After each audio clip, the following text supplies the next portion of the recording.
tell stories that bearing in real life.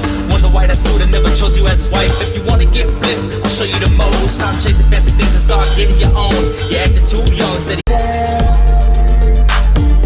Where did they go?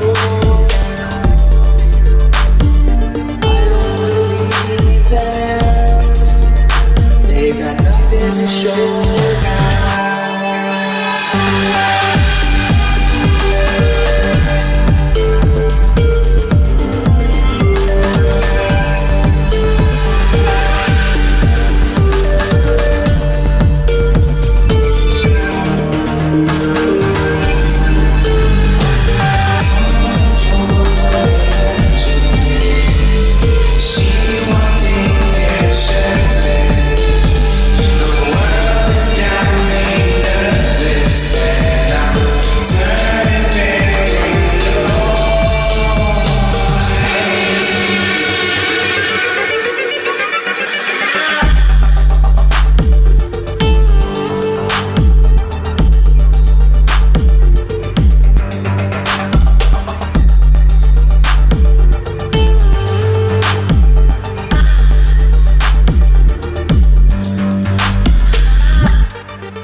Say you poppin' like a soda can.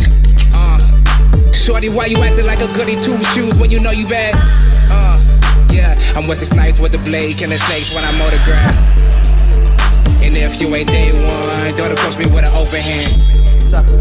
And ever since I was 18, I wanna hold a Grammy flag. Yeah, I put my life in this grind. Yo, yo, yo. Mic check, mic check. Mic check. I think we're good. I didn't even put on any movie makeup, but let's roll with it. What's going on? Don't worry about it, dog. We straight savages. Yeah, so I want to thank everybody for tuning into I guess like a special edition. Always definitely have been trying to look for different ways to live stream more, and you know, obviously there's probably not a better time than right now to do that. So we're definitely going to be discussing some of the things that have been going on. Obviously, I'm sure everyone is pretty well aware of what's happening all around the country right now. We have people who are rioting and or protesting in different parts of the country right now. I think we have Atlanta, we have Dallas, we have, I'm sorry, not Dallas, we have Atlanta, Houston, Los Angeles, we got Chicago, possibly. What am I missing, Mo? Who am I missing right now? I think you hit it on the head, bro. Besides Minneapolis, you hit them. I mean, those are your major protests right now. I wouldn't be surprised to see, more of the major cities pop up with some protests here soon. Okay. Pretty touchy subject. Very, very, very traumatizing to see that video. Yeah, it's pretty unfortunate to see what happened to that individual, and it's something that we see time and time again. That, I mean, it's it's about time. People are. I feel like this has been coming for a very long time. You can only kick people in the face so many times before people will come together and then kick you back. And so, I've always felt like, I always felt we did this as a nation to other nations where, with our military might or whatever, or even just, sanctions, if you will, like on Iran and stuff, we squeeze, we poke. And I use the analogy of a dog, right? Like they say, let sleeping dogs lie or whatever. Mm-hmm. It's like, you leave the dog alone, right? And you just go over, you fucking kick it, and then the dog bites you, and then you want to kill the dog because the dog bit you, but you kicked it. You were the antagonist. Like, leave it alone, you know. So obviously humans are not dogs, but that's kind of how I feel about it. You know, we antagonize a lot of these things, and you know, I'm not. You know, you and I were discussing the good cops before we jumped on the live stream. That's true. There's a lot of good cops. We worked with a bunch of them, you know, but there are some really heinous individuals who have what did you say? The power absolute power corrupts absolutely. Absolute power corrupts absolutely. Yeah, I believe that's what happens with a lot of these good cops that find themselves. Because I honestly, I got, you know, I don't believe that anyone joins any police force around the nation with the intention to do harm to the community that they're going to be serving. But I do recognize the reality that a lot of them do end up being pretty nefarious actors. So I wanna see if we can pull in some live feeds from some people on Twitter or YouTube and stuff. So I'm gonna do a quick search. I want to actually figure out a way to get people, if you want to call in and share your thoughts. I could, you know, I got the speaker on my phone. Let me look up this. Let me find the number. I'll put it here on the screen. Mo, you have anything that you want to cover? Can you take over for 2 seconds? Tell us. Well, I mean, I'll just. Sorry, go ahead. Just to piggyback off of what you spoke about, and Mr. Floyd, and his death, and just the manner in which it took place. There are good cops out there. Unfortunately, they are going to bear the brunt of this, and that's a reality that, or ugly truth that you have to face as a law enforcement officer. But it's one of those things. You know, I'm with you. There's only so long that you can poke a person before they react to you. You know, I've always been taught there's always a bigger beast. You know, and you know, I was taught that. You know, in my heyday, it was Chicago Police Department's the biggest gang in America. And then I went to the military, and then it was like, oh, the United States military is the biggest gang in America. So I understand it. You know, there's that behavior. You know, as being the antagonist. You know, I'm the big guy. I'm the big boy on the playground. But that only lasts for so long, you know. You know, the whole David and Goliath thing, that only lasts for so long, you know. So, you know, you have to hear people out, and when you hear people out, you have to make some type of change. There has to be some sort of response to it, and it has to be measurable and observable. And in regards to police brutality, you know, we haven't seen that here in America. You know, I don't think, or at least not enough to give people the security or the peace of mind to say that, you know, this situation is going to be taken care of. So I do feel a lot of the rioting is due to the feeling that this is going to be another situation where they're going to find a way for this cop to get off. The district attorney spoke earlier today, and he made the statement, and I understand what he's saying is, you know, I'm a law student myself.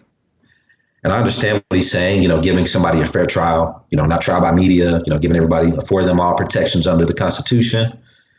But at the end of the day, you know, that video is inexcusable. You know, you and I, like, you know, we talked about it. You and I have, you know, we have degrees of training.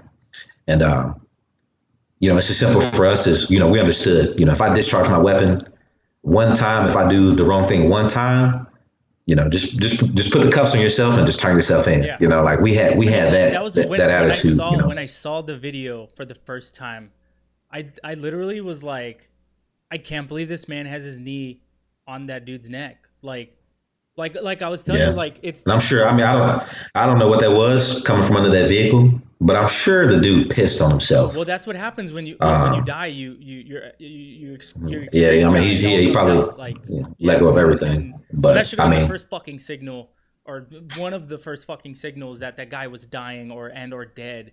What was it? 9 minutes, 7, 8, 9 minutes that the cop had his knee on Floyd's neck.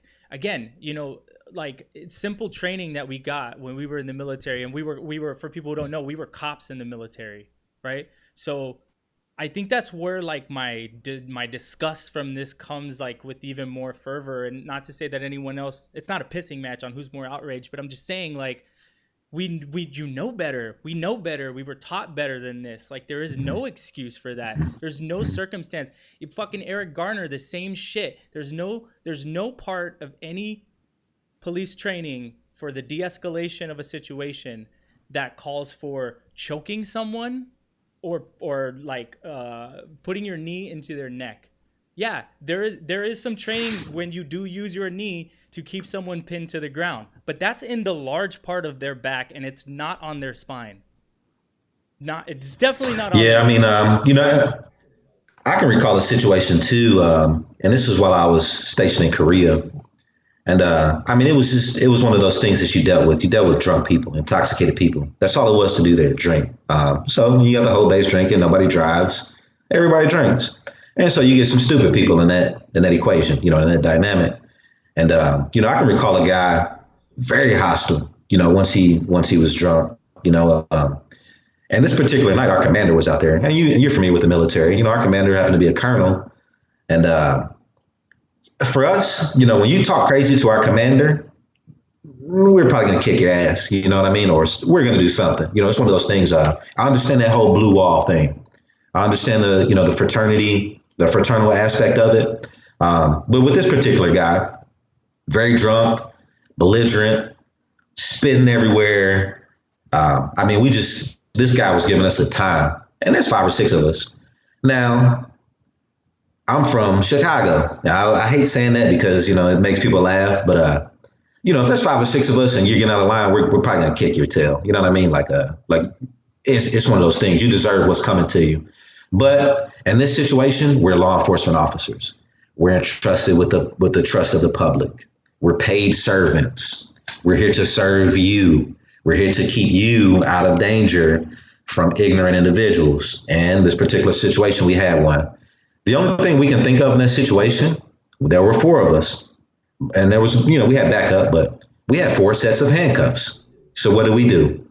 Set of handcuffs on one ankle, set of handcuffs on another ankle, set of handcuffs on another ankle, set of handcuffs on wrist, and a set of handcuffs on the other wrist. And we hog-tied him like a fucking pig. Pardon my language. We hog-tied him like a pig. And did this guy get to we arrested this guy. He got to the police station safely. We didn't beat him up. We didn't kill him. We didn't suffocate him, regardless of the challenges that this guy presented to us. And if you ask me to this day, I probably couldn't even tell you what the guy looked like. It was one of those things. As a law enforcement officer, I expect shenanigans. I expect foolery. I expect, it's one of those things. It's a highly dynamic situation. And so with this guy, I don't understand. I've seen the video with the 4 cops on this individual. I just don't get it, bro. I really don't. There were 4 of you guys. Sorry to cut you off, but that's the thing too, right? Is those other individuals, the other cops, did you see that there was a shot, and I'll try to find it here in a second. There was a shot from, most of the video that we saw was like kind of, you could see in, right? Like we were looking kind of like head on to them. There's a shot from behind where you see Floyd laid kind of parallel to the vehicle, kind of like, again, when we see it from the front, you just see his head poking out from the front. So yeah, they have him up against the car, parallel to the car. On the other side, it was literally like 5 cops, all also on top of him, right? And so all of them are at fault for this. Every single one of them. The other one with the, did you see the one that there was a guy in LA? It was a guy in LA, and it was a male and a female officer that were like on scene. And I guess they approached the guy, and obviously the guy was kind of being belligerent or whatever. And for whatever reason, you have the right to be disgruntled, right? So yeah, ended up with the cop like just wailing on him. I don't know if you saw that. It was probably about a week and a half ago, and I think he got fired. No, I haven't seen that one. Well, this one, like I said, I grew up in Chicago, so a lot of people aren't familiar with what a Bosco stick is. And for all you guys, listening that don't know what that is, Chicago cops kept Big Mag lights, I'm talking like the big flashlights, probably, 12 inches long, probably weighed a couple of pounds. They kept the batons, but if you got out of line, you got smacked in the mouth. You got hit with the Bosco stick. And that's police brutality. But guess what? Was that ever reported? No. And I had a cop tell me when I was, I don't know, maybe 14 or 15 years old, that the pen is mightier than the sword. I had a cop tell me that. And the older I got, I understood it. And that was him telling me, like, we'll lose you in the system. And it'll be another just another day in Chicago. I just say that to say, like, cops don't us, we were taught what if. We always practice that what if. And so we had highly dynamic scenarios, from terrorist attacks to somebody stealing a TV and how to respond to it, right? And so you had a wide variety of situations in your head that you can recall your training from. And I would assume that civilian law enforcement has more scenarios, because we dealt with a segment of the population that was docile compared to everybody else, right? The military, I call it, we were domesticated animals, versus the civilian world where they're not domesticated at all. You know what I mean? It's the wild, wild west. Yeah, the problem is Go ahead. Problem is, one of the major problems is the police that, a lot of the police that police certain areas aren't even from those communities. So there's already this element of non-giving a fuckery, right? They're like, I don't live here. Fuck. I feel like you guys are occupying our community. You don't look like us. You don't talk like us. Our tax dollars don't work for you. And that's the crazy part about it. And that in those communities, and here it is. In communities that are more economically stable, they have a different attitude towards the police because force. They protect them. They're protectors. There you go. Not you work for me. You are here to protect me, and it's not like that. And in impoverished communities. The lady that just popped off at the fucking Harvard guy, the bird watcher, the lady in the park at NYC, should never. Oh yeah. She's automatically to call her personal fucking army, which are the NYPD, and they know that. Like, that shit's been ingrained in people's minds for so long that, like, that's their mind. I pay taxes. My tax dollars pay this guy's salary. He works for me. I'm going to call your boss. I'm going to do this. I'm going to do that. And with us, it hasn't been that way. If you're a minority, it's like, hey, like, you'll be lucky if you don't get your ass kicked. You know what I mean? Like, that's the thing. If you say something out of line, like, I think some of these people have never gotten their ass kicked. Like, they've never had to fight for think about what it's like growing up in the hood and trying to stay out of trouble. Because sometimes trouble finds you, right? It comes to you. It comes to you. You're not staying out of it. It's coming to you. It doesn't matter what you do. So some people, they grow up in these microcosms, these bubbles of safety and security, and like the Hamptons and shit. And it's like, bro, not everyone grows up that way.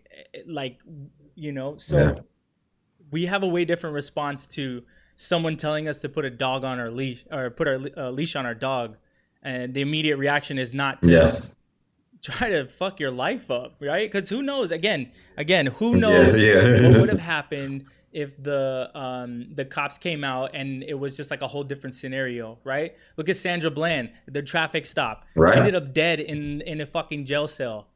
She was just driving home. She didn't do anything wrong, and now she's gone, right? So I think that's what people don't understand, is that every interaction with the police, for someone who doesn't have the fairest of skin, the reality is that it can be your last interaction with anyone, right? You mentioned earlier about the CPD being all fucked up. One time I left my aunt's house, right? I left my aunt's house, and literally I pulled out of the spot. And as soon as I pulled out, and for those who don't know, in Chicago, almost everything on the street is parallel parking, right?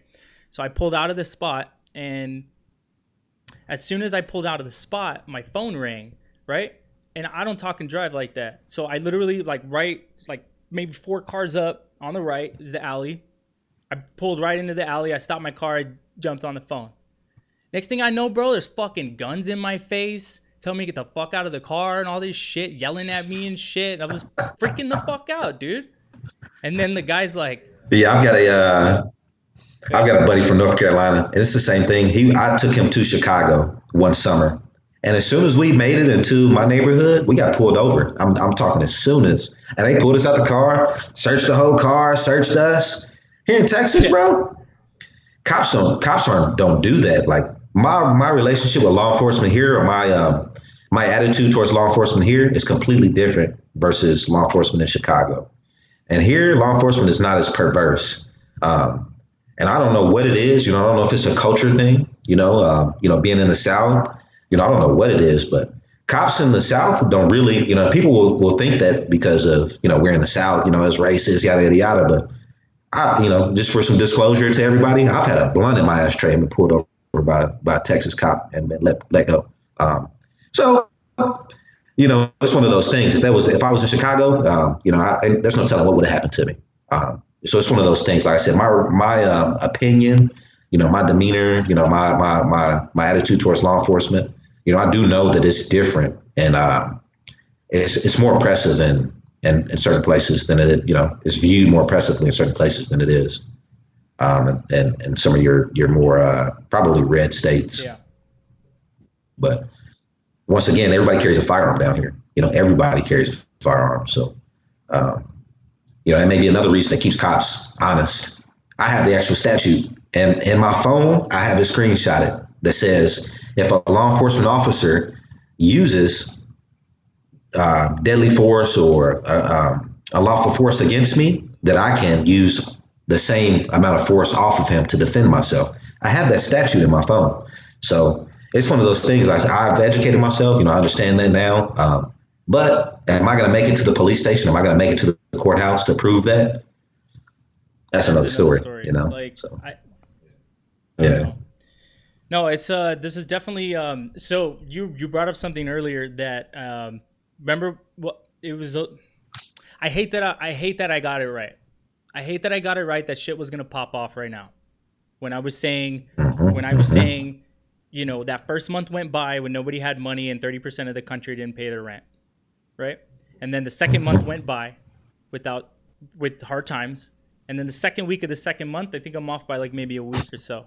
But that idea that like as people become strained, right, our level of like putting up with shit drops dramatically, right? So then obviously no one could know that this guy was gonna murder this other gentleman. I'm not saying that, but what I am saying is that this idea that you cannot continuously squeeze a public and expect a public to not like defend itself or even express itself. What was it? I was listening earlier.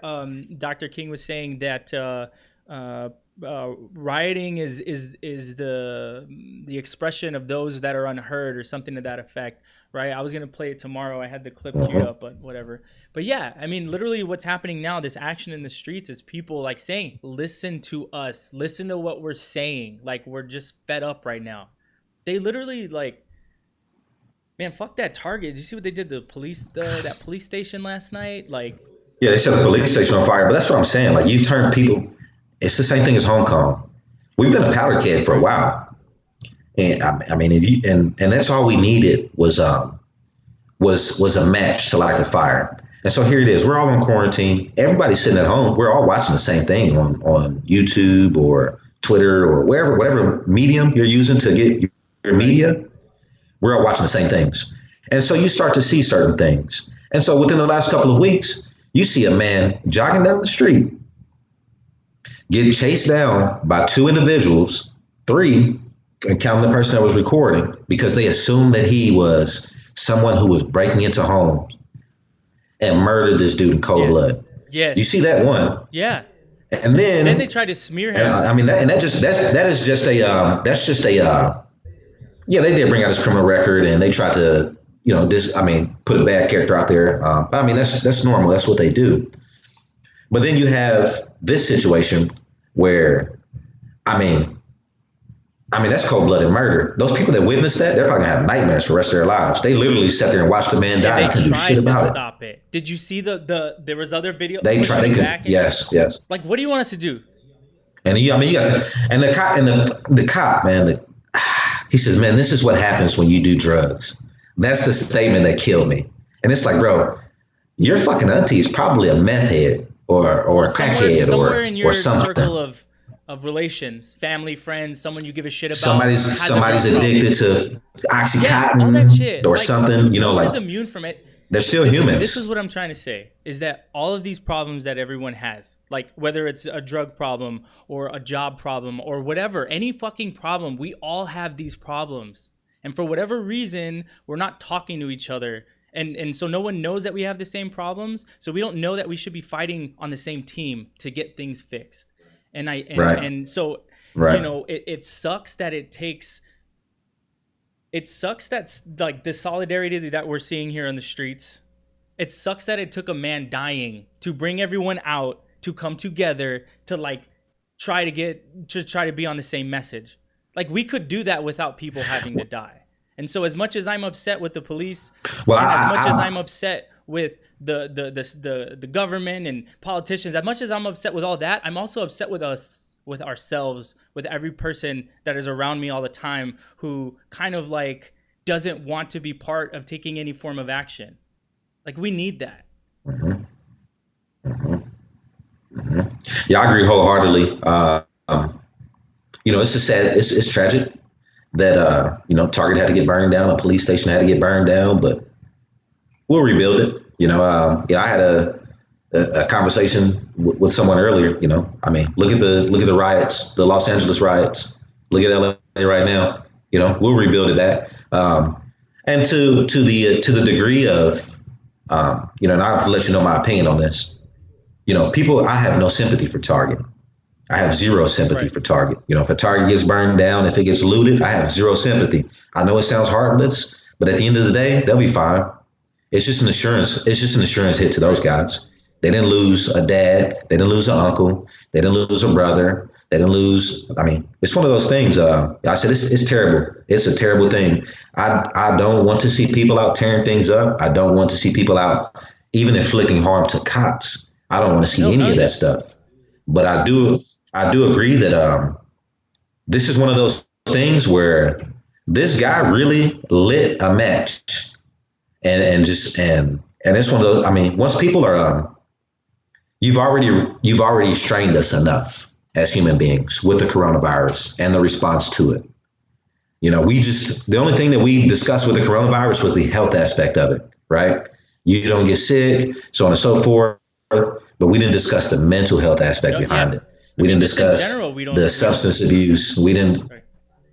I mean, we just didn't. You know, and the people that are out right now, the people that are out right now, it's you notice it's not just black people. No, but every video I've seen, black, Hispanic, white, it doesn't matter. Like Bernie Sanders. Everybody's out tearing shit up. Everybody's tearing it up. So, and I mean, every interview I've seen, you know, you and I spoke about our training. There's no justification, zero justification for having your foot on somebody or your knee on somebody's neck. And I get it, bro. And like I said, in the military, we took a beating. If I carried a taser, I had to get tased. I had to get tased. If I carried OC pepper spray, I had to be pepper sprayed. The only thing was we didn't have to get shot. I took combative training.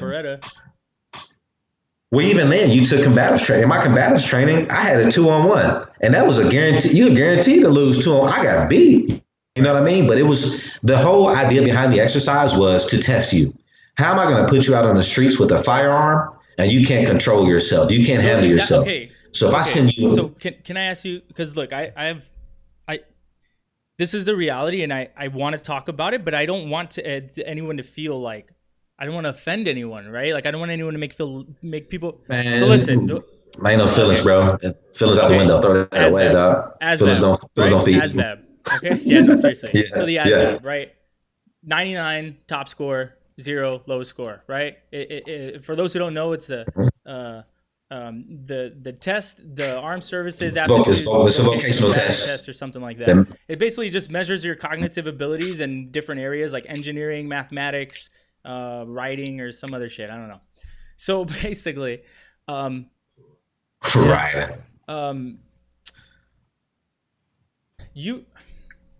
One of the lowest scores that was accepted into the Air Force was to be a cop.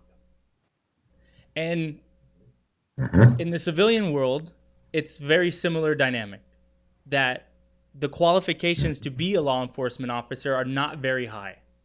And I'm not saying that these people aren't good people and that they're not smart and that they're not, but I am saying that,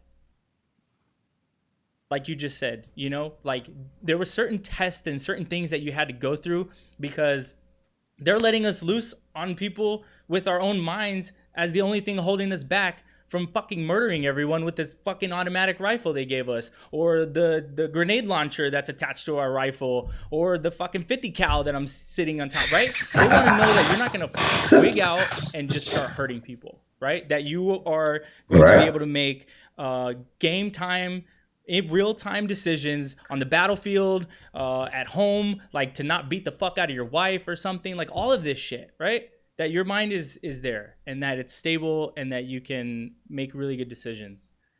And I don't know if having the standards so low for civilian police departments is what is part of the problem and causing all this. Do you know what I mean? And again, I don't want people to think like, oh, if you only got a 40 on the ASVAB, that I think you're stupid. I'm not saying that, but I'm just saying like, what is that part of it? Is it part of it that like some people, like for instance here in Chicago, they have these hiring events, and it's like sometimes people that are joining the police force, it's kind of like their like last resort kind of thing. You know what I mean? It's like their fallback plan. And so, if you fall into a fallback plan, do you really take it as serious?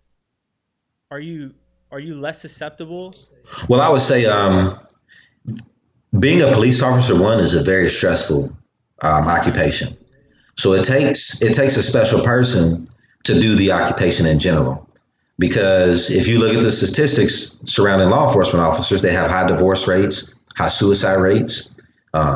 They just don't have, like, the satisfaction is just not there. The quality of life is just not there for law enforcement officers.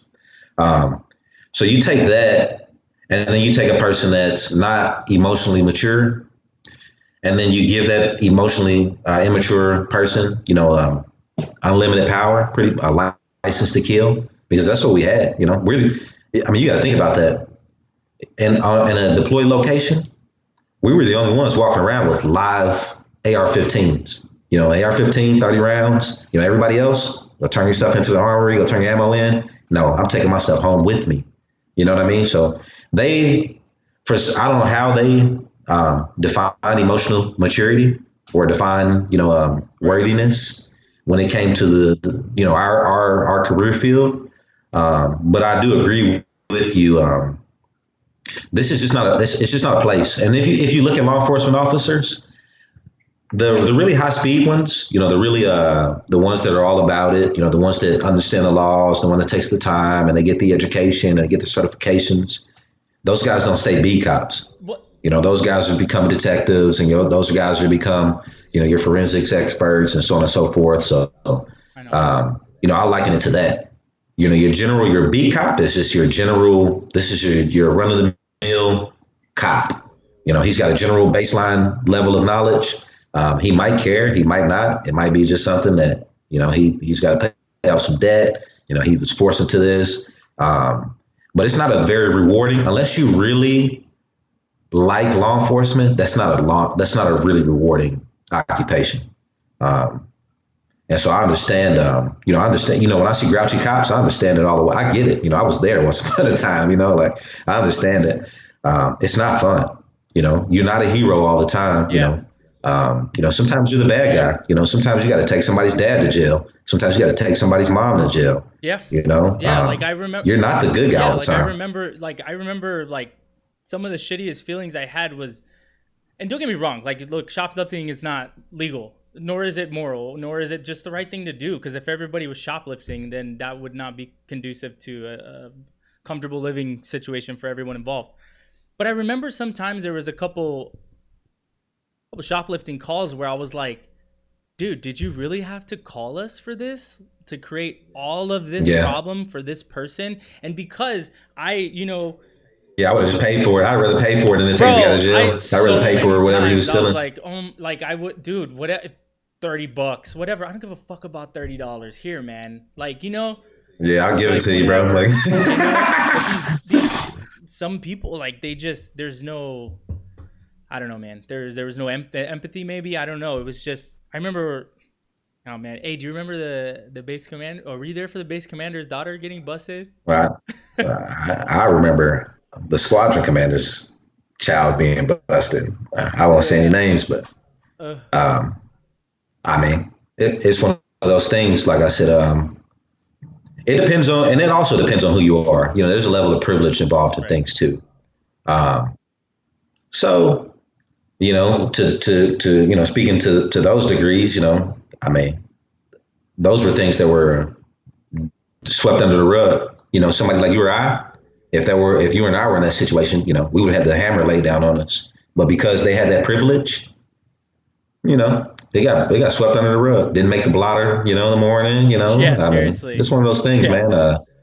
So you know, maybe people call, hey, you didn't see anything, you didn't do anything, you better not. I mean, so like I mean, it's that way in the civilian world. There's privilege there too, and that revolves a lot around skin color.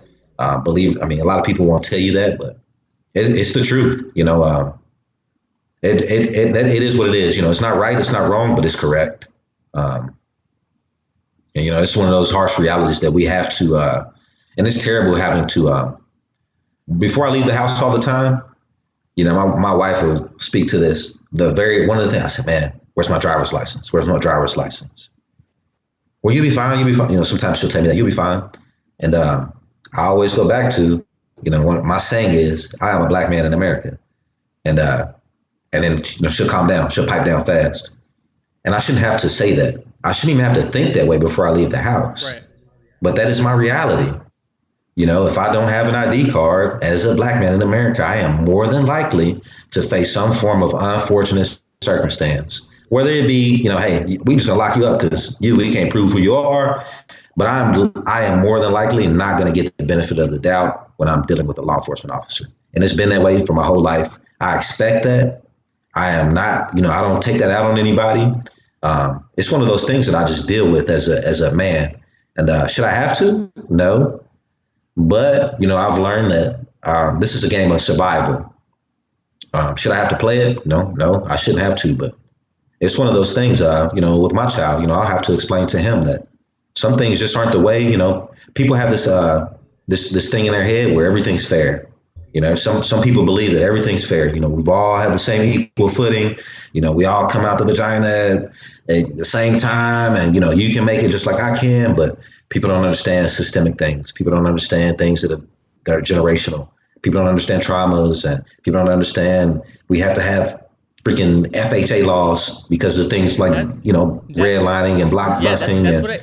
you know, people don't understand that. You know, like why do I have to have a law to protect That's me? what I'm saying. That's what I tell You know, people. I'm like, why do you think we have anti-discrimination laws? We wouldn't need a law that protects veterans if the veterans weren't treated like shit during Vietnam and other things, right? We wouldn't have laws to ensure that people of color have equitable opportunity to get home loans if there wasn't actual documented occurrences of people redlining, well, people being redlined when they were applying for loans to get homes just because they were black. Like, I don't understand, man. Sometimes, like, we're supposed to be the most woke generation, right? To use the cliche, but like, get off Instagram. Like, I don't, you know what I mean? Like, or how do we? You know, I take a lot of heat. You know, I have a lot of people that, you know, I mean, I'm a person, man, that, you know, I love people, man. You know, even if I don't talk to you daily, you know, I just, in my back of my mind, I just assume you're okay. But I don't use Facebook anymore. And that's one of my reasons why I refuse to argue with somebody or even see some form of content that's going to have control over making me angry that day, or, you know, having to correct somebody, or just the ignorance is just, I mean, like, we turned that shit on full force. We turned it on full force when we just, you know, amplify social media, your Facebooks and your Twitter. So now anybody with the 2 million followers or 1 million followers, they can get up on these platforms and say anything. And their followers are just going to just swallow, just drink it down like water, you know, like, and it's like, dude, you know, and I have, you know, I won't bring up any specific occurrences or, you know, mention any names, but I'm very opinionated, you know, so certain things, I'm not just going to take everybody's or the mainstream opinion on it. You know, I'm going to do some research. I'm going to think about it myself, and then I'm going to draw an opinion myself. And, you know, like I said, I just don't like being told how to think or what to think. I like to do that myself. I like to do the research myself. draw a conclusion, and then be able to go from there. That's just the type of person I am. But I don't see free thinkers. It's like we've almost crippled people to not be able to think for themselves or do research for themselves. Like, yeah, yes. But you know what? It's kind of like some people do it to themselves. But I mean, I know people that they watch a lot of TV, man. It's television. Like, television went from being this invention that was going to like change the way that people would communicate, right? And the way that you could not only entertain yourself, but like obviously like with the news, right? Like being able to share information in real time. You can really stimulate your mind with television. If somebody shows you different countries and so on and so forth, you can really do that. That's what it was, and then it devolved into just pure entertainment. And so again, like I don't know, are we fighting human nature? Is human nature like ignorance is bliss? Like I want to just be comfortable and. I do believe ignorance is bliss. I do believe that's human nature. And I believe that we're all naturally ignorant of some things. So if anybody's taking that, offensively, don't be offended by it. I believe that's a natural thing to be ignorant about something. About everything at all times, like, There you go. And people don't want to put in the work to even understand certain things, right? And so when I don't want to put in the work to understand things, and I at least want to be a part of the conversation, I'm just going to regurgitate something that somebody else told me. I'm just going to regurgitate somebody else's talking points. Or I'm just going to put out there what I saw on social media or TV, but I won't have anything to back what I'm telling you up.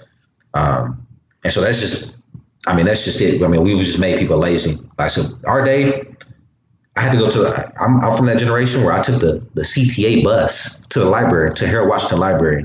I lived on 79th in Kingston, and I went to the Harold Washington Library to check out books, which is downtown, you know what I mean?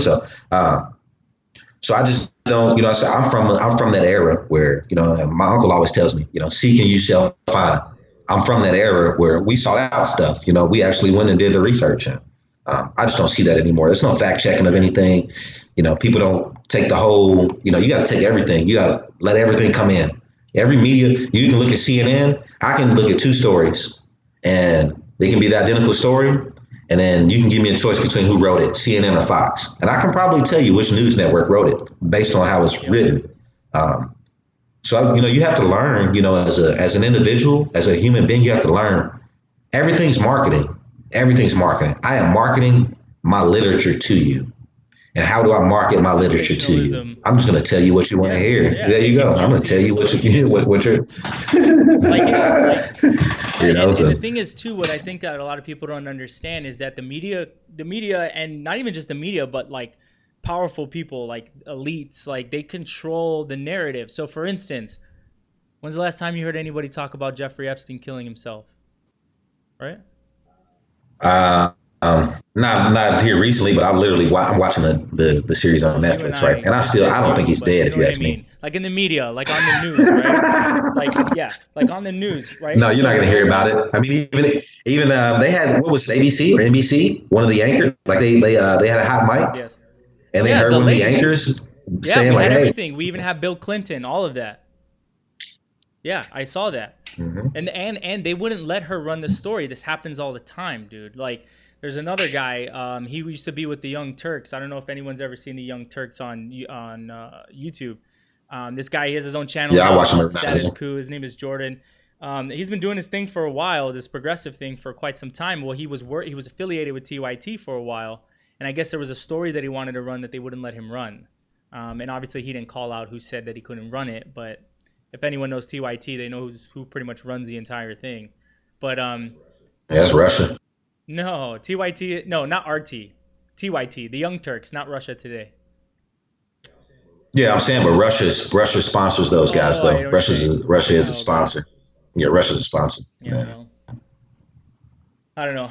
Russia sponsors thousands and thousands of vodka shots. I mean, we do the same thing. We sponsor different types of media outlets in different countries, and they promote different messages, and like we put ads in newspaper or put editorials in newspapers and columns and stuff like that. I mean, use pseudonyms. Like we do the same thing, the same exact thing. So I don't know. You can see my screen, right? No, I'm seeing the splash screen. You're still seeing the splash screen? Oh, let me refresh that for you. Yeah. But dude, we've been rolling over here with these the videos. I've been here. Give me 1 second. Let me change it for you.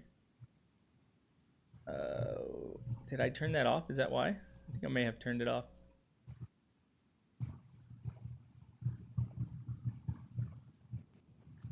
Nope. Oh yeah, here we go. So tell me if you see that now, sir. Yeah, you should be seeing that.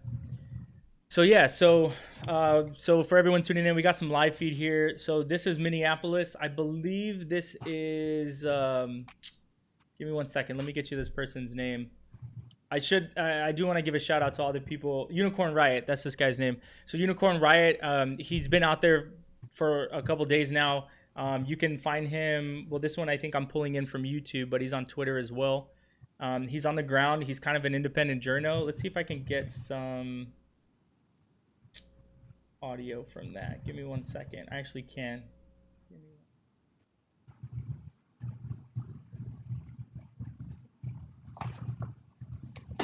Sometimes he interviews people, but I don't think he's interviewing anyone right now.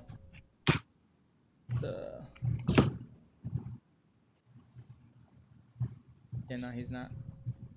All right, let's see what's on the other feed. Yeah, I think see if you can tap into the Atlanta one. I think that's the most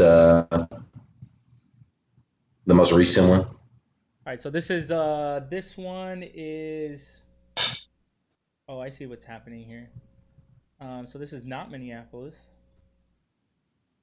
This is in. I think this one is San Diego. To be honest, but let me find some other one. So yeah, so I got this number down here on the bottom of the screen, 224-326-3871. Call in. Let us know how you're feeling. Let us know what you think. Are we assholes on camera? Tell us we suck. Like, I'm down for whatever. Like, as long as the conversation is constructive, and obviously cordial. Like, Yeah. I don't expect anyone to call and start yelling at us. And we're not going to yell at you either. But, Yeah. definitely. Like, I've been looking forward. to this constructive dialect. Yeah, no, like I'm really interested to know what everyone is feeling, right? Because everyone obviously has an opinion, and rightfully so. But what are you seeing? What are you feeling? What's happening in your town right now? What are you scared of? Like, what do you just talk to us. Let us know. So yeah, 224-326-3871. Hit me up. Hit the private line. So let's see. Let me try to get a feed for that. But yeah, I don't know. I'm surprised that so I do know that they sent the National Guard into Minnesota. Yeah, so what do you think of go ahead. Sorry. I don't do I support that? Do I support us restoring order? Yes. But I don't think that the National Guard is at this point I don't think the National Guard is gonna help that situation. It's just gonna add fuel to the fire. And so what I would say to that is there needs to be, and I'm sure, I don't know if we've identified, if I would say we, but if they've identified a leader, during these protests or something like that, but there needs to be some form of constructive dialect between the rioters and the city managers. Like there needs to be something. Right. Hey, what is it going to take for us to get you guys' attention? Because National Guard is right. That's just telling me force right there. Like, so let me. But I think that there should be something in between the National Guard and what's going on right now. So I had a missed call. So let's see who this was calling. Let's see if it's just. I haven't actually tried this yet. So let's see how this works calling on speakerphone.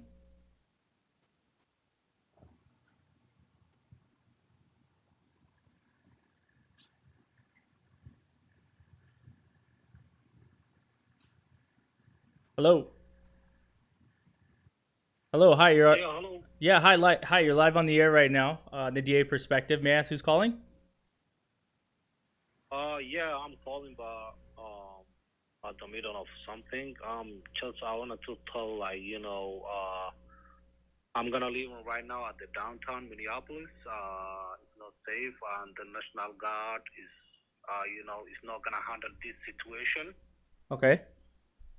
and they're running back, and they're moving back like, and the people, they cannot handle this situation. But I'm calling you back when I get off this situation. Okay. Yeah, call me back and let me know what's going on. All right. Thank you. Okay, bye. So there you go. He said he's in Minneapolis. He But said the just national. based off our experiences, yeah, I can hear him. He said he don't think they're equipped. He don't think they're like they're backing up. National Guard And that's just my thing. Like, for as much training as we got, and here it is, we were active duty military. For as much training as we got, and for all you guys that don't understand, the National Guard does not get as much training as the active duty military. Y'all. Nowhere near as much training. And so I just say that to say we still weren't equipped. I still don't feel that we were equipped as active duty members. If they would have said, "Hey, you guys are going into a major city," I do not think that that's a situation that you send a military force into. I mean, it's just going to be terrible. It's going to be bad on both sides. It's going to be terrible. Oh, is that? Are you here? Are you hearing so that? I just don't. Are you hearing that? Okay. No. Hold on. I'm trying to get. I'm gonna get some audio here for this video. Something's popping off out there. See where this is coming out of real quick. Yeah, I'm really interested to hear him. He said he was gonna call. He said he was gonna call us back as soon as he got away from what was happening. So he said he was downtown Minneapolis.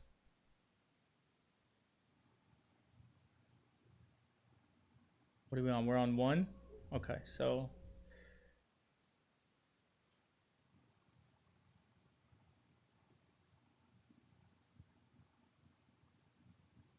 Yeah, if you look at the age of, it's really astonishing the age of these protesters as well.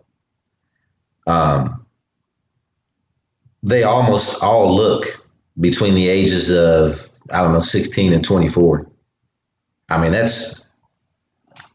Just that demographic out protesting. Normally you don't see something like that. You don't see the younger members of society. They're more passive in their passions, what they protest about. But if you look at the crowd, and all of this, you see a lot of young people. So very interesting to witness. Very interesting. It's almost like a paradigm shift. Yeah, no, I've said a bunch of times before, the advent of the internet is allowing us to change information in real time, like we've never done before. And you can't fool us anymore. Like, we're not, like, you can't continuously lie to us because we can fact check it in real time, right? And now we know that everyone else is feeling this way too, and everyone else is being lied to as well. And you can't just keep hiding it. It doesn't work that way anymore. Yeah. And like I said, it's unfortunate, man. Like I said, I wish that there was some other scenario to which, and I don't know what comes out of this. What form of change comes out of this? What are we going to construct from this? What are we going to get from this? I don't know. But it's terrible that it took a situation like this to start the fervor. And so this is just one issue, and these are people that you've made upset, regards to one issue. But we still haven't addressed the income inequality, the unemployment. We haven't addressed any of that stuff. Those are still lingering issues in these communities. So terrible thing.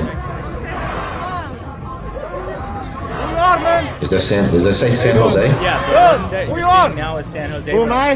My name is Nico. I'm part of Unicorn Riot, independent media. What up, Mom?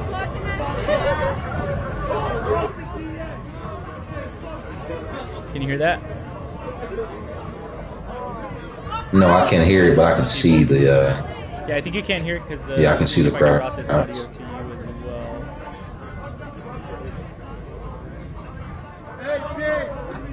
Fuck you! Hey! Portfolio!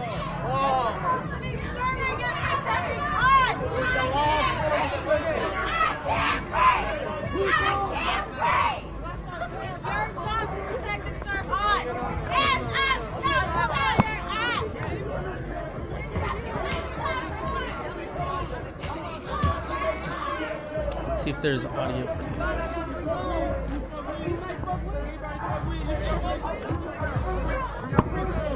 Did you see the video of the cops around the other cop's house? I did. That was an unreasonable amount of police around his house. I wouldn't say so. I don't think that was unreasonable. I think that the moment. Yeah, I mean, it was a ton of cops. It was a shit ton of cops. Ton was not the right word. That was like literally. That was probably like, I don't know, 200 cops, dude. Yeah, he had an armada. But you have to look. I mean, just following this, they found this guy's address in less than an hour. Once this hit social media, they found this guy's address. They found out who his mom was. They found out who his wife was. Do you know where No, but okay. If we're talking about his safety, the safest place for him is in fucking jail. You don't have to spend taxpayer money to deploy 300 fucking cops to his house. You can deploy 3 cops to watch his jail cell. I get you. I'm with you all the way. And this is the conversation that I have with my wife. I said, look, what happened at the end of this? I said, that police chief set all those cops down. And he set everybody down. He says, look, you all have 72 hours to get your stuff in order, to get your affairs in order. You are going to jail possibly for the rest of your life. If somebody doesn't kill you or you don't kill yourself, these are your last 72 hours of whatever. Go home, take care of it. I believe that's what happened. And that's why it took so long to get these guys, or at least to charge the first cop. They're still looking at the other guys. But I do think in that time that there was an opportunity for harm to be inflicted on that police officer. He was past like those citizens at his house. They're past the point of no return, right? So you had to ask yourself, like, why would you go to this guy's house? What are you expecting? You just wanted to protest? Why are you going to this man's house? Now's not the time to. And so I saw the live stream. Yeah, I mean, I saw the live stream. He even ordered food while they were outside his house. And then they stopped the Uber guy and was like, hey, bro, you can't deliver no food here. Dude. Literally, like they legitimately stopped the fucking Uber Eats guy. You know what I mean? They were like, hey, bro, you got to go the other way. It was a prank call earlier, but my buddy was here. Hector, he lives here.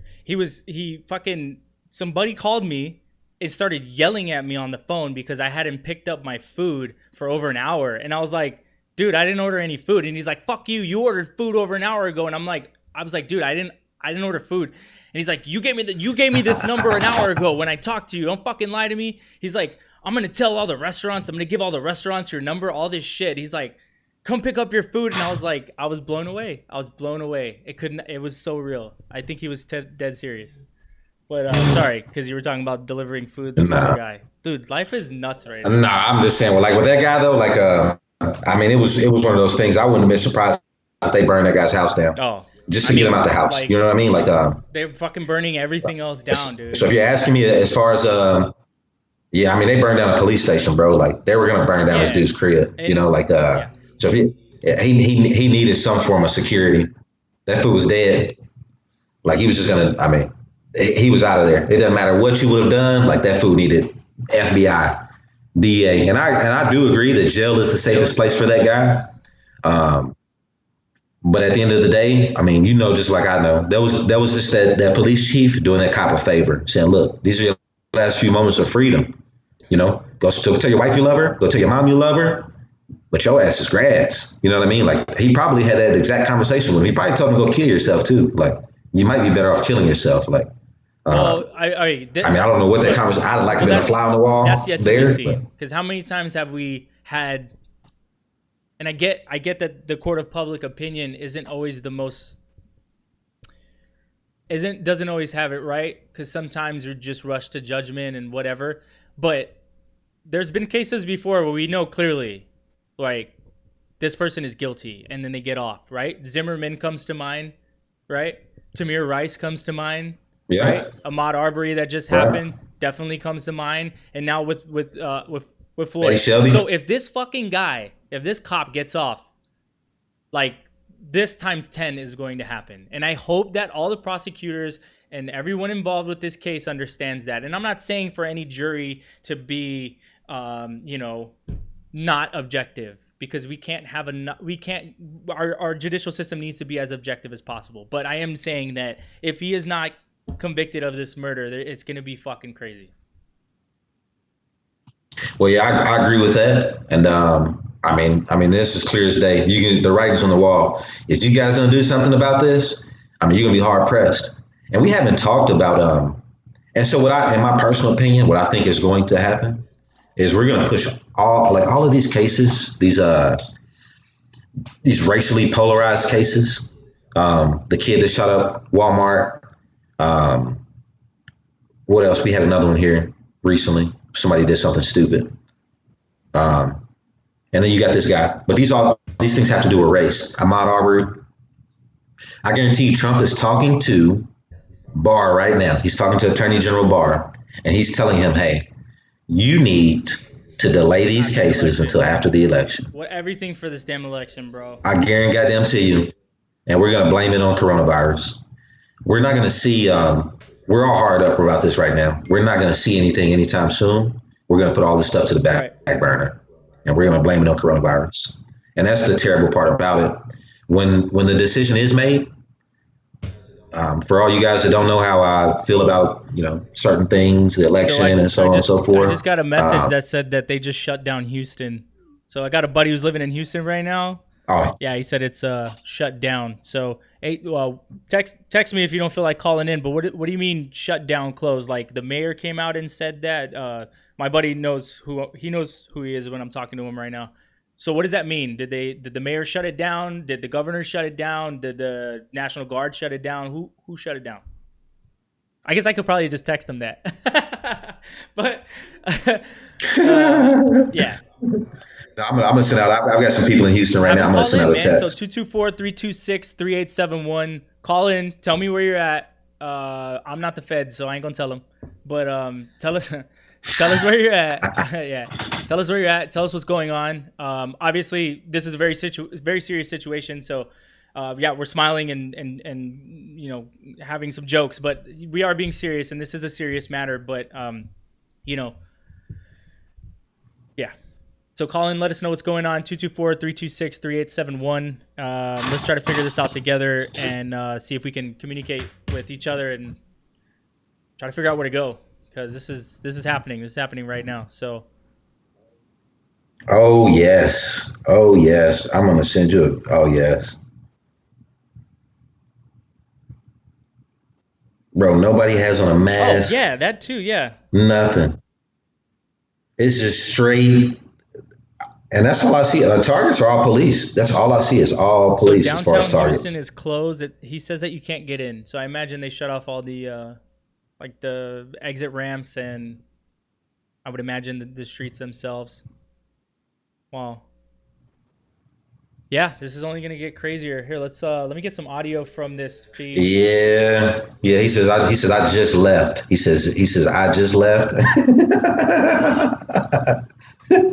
But he hit me when I texted him. He hit me with the bruh. Like everything that's happening. Yeah, like he hit me with the bruh, like the bruh. And so here it is. Floyd is from Houston. Okay. That's his hometown. So I mean, I don't know if that has anything to do with it. Wow. Okay, so you see in New York right here, you see these cops lined up. Yeah. So, and then let's go back to San Jose, because these cops are also lined up. Uno momento. California Freeway. Here we go. Look at that. We got the boys. We got Chips getting backed up. What's going on there? And I like, here's the thing, man. Like, will there ever be a day when the cops say no?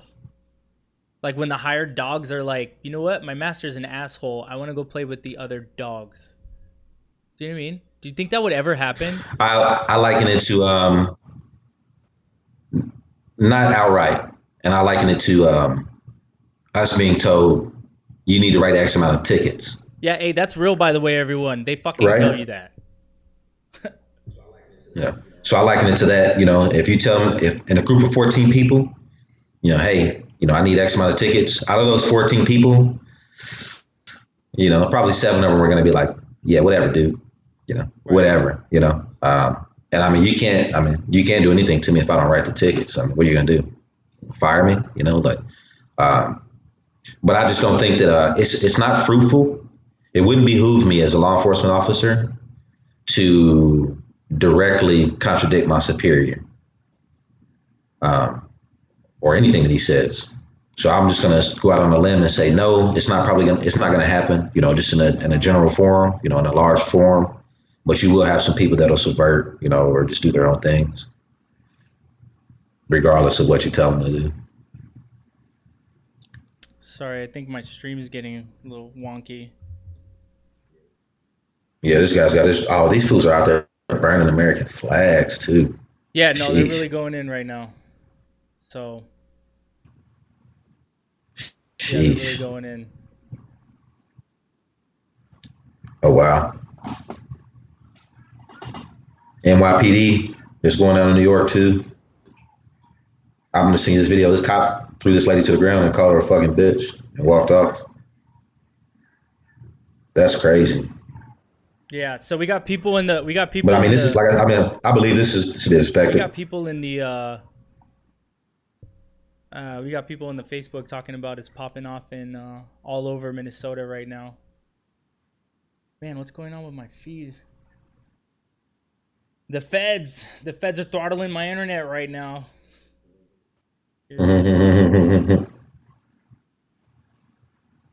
Yeah, and so I see now they've got cops on the roof. They've got snipers on the rooftops in Houston.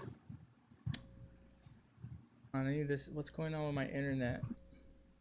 I think I have too many browsers open. I'm gonna be completely honest here.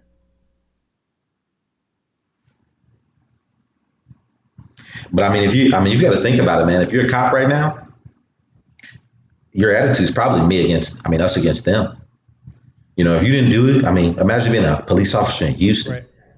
And being attacked because a police officer in Minnesota killed somebody. He made the very wrong move. So yeah, I mean, it's one of those things. As a law enforcement officer, it's got to be pretty difficult right now to be in that fray. I'm somebody like me. Like I said, I'm glad. I'm not in that arena anymore.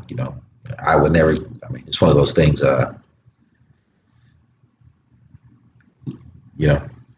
Right. I just rather not put myself in a. Let me that link that you way. sent me. Can you send it on WhatsApp? Yeah, I'll send it to you on WhatsApp. I'm trying to figure out what's going on with my feed, everyone. So give me 1 second.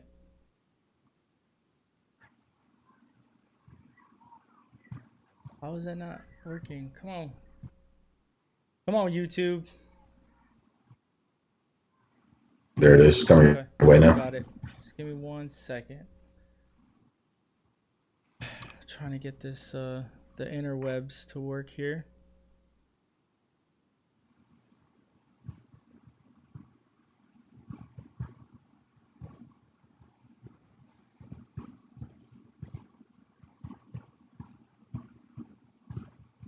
So we lost the Twitter feed, but that's okay. All right, let me see. Yeah, man, something's going on with this feed. It's pretty wonky.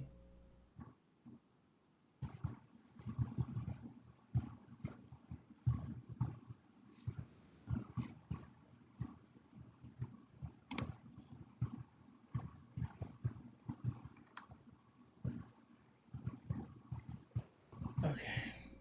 Oh, there's that. Let's go ahead and delete that. Oh, snaps.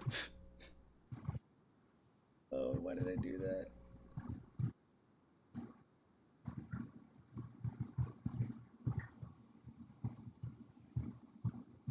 That is so unfortunate.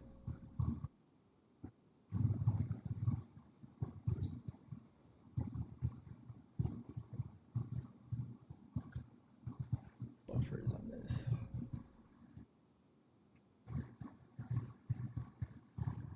Probably a 10,000 kilobits per second buffer. If we can't pick up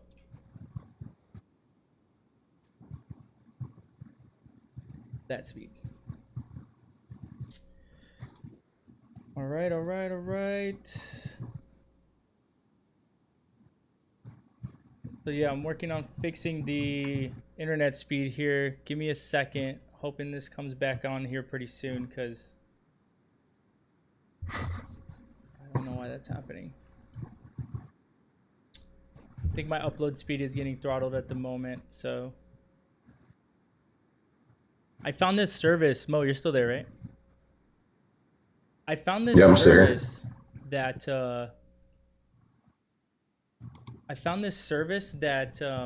it connects your internet together, like your Wi-Fi and your Wi-Fi and your Ethernet. Like it combines them together and creates a stronger connection. So I'm probably gonna go ahead and grab that.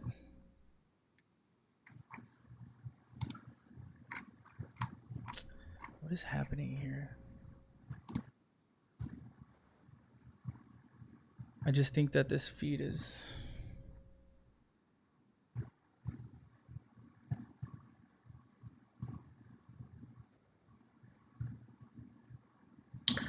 I wonder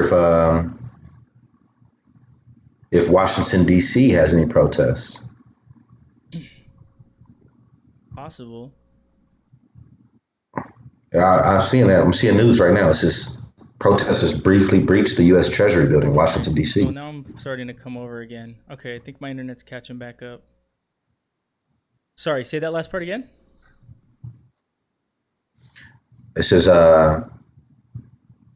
protesters briefly breached the United States Treasury building in Washington, D.C. We hit the Treasury building. That's crazy.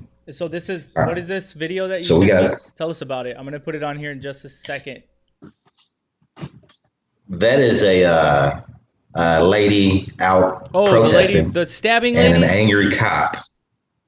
Oh. No, this is a lady that she's just protesting or whatever, and I mean the cop just body slams her. So this video's, unfortunately this video is sideways, so when I pull it in it's going to be a little wonky for everyone, but just bear with us. Yeah, he kept it moving after he body slammed her ass though. I'm going to play it here. You see it, right? Yeah, I see it. Did I miss the body slam? Okay, let's see. Oh, okay, hold up. Actually, you know what? Give me a second. I'm going to make this right. Give me 1 second. Rotate 90 degrees counterclockwise. Oh, that was the wrong layer.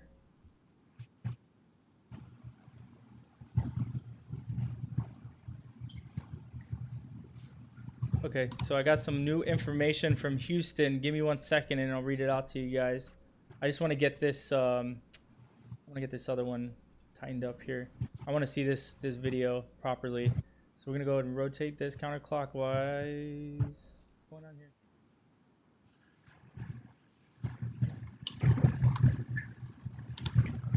Yeah, I'm looking at the guy's Twitter status right now. It says the National Guard is prepared to leave because they can't control the situation. For Houston? Or for where? Oh, for Minneapolis? Yeah, for Minneapolis. Saying, right, when he called in? Yeah, he's saying the National Guard is ready to leave. This is 53 minutes ago. Mo, your face is going to be covered up real quick while I show this video. Sweet, bro. So let's play this video. Actually, I can do this. Give me 1 second. I'll get you in there.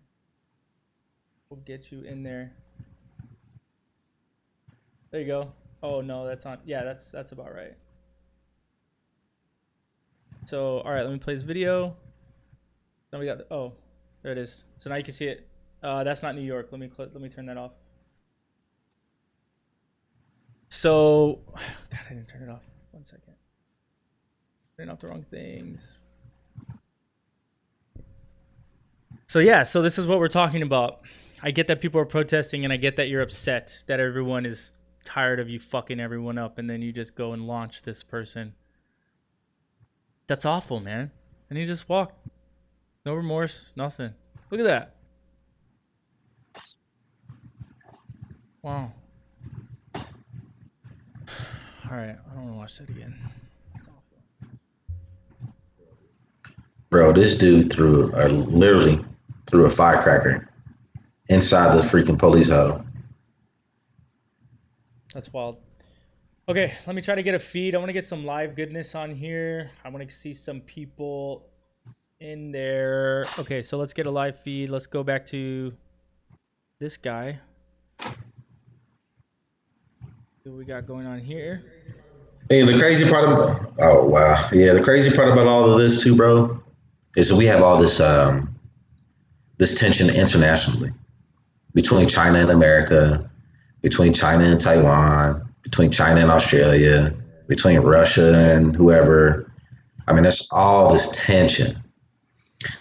And so one of my instructors, he believes heavily in the doomsday clock. Yeah. And I mean, let him tell it. We're not going to be here next year. I have a little bit more faith in that, but we're almost starting to unravel. I mean, this is the first. This is the first thing. Yeah, I mean, I don't know what comes after this, but yeah, and I think this is like this whole 2020. Fuck you. Like this whole year has just been shit. Like I don't know what tomorrow holds. I hope for whatever reason things are gonna get better. I hope. I still have faith that they will. I mean, they usually do. It's just this is crazy to come off the heels of a pandemic, which we're actually still actively enduring, and then now to have this mass action in the streets, like, I was talking, I think I was telling you before, I know like everyone's like Russiagate was a hoax, and there's some people who it was debunked, and don't get me wrong, like I think the Democrats were very foolish with the whole impeachment thing, but I'm only saying that because regardless if Donald Trump was a president or not, Russia's desire, and not even just Russia, but just the other powerful nations in the world are, they want to see instability in the United States. They want chaos here, because chaos here leads to the destruction of our democracy, just everything that is more powerful than they are, right? And so there's egg on our face right now. And like, I would, honestly, I think that we've all traded pieces of territory. And if you ask me how, I'm going to tell you one is South America. So Russia moved out of Venezuela, and then all of a sudden we're there the next week. Russia took over Crimea right, and Ukraine. You have China right now that's claiming Hong Kong as a territory, and also they're telling Taiwan that we have American businesses in Taiwan. AMD, I'm looking at you, but we have literally China telling Taiwan that we won't hesitate to use the military to come in, colonize you guys again. And so, I mean, that's if you ask me, we've traded pieces. Manslaughter is something like drunk. They're trying to justify it in some way, and it's not justified. This is first degree murder. That's what I want to do. No other way to I want to take a second. I want to play no this other way audio. to put it, and we need this man in jail. They may have put this guy in jail. Nobody's seen any proof.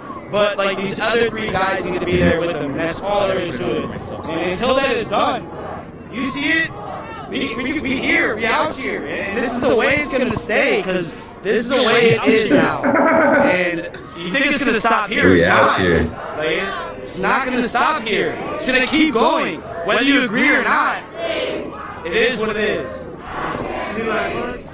I just want to shout out to all my family and friends in West St. Paul. Thank you for letting me on the show. Thank you, man. My name is Nico. My name is Victor. Have a beautiful night, my friend. You too. Yeah. Let's see if he goes and talk to a few other people. Sorry.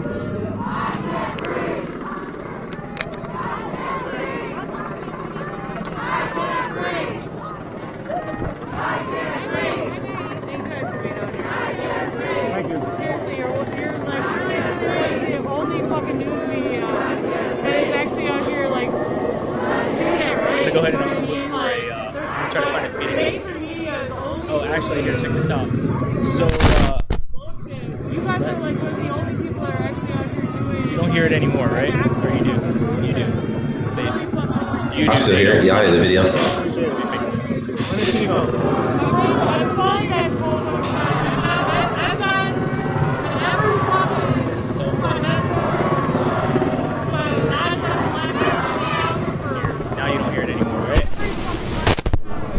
No, I don't hear the So helicopter. you don't hear the helicopter? Let's go. Okay, good. No. Alright,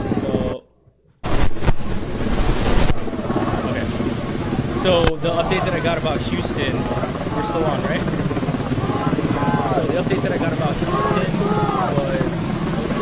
was stop audio's on. Okay. So the update that I got about Houston was that they shut down downtown. They shut downtown Houston down. Sorry. And that the mayor allowed a protest to happen peacefully, but now it's too dark for command and control. So Washington had about 200 people show up, but Trump shut that down. Oh, he was talking about something else. So basically in Houston, the mayor was allowing people to peacefully protest, but obviously when darkness falls, it becomes harder to police and to control people. So he's saying that's why the mayor is dispersing everyone. Additionally, he said in Washington, I assume DC, they had about 200 people show up, but Trump shut it down real quick and blocked off a street. So naturally, they're not. He doesn't want people protesting and not near his current residence. That's for sure.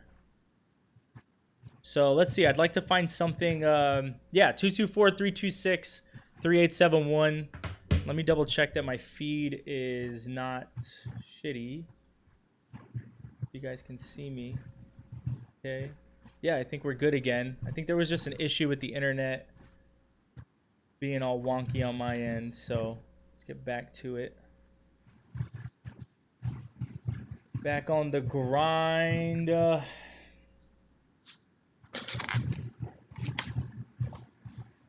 So yeah, we're still going. So yeah, hey, shout out to It says all military, state police, and local police have just been evacuated in Minneapolis near the 3rd precinct, and they're just going to let the protesters just do whatever. They're not going to have any police presence there. Oh wow. So it says, so what do you guys think going to happen next if the National Guard leaves? What is their next move? That's for you, Mo. I mean, like I said, the only thing I can think about is talking to these people, man. And it's like the guy said, I mean, people want justice. It took you guys, 3 days to arrest the main perpetrator. So I think if people see the other officers brought, or at least arrested, I won't say brought to justice because that's a whole other process. But I think at least if people see that you guys are when I say you guys, I mean the district attorney, that the district attorney is acting, they're doing the research or the investigation, they're pressing charges against the guys or filing charges against the guys. I think people will be fine. But those are just my thoughts. I mean, at this point, like I said, to see something like this in all these cities across America, that's an indication of something else. That's an indication that people are just pissed off. People are tired. They were looking for a reason to fight. And you gave them the perfect reason. I mean, this is the perfect reason to be a justice warrior right here. So, no matter what color you are. So, I mean, like I said, I'm just every video I look at the crowds, who's out there. And I mean, you see every demographic out there, every demographic. So that just lets you know, like everybody's thinking the same thing. Like I said, that was a gross video to watch, man. It brings tears to your eyes, watching that. I had to get drunk to go to sleep that night. We literally watched a man get murdered. And it's crazy because think about the whole time we were in Iraq and what the news was showing here. Not everyone getting fucked up in Iraq. Not all the fucking kids getting hurt. Not all the fucking families being thrown out of their homes. They didn't show any of that shit. And that's something I reflect on now, after serving in the military. I left that when I left Chicago, and then I went straight back into that in the military. And so I never really got a process or never really got the time to really break that process down and humanize people. Like I said, it doesn't matter what you did. I mean, yeah, he might have wrote a bogus check, but that's not a death sentence. Yeah, it was I don't care what you did. It was a call for fake money. Whatever it was, like I said, I'm of the attitude where you're a human being too. I need to be, one of the things that I was taught, objective reasonableness.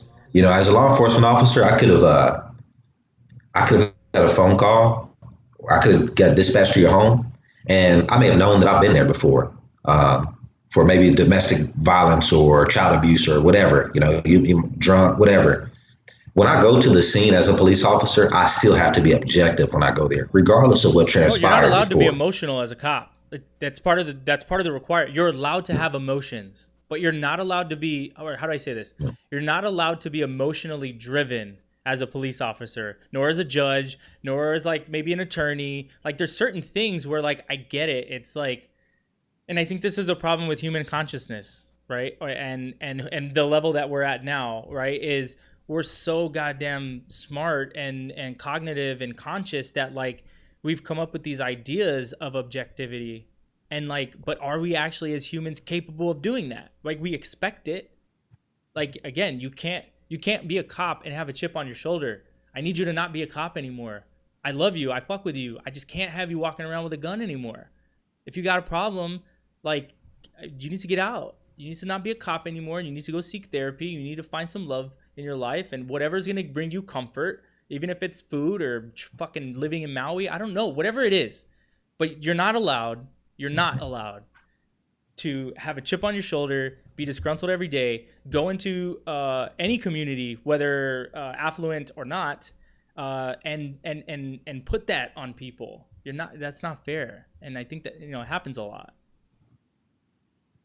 It does. And it's unfortunate. A lot of it we don't hear about every day, right? So your regular run-of-the-mill police brutality, I might have got slapped upside the head or, whatever it is. You're not going to hear about those small things. Nobody got killed. Probably, there's probably a little bit of damage or whatever, police officer. And even this cop that we just arrested, or that they just arrested, I've seen his disciplinary record. He's got at least eight different offenses for and it's in one way or another interacting with the public, being disrespectful or excessive force or so on and so forth. So just to the same degree where we can, change the character of Floyd, it's the same degree to which we can change the degree of this cop, and it's not always that way, it's not always that way. But like I said, I think that, it's one of those things that once they bring those other guys in, I think people will be, it's just like the guy on the video just said, we out here, they got the one, but, bring the rest of these guys in.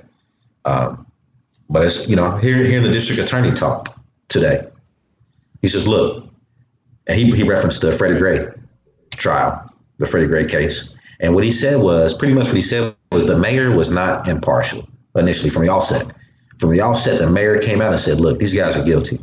And so what happened in the courtroom, those guys didn't get a fair trial. And that was one of the reasons why they got off. And so his justification for not arresting these guys initially was, we want to do this the right way. I want to afford these guys every protection that they're guaranteed under the law. We want to do it the right way. I will investigate these guys, so on and so forth. So, but like I said, we're just so used to seeing things at breakneck speed. If that was, like I said, if that was me, I'd be under the jail already.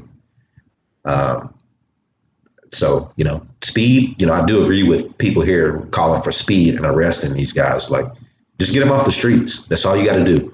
Just let me know that I don't have, vigilante out here killing people, put them behind bars, do what y'all gonna do. But at least he's not out here on the streets. And if I think that would be enough, but like I said, at this point, just seeing all these cities come together, it looks like everybody just wants to fight. It looks like everybody's just looking for a reason to fight. And like I said, this is a perfect reason, So if I was in Minnesota, who's to say I wouldn't be out there? I know. I contemplated it myself driving out there, and it's only like 5 hours away, 5.5 hours or something like that, 6 hours. But I think something might start happening here, so I'd like to be here to cover that as well. Yeah. And so I think the longer that they take, the more that you're going to see that fervor across the U.S. I hate to see it. Honestly, I do. I like to see people happy. But I do believe in, I'm a guy of principles. And so, sometimes I believe the bully needs his ass kicked. And just for the simple, just for that reason, because he's a bully. I believe that, and this is kind of one of those situations. I honestly wish that we could just take those 4 cops and have some sort of court in the streets like we used to do before we had our adversarial system. But that's not the reality of things. We entrusted our justice seeking, our retribution against, ill-doers. We entrusted our government to take care of that. And right now they're not performing. So, I get it. Let's go to Georgia. Let me get that on here. Georgia is popping off as well at the moment. There's Georgia.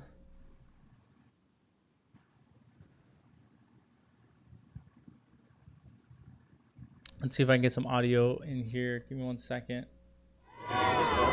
We just gotta take it. Georgia is gotta popping take off back as everything. well. This country was rooted on genocide. This country You can was hear that rooted now? on slavery. And we Mo? still here. I'm here. Can you hear the audio from the video? Yeah, trying to decipher what they're saying. Look to your left. Look to your right. Tell that person you love them. You hear that now? They want us to hate. I can hear it. I'm here, bro. Can you hear the audio from the video? Yeah, yes, I can hear what they're saying. Look to your left. Look to your right. Tell that person you love them. They want us to hate. I can hear it. I'm here, bro. Can you hear the audio from the video? Yeah.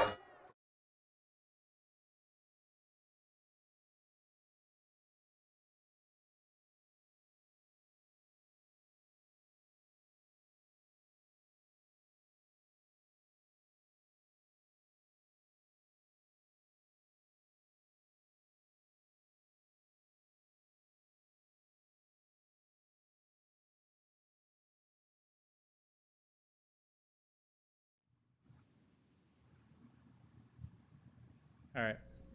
Still there? Okay. Yeah, I I'm think I here. had the audio of that one routed improperly. Sorry for that at home.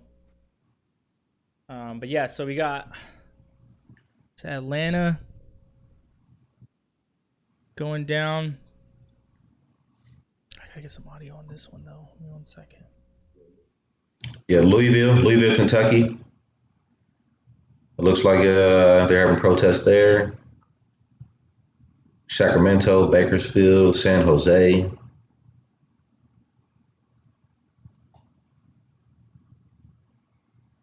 Where am I coming out of? Coming out of some. Oh, one of these.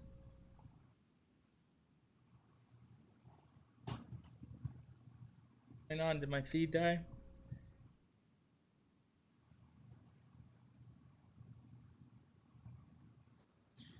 Yeah, see, like I said, every crowd I see, if you look at these crowds, like everybody's out there. So you can tell, this is something that everybody, you can't look at that video. I don't care if if you even try to justify. I don't care how you justify it. You can't. Everybody's out there. I mean, we've all seen the same thing. So like I said, I don't care what this guy did. Right. If he'd have beat up an old lady, all right, kick his ass. He beat up a kid, kick his ass. That's how I feel about that. But beyond that, it's pointless. I think my feed is not good. Fortunate. That's unfortunate. I don't know why that's happening. Oh, I know why. I figured it out. I think my... Oh, wow. My, okay. My CPU is pretty hot right now.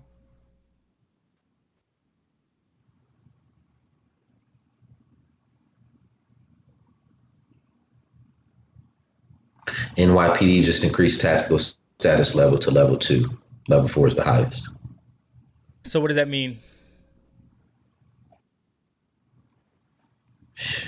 What we have? What, Alpha Bravo, Charlie Delta? Those fools are in Bravo. For them, right? So for people at home who don't understand. They just, I mean, they pretty much they changed their posture from a level 1 to a level 2. So now, I mean, and this for all you military guys, it will be the same thing as us changing the threat level from Alpha to Bravo or Charlie to Delta.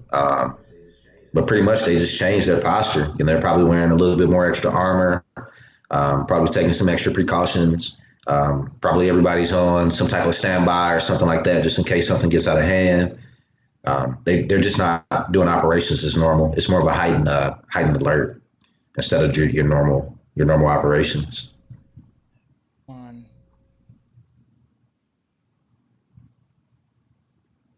I really wish I could figure out why.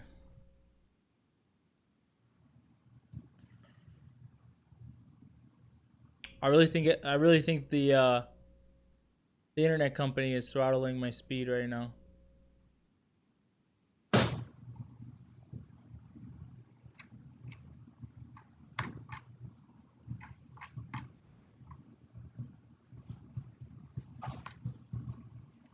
Everywhere.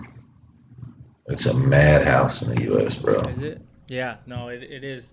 And it's the weekend, and bro, we've been in our houses for so long. Like, I mean, what do you think, man?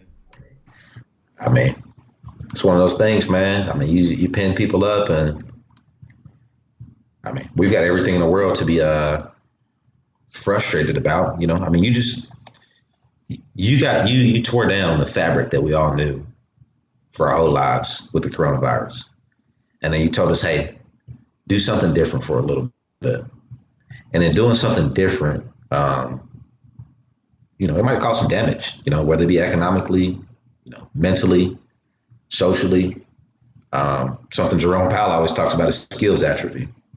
I mean, you've got a ton of people that have skills and they're just unemployed right now. You know, they don't know what to do. That's all they've done their whole lives is, you know, utilize their skills. And now they've even had that taken away from them. So I just think that, I mean, it's a powder keg, man. I mean, I'm hoping for the best, but I'm not overly optimistic about any of this. And we're just starting. I mean, we're just getting into the spring, summertime. You know, we're just getting there. It's gonna be a long summer. It's gonna be a long summer. So someone asked if we thought the virus had anything to do with this. I'll be honest, I don't think so. I think that it's. I do to the degree that it's just stressed people out to the degree that we don't know how to handle being it. Stuck inside, but like as like a conspiracy, like it was unleashed to keep people home and then all this. But if they were asking for what you're saying about the stress level, then yeah. No, I mean, conspiracy to keep people home? No, but I do believe that, this is what else I believe about the virus. I do believe China intentionally release the virus. I do believe that they attacked us, and I believe our government is just playing it cool. I believe, and here it is, if I am China, and this is they just have a different way of operating. They don't speak, they don't talk. So even if I accuse you of inflicting harm on me or hurting me, I am never going to cop out to that. I'm never going to tell you that. I'm always going to smile in your face. And so if I look at economics, if I look at it from an economics point of view, we were attempting to wean ourselves from China. I mean, when Trump got to office, he started beating those drums. Hey, American corporations, bring your stuff back home. As soon as he got in office, bring your stuff back home. He's still beating those same drums. And now he's offering a tax break to relocate your business to come back to America. So I do think that economically, that China wanted to inflict some harm on us. And I do think that we understand, we know that, and we believe that. And it's one of those things, do I go out on that limb and just outright accuse China of doing that? Because if I do, what is that? That's an act of war. You know, and if I don't, and I have some intel that they did do it, you know, I'll just, you know, I'll take that aspect, but they're not just going to come out and outright say we attacked you guys. I personally believe that, I do believe that virus was engineered by humans, whether it was engineered in the United States and it left the United States and went to China, or it was engineered in China and released in China. But I do believe that it's engineered by humans, and it was designed to create this this pandemonium that we have now. I mean, we created instability in the whole world. So, I mean, I could be wrong there, but Yeah. who knows? I don't know either. Man, what is going on here? That's wild. We're not receiving enough packets.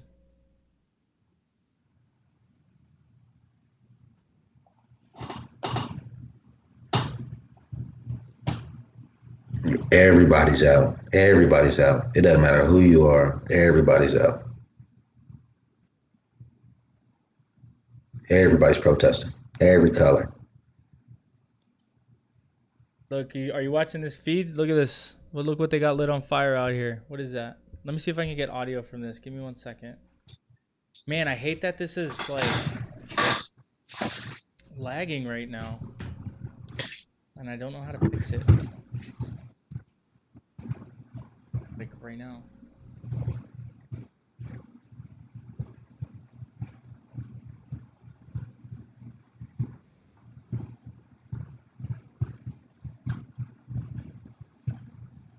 Yeah, earlier I saw they set the police station on fire in Minnesota. I'm gonna try to restart.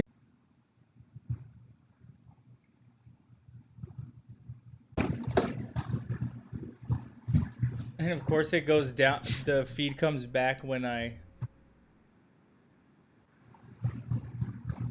It says SWAT trucks are arriving on the Las Vegas Strip. SWAT trucks are arriving on the Las Vegas Strip. Yeah. Okay, so feed coming out, feed back. Give me a second, guys. And grab.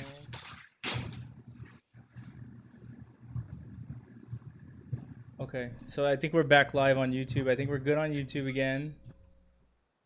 Let me just make sure that Facebook is good again as well. Wow, they're burning. What is that burning in? I don't know what city that is. I have to get back in there and pull that up. 1 second. Come on. There it is. Okay. All right, I think we're back. Sorry for all that. We're just getting the feed fixed.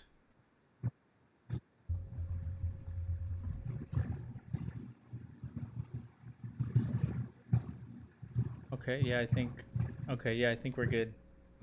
Okay, yeah, so thanks for everyone tuning in. We've been live for about an hour and a half now. We're covering all the different cities, all the different protests that are happening right now. My buddy Tehran and I, we used to be in the military. We used to be cops in the military.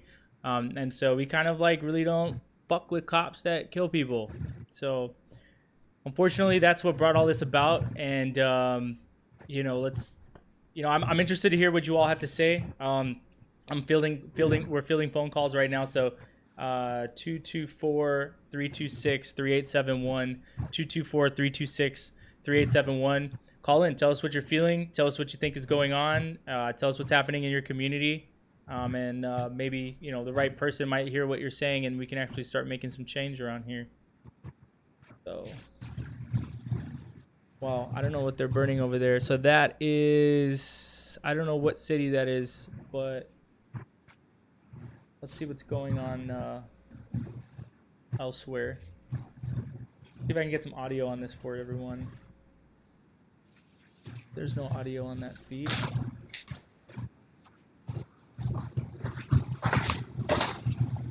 Welcome back, sir. Hey, sir. So yeah, I think our feed is good again. I just had to restart the stream. For those OBSers out there, I changed the encoder from X264, which is just a processor, to NVEC, which uses the, if I'm not mistaken, the NVIDIA, the GPU, a little bit. Could be wrong about that though. But okay, so yeah. Oh, okay. So let's go. Oakland protesters headed towards Jack London Square. Let's pull in Sky 7. Sky 7, are you there? Sky 7.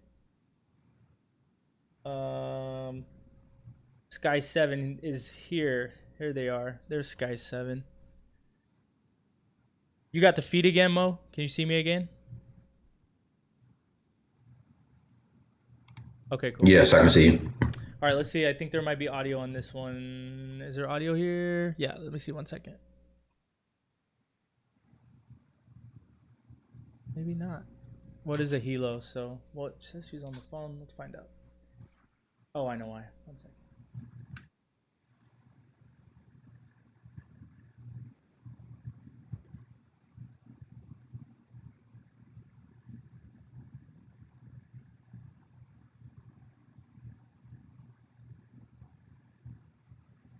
I got a browser on that's playing our voice right now. I have to find it. Give me 1 second.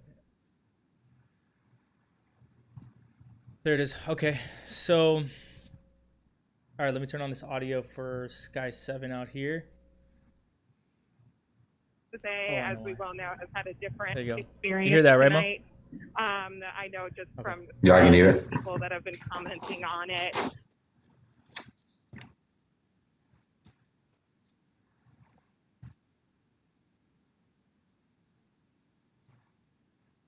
I got a browser on that's playing our voice right now. And that the message will just continue to come without there being any sort of there it is. Okay, destruction, so of course, or injuries. We don't want anyone getting audio hurt. for Sky 7 out here. Yeah, I am not clear on that, Dan, but that's a very good question. Yeah, just curious if they're aware of what's happened elsewhere, because it's certainly encouraging to see what's happening there in Oakland tonight in terms of just First Amendment expression and protest without any great problem. Where are you exactly now, Jabina? Forgive me. What do you know? Can you? I am at 7th and Broadway. 7th and Broadway. Coming up on 7th and Broadway at the corner here, which is near the police department, as you all know, the Oakland Police Department. The crowd has stopped here, and I now see police officers. They are. Yeah, I can hear you. I'm here. I'm just watching. Ahead here, and the crowd has officially stopped where the officers are.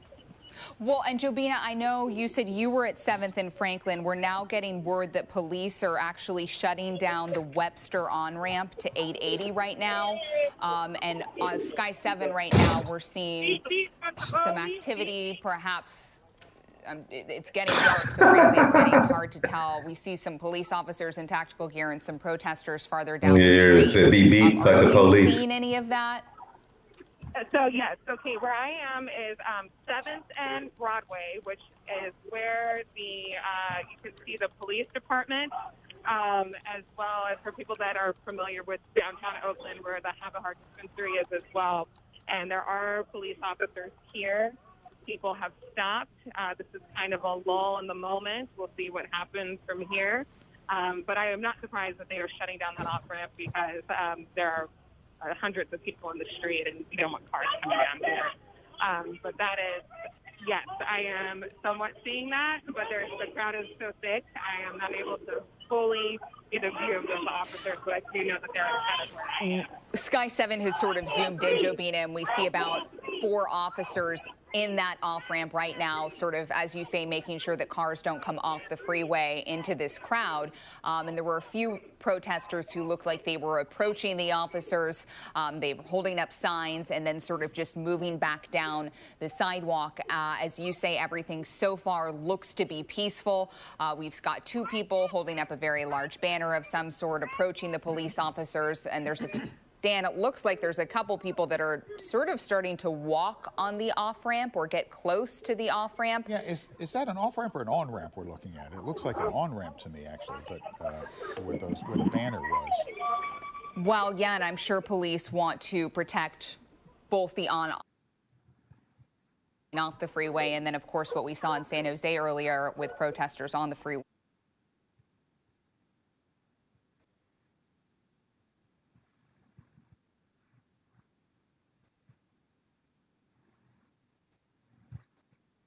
Yeah, I'm here.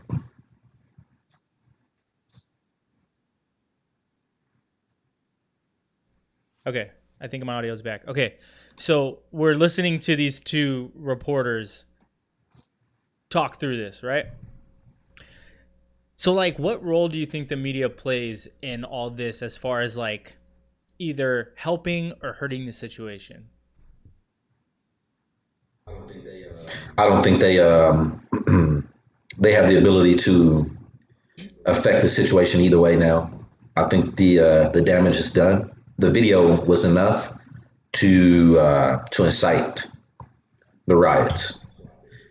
So I think that the media is strictly there now, just reporting what's going on. But I mean, it's not like I had a hard time with the coronavirus because of all the negativity with the news.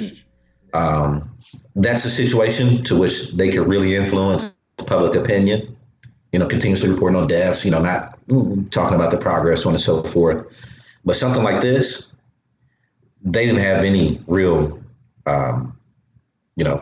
impetus in this. I mean, they didn't have any effect on it. I mean, it was just the video itself of that guy being killed. That was enough to set the whole country, ablaze. So, yeah, no. I don't think that the media really, beyond reporting what's going on, giving, being eyes in the sky, as the helicopter is, or, your ear to the street. But, we've got that already, in people with their smartphones. You can live stream from your smartphone now. So, but I mean, it's just another, this is a way to keep the media honest, I think. Them keeping themselves honest, keeping everybody honest. Yeah, but for me, it's kind of like okay, they're like, and there's protesters down there, and they have a sign of some sort, and they're like, and they're trying to play by play, and that was probably the worst example. But sometimes they're like trying to say what these people are doing, but they don't know what everyone's doing, right? Like they're not, they're like, it looks like the police are doing this, and it's like for instance, right now the media is loving every minute of this, right? And don't get me wrong, like we're here too, right? We're here talking about it. Obviously, we're live streaming it. Like we could be accused of being part of the machine as well. But obviously, you do lose that argument because we don't have not near the influence that major media organizations have. But they love sensation, and they love a good riot, man. Like even just like mass problems. Like I think Rahm Emanuel is the one that's being quoted as the one who said it, but the first person I ever heard say it was Hillary Clinton when she was on with that shit that her and Biden did, and she said never let a good crisis go to waste. Never let a good crisis go to waste. Like what does that mean? You know what I mean? Like who thinks like that? I don't think like that. I'm not always looking to capitalize on every crisis and the turmoil of other humans so I can get some form of gain. So that's how I think the media. Well, I mean, they did it. The media did that, and I would even say that the politicians contributed to it as well, and the aspect that. During coronavirus, it was all coronavirus. We went from talking about deaths and the death count to Democratic states are being restricted or opening up. Republican states are opening up. So we even turned that into a political issue, whether your state opened up or not. And it's like, dude, like, what the fuck do they have to do with it? Okay, so what's not? Yeah, what's going on a lot in the local news. Hold on, I want to go to. Oh no, this is what we're looking at here. So it looks like these. Look, I'm going to do the thing that I said that I don't want the media to do. Oh, no, I almost ended the feed. So it looks like the protesters are blocking this cop car from getting through. So, yeah. So here we got, on the left, we got protesters blocking the traffic. So, here's the thing. I'm all about peaceful protests, man. But I also understand the idea of being so fed up that you'd be willing to be violent, right? Violence is not the answer. Cliche as fuck as that is, it's true, It's not. Violence begets violence, and then no one wins, unless you're the strongest person. And to be honest, and this is something that you can probably attest to, the police force is so heavily militarized now. All the shit that we were using when we were in Iraq, what do you think happened to all that? When we were done with it. Yeah, it went to them. It all came back here. It's on our fucking streets right now. Whether they wrapped it in a different skin so it's not sand colored anymore, it's the same MRAP. It's the same armor. It's the same everything. It's just given to a police force now instead of being in the hands of the military. And these motherfuckers are itching to use that shit. They fucking just, they can't wait to fucking hit people sometimes, you know? You know, it's really interesting too. Some of the technology we had in the military. One situation I can think of, for any of you guys that don't know, the kids, you know, we dealt with a lot of kids in Iraq, and the elders would send the kids to do the dirty work because they knew we wouldn't touch them pretty much. You know, they knew we had compassion when it came to the kids. But they would send these kids in there, and I mean, these kids were destructive. They would cut the perimeter to our fences. They would steal the batteries from our perimeter security system. They were stealing just all the concertina wire we had stacked up around the barrier. And we had rules of engagement. And I mean, it's as simple as that. There were no laws. There were just rules of engagement. And one of those is if somebody cuts the fence, kill them. Point blank, period. Just kill them. You use some discretion when you get that type of power in your hands, you know, to just outright just off somebody. But one thing you find out, like with those children, the elders sent them there because they understood. They didn't do it on their own. Yeah. Right. They understood. And so, you know, with this, you know, it's a little different. You know, we do have the younger generation there, but I think you have, with this, you have the elders that sanction the behavior as well, or are sanctioning this type of behavior that's going on. And so, I mean, that's a really unique thing too, you know, to just let your children, I mean, these are somebody's kids. I mean, like I said, a lot of these people I'm seeing are young faces, you know, so these are somebody's children. Like, where are your fucking parents at? You know, and you guys are here looting or riding. Are they out there with you, you know? You know, so I'm not, you know, but my story with the kids was we had a device. I can't even think of the name of it, but this thing resembled a satellite dish. It was on top of a Humvee, and it was strictly used for crowd control. And I mean, literally, I can flip the switch, and if I pointed this thing at you, you know, you feel like Mike Tyson was hitting you, you know, both sides of your head. And I mean, it was just so debilitating. And so to that, you know, when we talk about militarizing our police force, I don't understand why they don't have tools like that. It's non-lethal, you know, so I don't have to necessarily worry about killing anybody. You know, all I'm doing is just attempting to break up this crowd. You know, hey, go home, go somewhere else. You know, you ain't got to go home, but get the hell up out of here. So I'm very shocked that you know, we don't have some alternate form of crowd control. And it's, you know, I'm reading a tweet right now. This is, how do these cops, how are they not prepared when they see a protest in a city like Minnesota? How is a large city, you know, somewhere like Chicago or New York, how are they not prepared? And, you know, I mean, that just begs the question. Look at these people. Look at these people. Look, you see it? I don't know what that is. Yeah. I don't know who threw that or what, but no, man, it's even like it's even evident with and forgive me because I'm gonna find her name. The woman, the paramedic that when they stormed her house, 3 cops in the middle of the night or whatever, then they arrested the boyfriend for defending them. What was her name?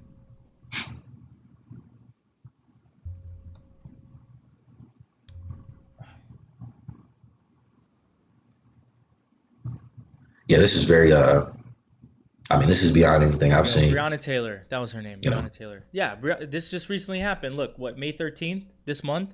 Breonna. They dropped the charges against her her boyfriend. Yeah. Her boyfriend, how long right? did he spend in jail? But what I'm saying is, like, the way that these dudes went into that crib and just started, you know, like, blasting. No knock warrants. Like, why? Like, Yeah. Why? Like, but they're. Yeah, I saw a story like that recently here in Texas. Same type of situation, except there was a 16-year-old selling weed, and he had his little brother was there. I think he might have been like 7 or 8 years old, and they shot the little brother. But that was here in Texas here recently. A 16-year-old selling weed, and they freaking raided the crib.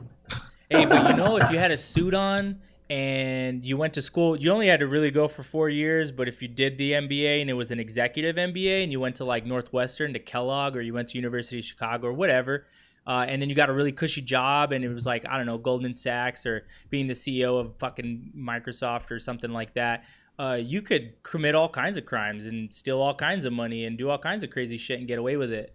But you're right. You can't be a kid and sell fucking weed. I just don't get it. Just talking about Epstein, the series that I'm watching now, the first episode covers his deposition. And one of the very first questions they asked him, have you ever been convicted of trafficking? Really? Sex trafficking? Yes. Have you ever been convicted of soliciting a minor?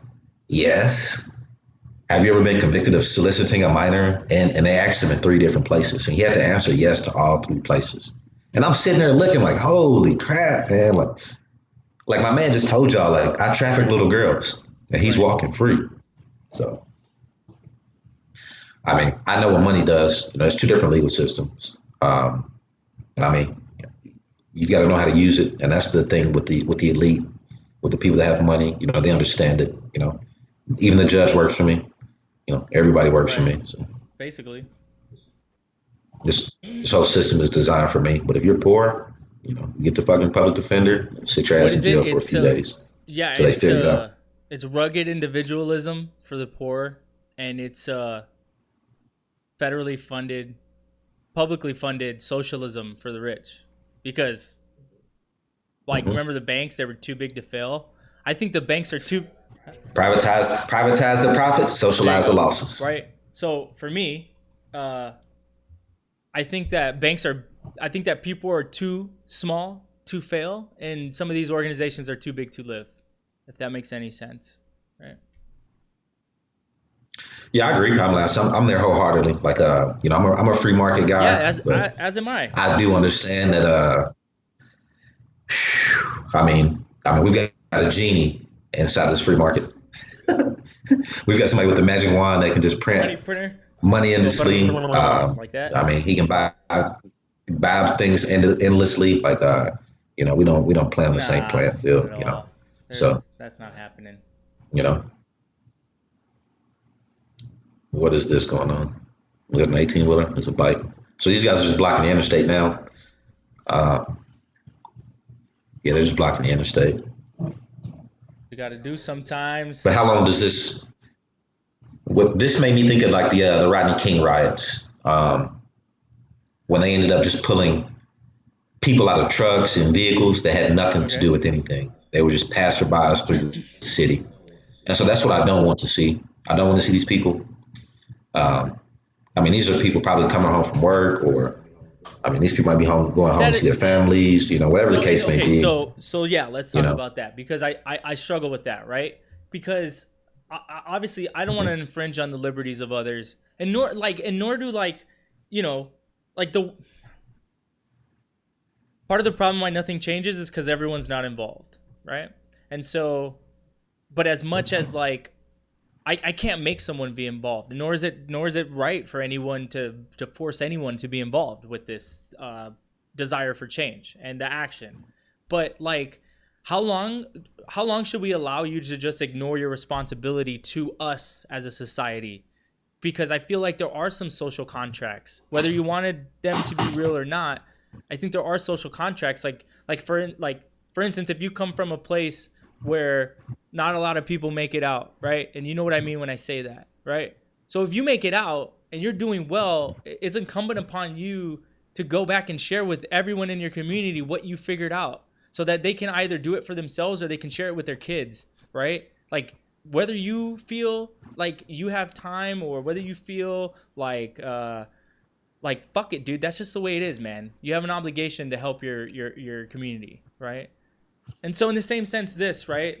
Maybe a nurse just got off and she's been battling corona all day, right? And that's probably the worst example, because it sounds shitty to say. I think that a moment of what's the word? A moment of prevent. How do we say this? A moment of.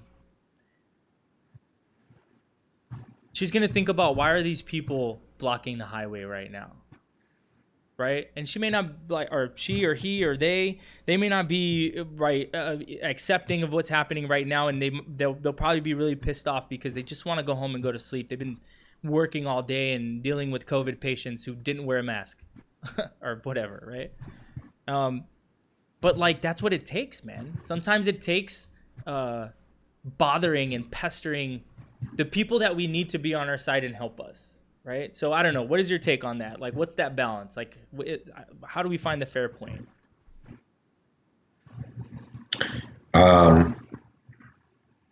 Honestly, I think everything starts with dialogue.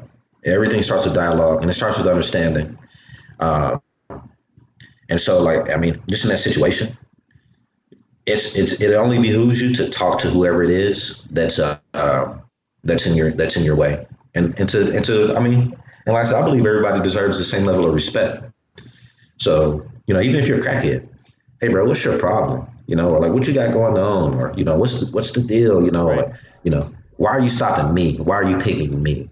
And if that person can genuinely look me in the eyes and just say, you know what, well, I don't give a shit. I'm just going to mess with anybody, or, I'm going to, whatever the case may be, but I think dialogue is the main thing. Are these people on top of this truck? Yeah, they are. So, I mean, these are things I disagree with right here. Even the guy that jumped on the police cruiser. He jumped. I don't know if you saw that video. At first, everyone was like, the cop hit him. And then it was like, well, no, he kind of jumped on and jumped off. Yeah.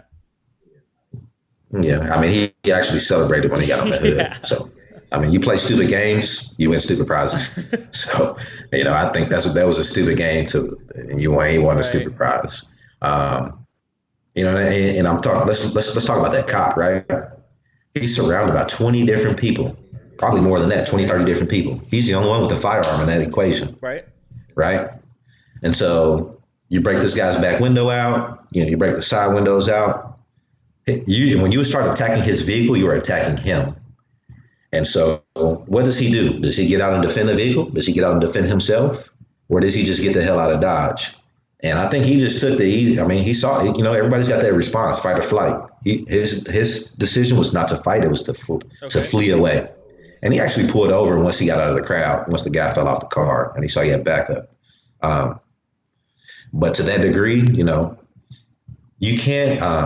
I'm peaceful. You know what I mean? I'm for peaceful protest all day. Damn, they got the Amazon truck out there too. Oh, that's lit. What's in there? Damn, someone's gonna be pissed. They're not getting their, I don't know, air freshener tomorrow or something.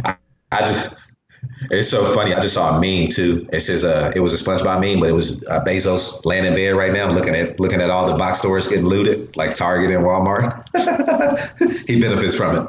But I mean, look at these people. Look, they're stopping a freaking police car. And so as a cop too, I've got to act like you said. The cop just took off. I would have done the same thing. There's no point in me stopping there. I'm not going to. Whatever you're pissed off about at that point in time, you're too pissed off to even listen to what I have to say. So I'm gone. And that's a tough thing for a law enforcement officer to do. My whole life I've been taught, or my whole career I've been taught that, I'm the protector. I'm the one that goes in when something goes wrong, and now I have to run away from something. And so, I mean, this whole thing is unique. A lot of these officers probably haven't, they've made a training for this not at all. For, what, 15, 20 minutes? Okay, look, so let's. They might have got their 40 hours of training. Back to Unicorn Riot. I'm trying to get Twitter to start streaming again. Oh, sorry, I didn't know I did that with that window. So looks like they put a what is it called? Like a bank or something on fire. Here, I'll show you guys in a second. There it goes.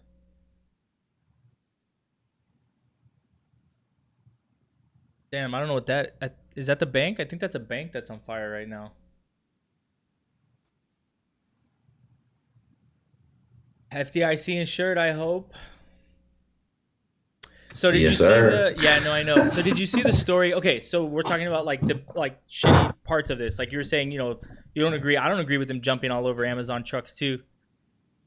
Here's the thing. I'll just be completely honest. Like, let's say we tried the peaceful protest thing. Yeah, that's a bank. Yeah, that's a bank. Let's say we tried the peaceful protest thing for quite some time, and it became clearly evident that they were not going to listen to us and the shit was not going to happen. Then yeah, let's burn this bitch to the ground. But we didn't even try that yet.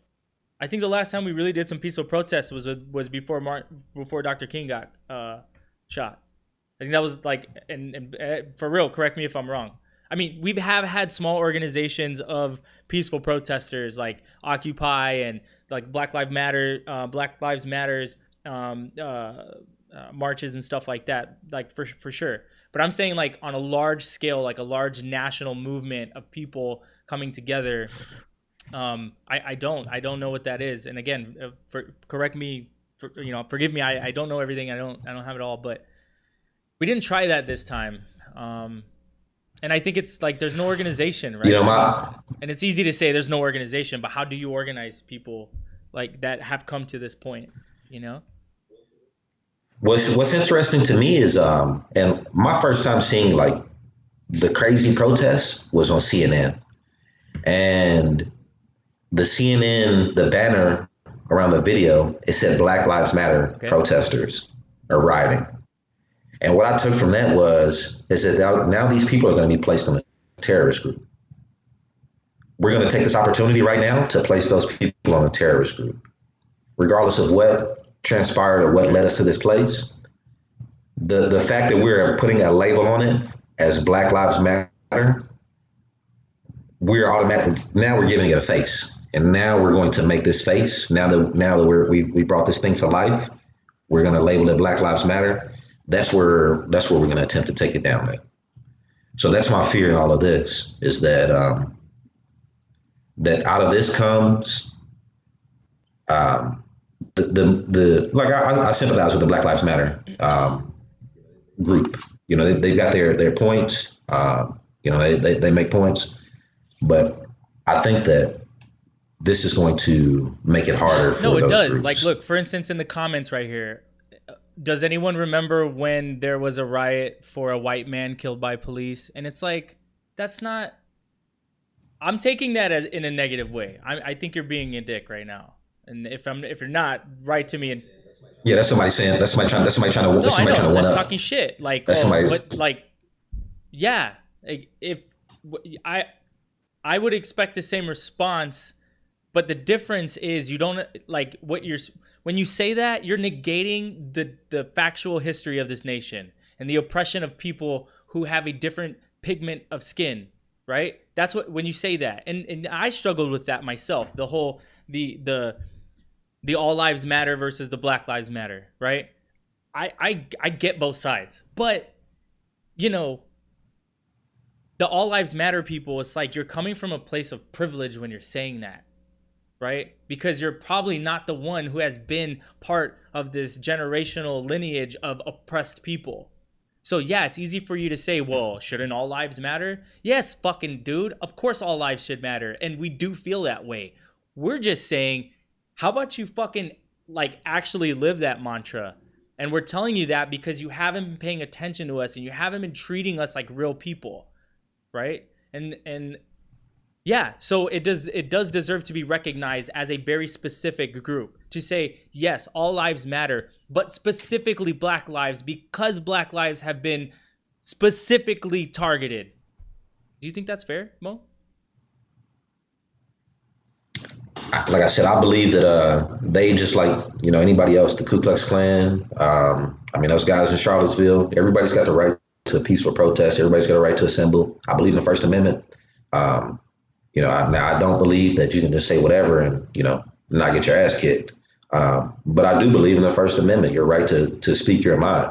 Now, if you piss me off in the grand scheme of that, then, that's a different story. But I do believe that we should listen to everybody. I don't care who you are. You can be a feminist.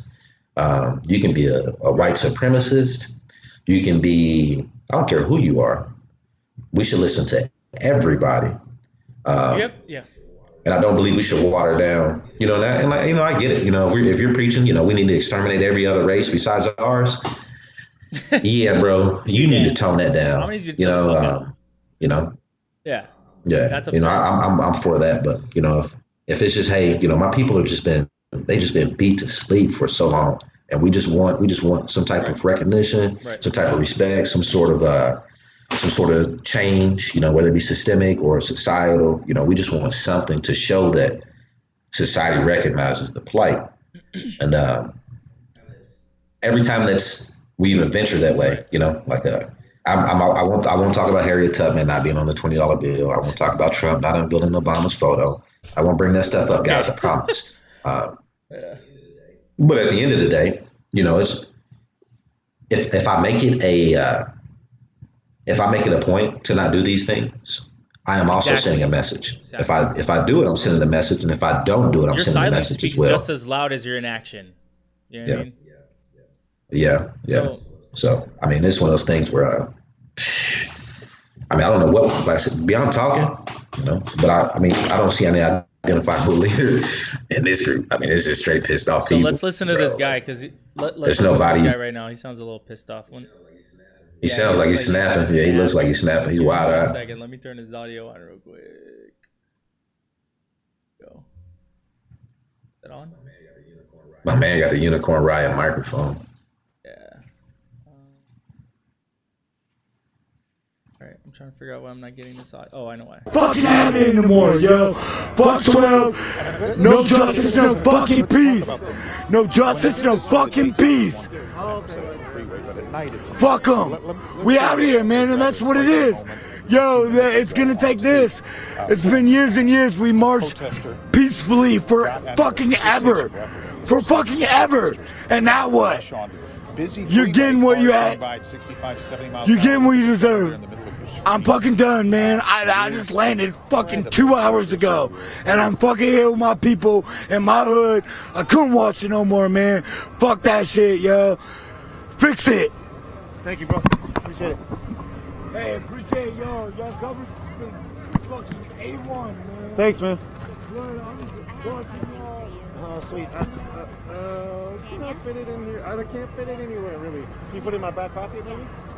Thank you so much. And this is for reviving. Just take a big puff of it. Oh, okay. And this is for your sore shoulder. And this is spring Look water. at you. Yeah, I can hear you. I've been out west. Oh my God. Yeah. I didn't even recognize it was you right here. I gotta get over here. Yeah. Thank you so much. Do you want water? I'm okay, because I have so much. Thank you.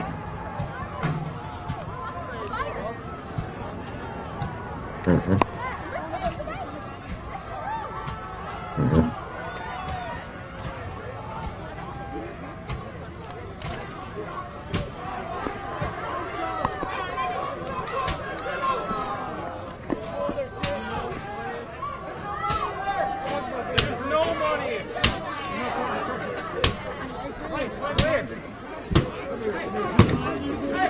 But they did the same thing in Chicago, in downtown Chicago. I mean, look how it looks now compared to 10 years ago.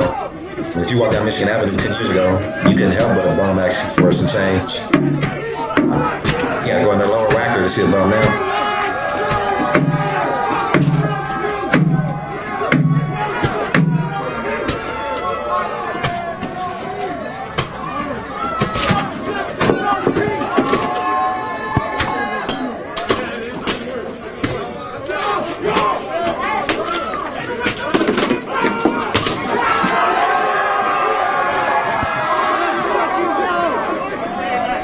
Thugs out here protesting, man. That's what they call them, thugs.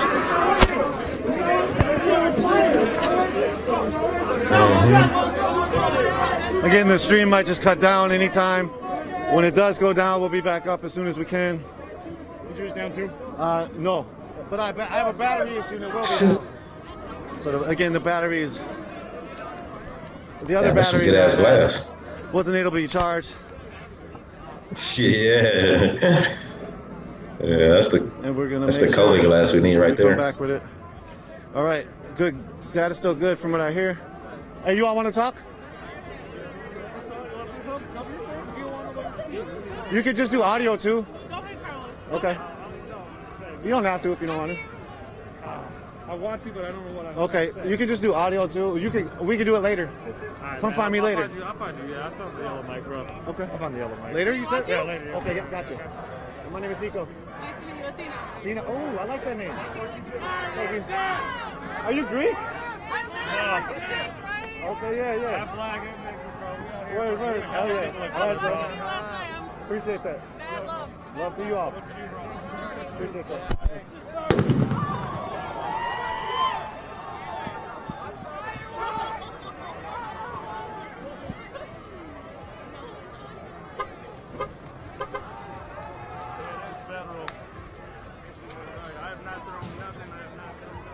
I can hear you. Handing out waters. What's good? Again, the street. Hey, what up? How you doing? What's good? We out here. We outside. Third and the fifth. We're going from the third to the fifth. You feel me? It goes third, fifth. What's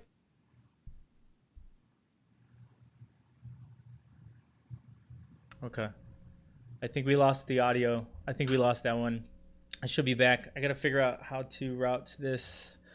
All right, so let's go back to California Freeway. I got to find another feed. There's got to be more feeds somewhere. Give me 1 second. So this one also has audio. Test of wills as protesters are stopped by police and they want to find some place to go, and police want to move them in the direction that they want to move them and begin to try to disperse them. And the way they do that is to push them forward or push them in one direction or another and keep pushing them in one direction or another until the crowd begins to thin out. Well, and Dan, about an hour ago, when it was a little lighter inside in the vicinity of the space station and attached to the space station. So that was a huge learning curve for truck in the middle of this we intersection. human-rated craft for a portion of the mission, and then for crew, you just have to obviously expand it for the whole mission. And then the last part was Cargo Dragon has been this amazing test bed for commercial crew. And what that means is we were able to test out like heat shield material. No, thank you. NASA. Yeah, what do you think about, hey Mo, what do you think about the Space Force? Do you think we needed that? I would say yes. And I'm going to say yes because we're in a competition with the other nations. For what? And so, I mean, it's just in the interest colonizing space. If I listen, I listened to Elon during the preparation for the rocket launch this week. And so one of the things that he talked about was the properties of space. And so it's easier to do things like organ printing or retina printing in space just because of the conditions. So that's what they're looking at. But Getting back to what yeah. I was just saying, though. I mean, we got to stay ahead of the curve. One more time.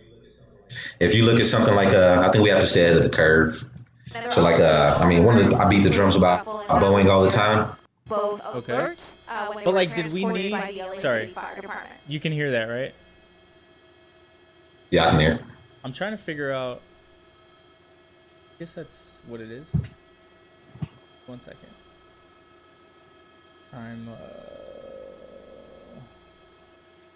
Oh, I think that feed that was coming in was mono.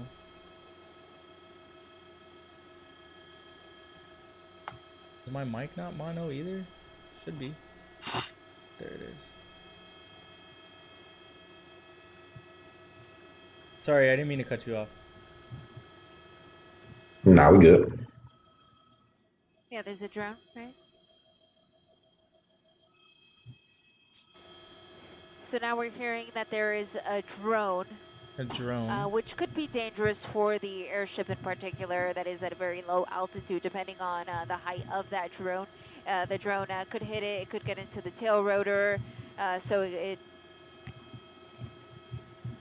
is something that the airship is definitely trying to monitor, as well as the person who was pointing a laser at their helicopter, which could also be very dangerous. It could blind the pilot, and that, of course, could lead to something very unfortunate. So for that reason, the airship has two things in particular that they're trying to watch out for. The first, of course, being the drone, and then also the laser. Okay. So I think that is in LA. And that, oh, I didn't even realize I had the wrong video up. I'm sorry, everyone at home. 10-4. 10-4. We're going to another chopper here. So this is downtown LA, I believe. So I think they're at some, I don't know if that's a Capitol building or what, but there's a lot of people down there. Assignment desk from Alpha. We're about 30 minutes now. 30 minutes left of fuel. Okay. Can't wait to go back to Cali. Okay, so. Yeah, we're good. Yeah. Just a lot going on. So yeah, just wanted to say thanks for everyone tuning in on Facebook and on YouTube.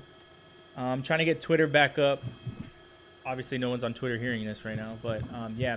So number down here, 224-326-3871. Call in with constructive words, even if it's criticism.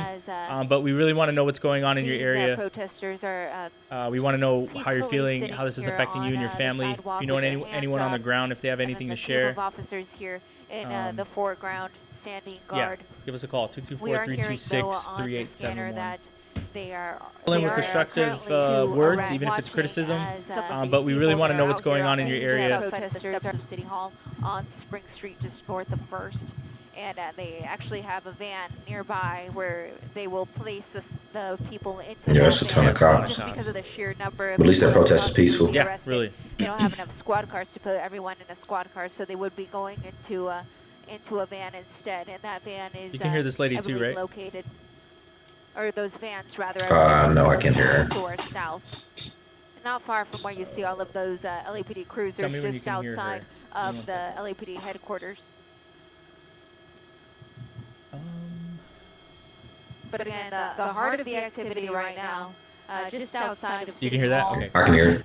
the protesters were able to get on the steps of City Hall. That is always open to the public. You can easily get on the steps. But the question was whether or not they could actually get to the building itself. So whether the doors to the building were locked. And so some of the officers still came hear over her? to block the doors themselves. But the steps themselves are always available to the public.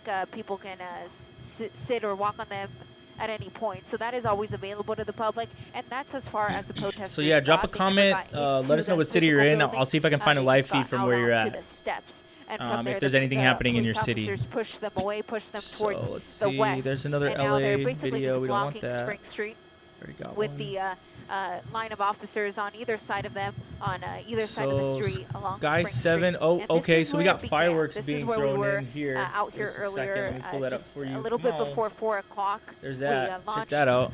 to City Hall because we had been made aware that there was going to be a protest today. And when we got out here, it was a very quiet protest, maybe about 24 people at most, with another dozen nearby at.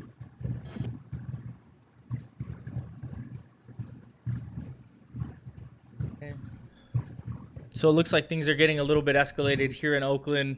The time is, it's 9:30 time, local time out there. So police are subduing an individual at the moment.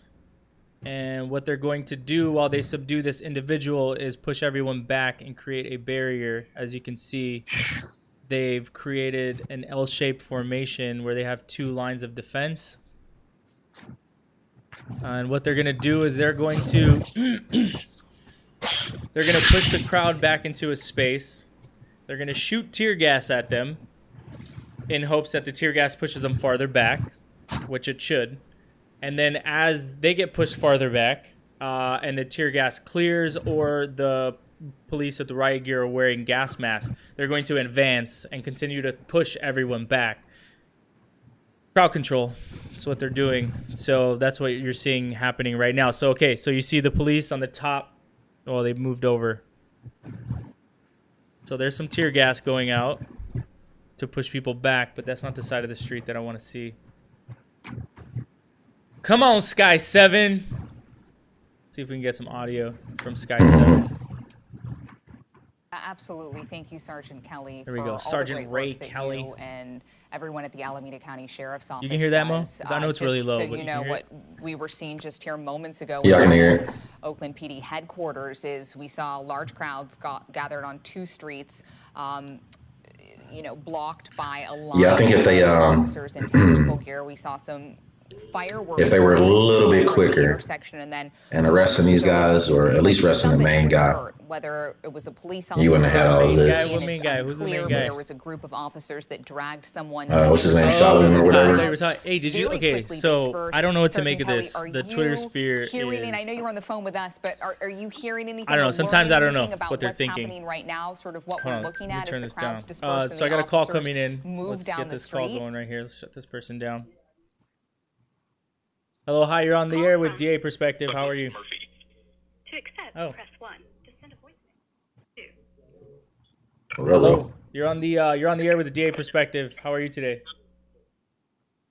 Hey, how's it going, man? I'm just watching your stream right now. Good. Give me 1 second. Let me kill the audio. That's probably the most insensitive word to say at the moment.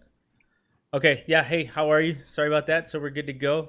Tell everybody who you are, where you're from, and what you're calling in for. Hey, my name is Douglas Murphy. I'm from Austin, Texas. Okay. So I'm not really here to say anything specific. I'm just I kind of have some questions. Would like your opinion, honestly. Is just trying to figure out where the pragmatism is here with the police brutality versus the clear amount of arson, looting, and other crimes that are taking place. And I've been watching the streams the last couple nights. One from Unicorn Riot, especially past 2 nights in Minneapolis, especially, where it's been a lot of inebriated people who really aren't there necessarily to do anything but cause problems. What's your opinion about that? Yeah. So it's an unfortunate. In the same sense that we're being asked to not vilify every police officer for the actions of one police officer. It's kind of the same idea for me, right? You can't control who decides that they want to be part of what's happening. Now, you can blame them for obviously being provocateurs and breaking stuff or whatever. But to be honest with you, a drunk protester is not as much of a concern as a non-drunk protester, if that makes sense, right? I mean, someone who's clearly inebriated probably isn't going to be able to inflict as much damage as someone who's not inebriated. But it is unfortunate. What's your take on that, Mo? I think that Sorry. I understand the. No. Go ahead. I was gonna let Tehran give his perspective on it as well. No, that's fine. That's fine. Let him. Okay. I'd love to hear his perspective, actually. Yeah, he wants to hear yours. I'm gonna put you next there. Go ahead, Mo. Yeah, I think that in every situation, in every circumstance, there are opportunists. And this is an opportunity for someone to take the situation and do something. My stated objective, if I were out here protesting, I would have an objective. I would be objective about it. I would go out here and I would say, hey, this is why I'm here. It's peaceful protest. I believe in that all the way. It's the same reason why I wouldn't take my firearms out of the Capitol building to protest going back to work. For the very same reason, just as much as a firearm can hurt you, so can the wrong words, so can the wrong actions. Those things all lead to everything else. But I don't agree with, I feel like if you all are going to protest, I don't agree with tearing things up. But I do agree, or I don't agree, but I do understand why they're doing what they are doing. I don't condone it, but I understand it. But I do believe that, as a group, they need to just, I'm all for, it's easy to understand, right? That they're doing something that it seems like it's out of hate and anger. But I feel like this is kind of like the ultimate clash, too, with people being inside for so long, COVID-19 happening kind of at this certain pinnacle moment in time. Yeah. And it freaks me out just because you can't hold people inside for so long and expect not a retaliation not to happen in some form of catharsis or another, and I think that's a lot of what this is as well. I'm not sure that it's exactly about George either. That's the thing that freaks me out about this. Right. That I don't think that the justice necessarily. Well, the justice has been served. The guy has already who murdered. Well, if I may, has already been served. If I may, so justice only gets served when there's some form of conclusion to the event. So, for instance, someone getting arrested, an arrest is not a conviction, nor is it an acquittal. So, for me personally, justice will only be served when not only is the officer who was the actual person that murdered Floyd, but the other officers also have some ramifications that should be coming to them. And, when we look at the history, right? So we're having, and not to just throw the name out, but, there was people who had an opportunity years ago to prevent this officer from being an officer for another day, and one of them, one of them is being talked about as being the first female vice president of the United States, right? And if you don't know who that is, it's Amy Klobuchar. She had an opportunity to be one of the people that prevented this person from being an officer another day. And again, if I'm wrong about that, show me the facts. Tell me everything that I've been finding is false. Not you specifically on the phone, sir, but I'm also on the air. But yeah, so there's a lot of people who were complicit in something like this happening. And so I think that's where, for us to say justice has been served, it's a very long line of people who have to be brought to justice.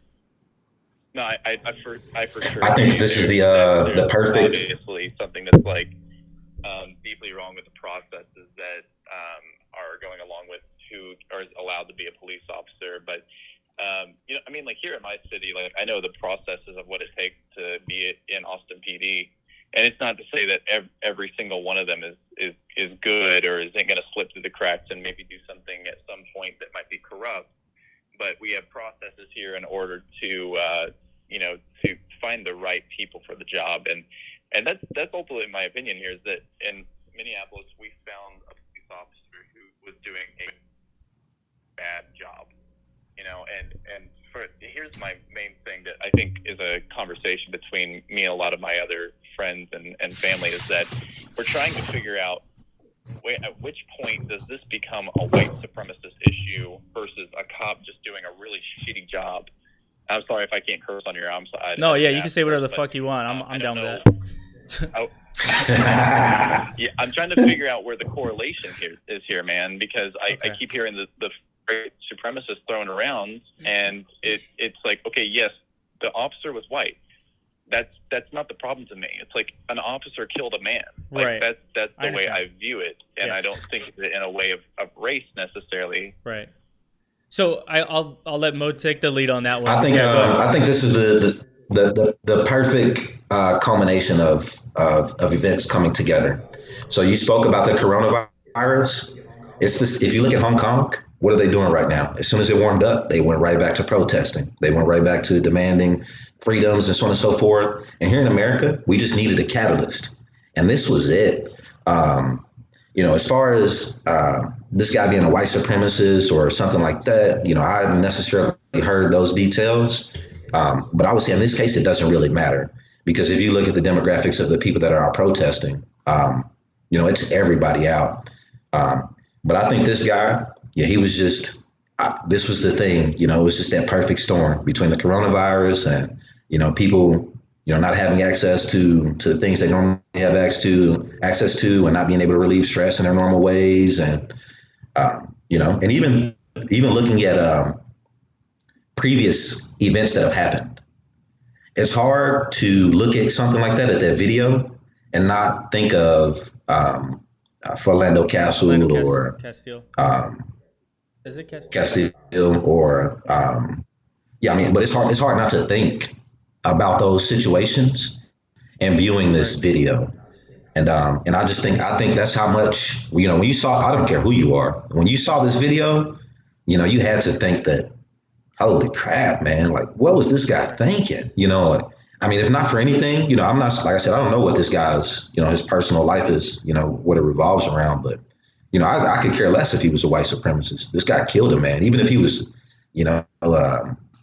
it's one of those things, man, that I think this is the perfect, the perfect storm. I think that, I think where the race thing ties into it, I think it's because it's yet another visual reference to what people of color feel all the time. It's this idea that someone could put their knee on your neck and when they want, and especially if they have a badge and a gun, right?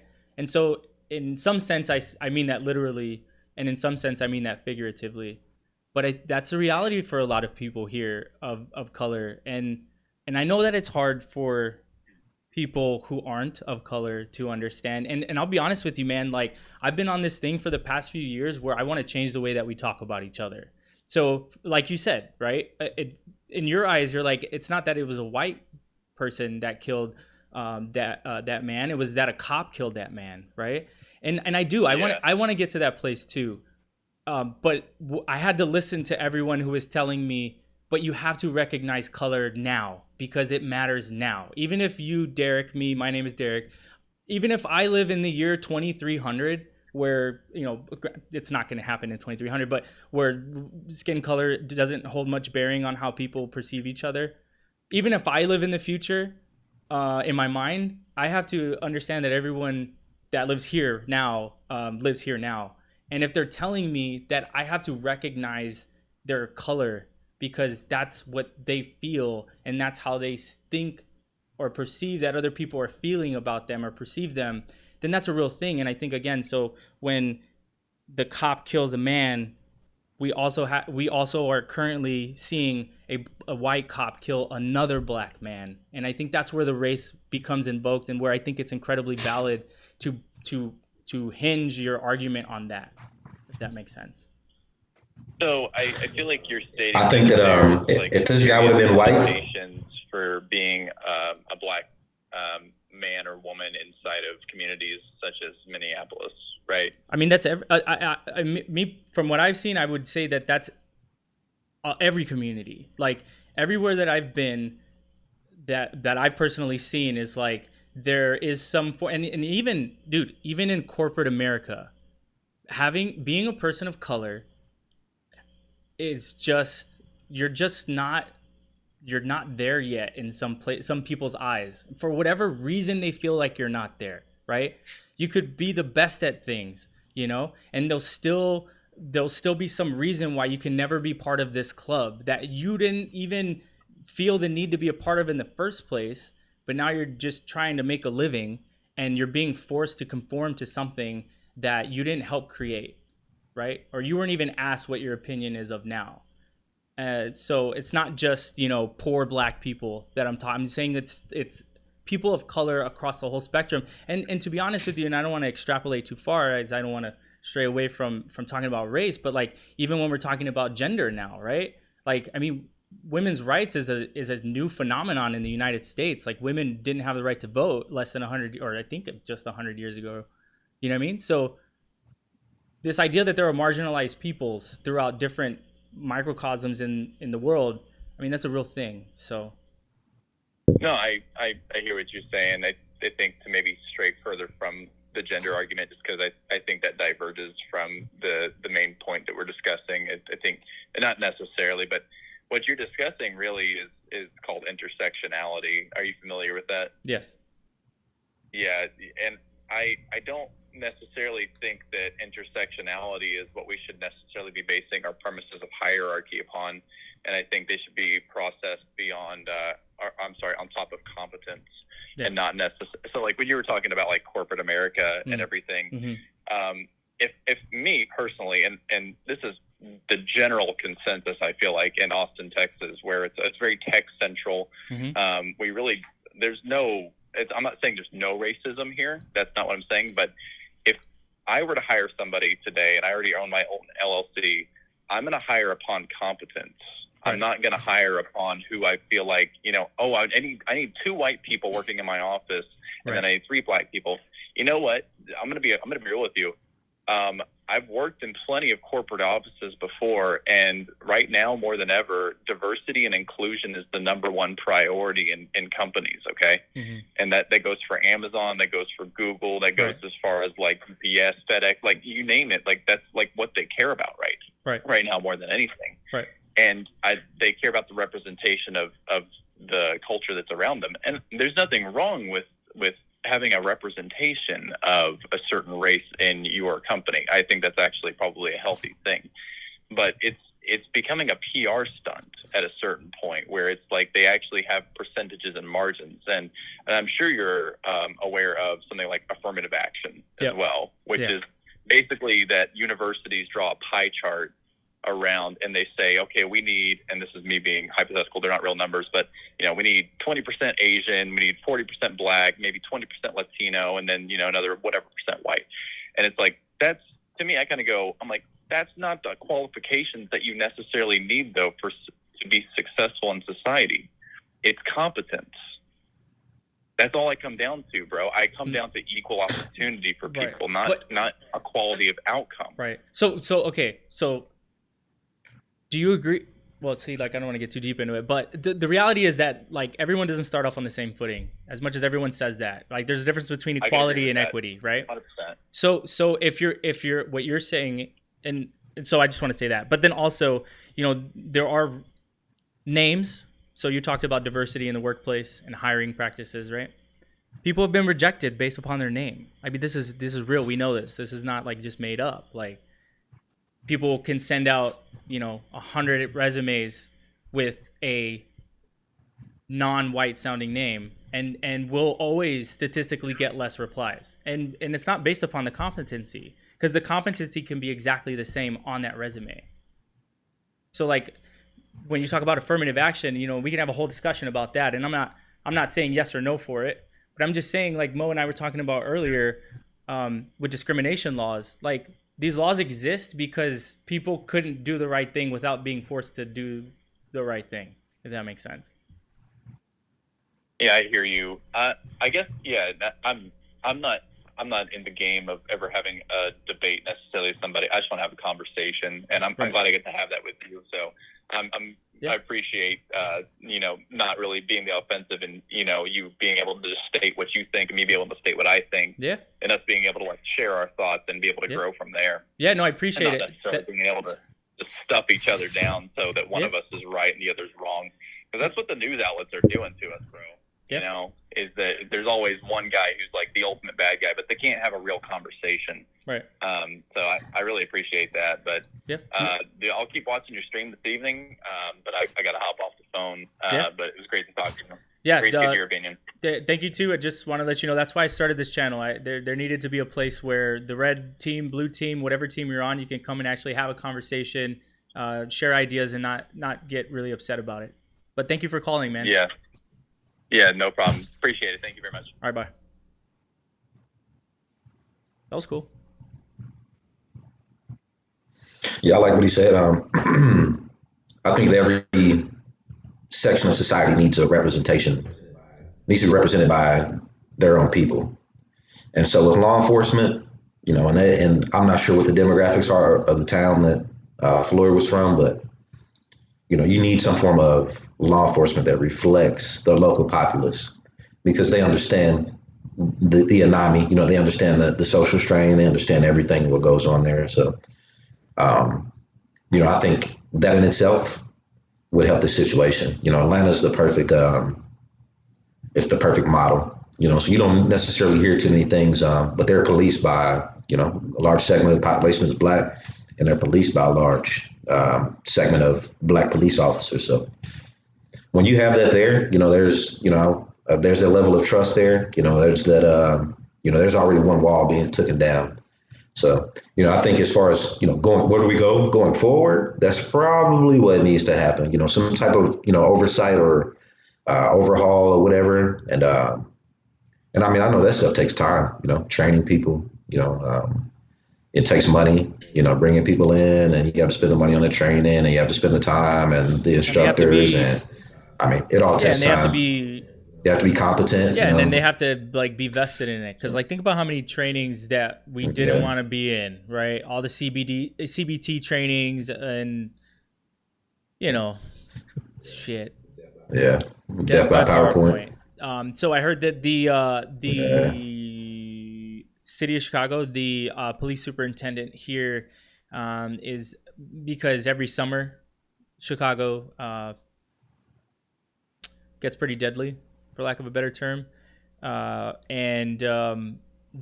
I don't want to, I'm not saying that to scare people from coming here. It's not like that. It's just more than usual, there's shootings. But so every year the police force has a plan what to do, and it's always the same thing. It's always just more cops on the streets, like as if that worked the first 17 years that you tried it or whatever. But he said that this year they're gonna have to take this. It's a different training, and it's all based upon what happened with Floyd. It's let me find it. I'll find I was watching a clip earlier from, you know, the news or whatever. But yeah, so the cops have to go through an additional training, which is, it's kind of one of those things where it's like, y'all didn't already know this? we weren't already taught this? Because I was taught this. I was taught escalation of force and how to de-escalate a situation using the least amount of lethal force. Well, it was always a liability thing for us. It was, okay, well, did you discharge a round? Yes. Well, let me see your training records. Seriously, right? What do you want to see my training records for? I want to make sure you're trained on the firearm first off. And so, it's like you had a forensic scientist come in every time, if something went crazy. So like with us, it was a liability thing. They made sure we knew and understood if you do something wrong, you are going to jail. There are no ifs, ands, or buts about it. If you do this wrong after we've given you this training, you signed your name on the dotted line, we're not going to be there behind you. They made it that way for us, so I think of training, the ass baton.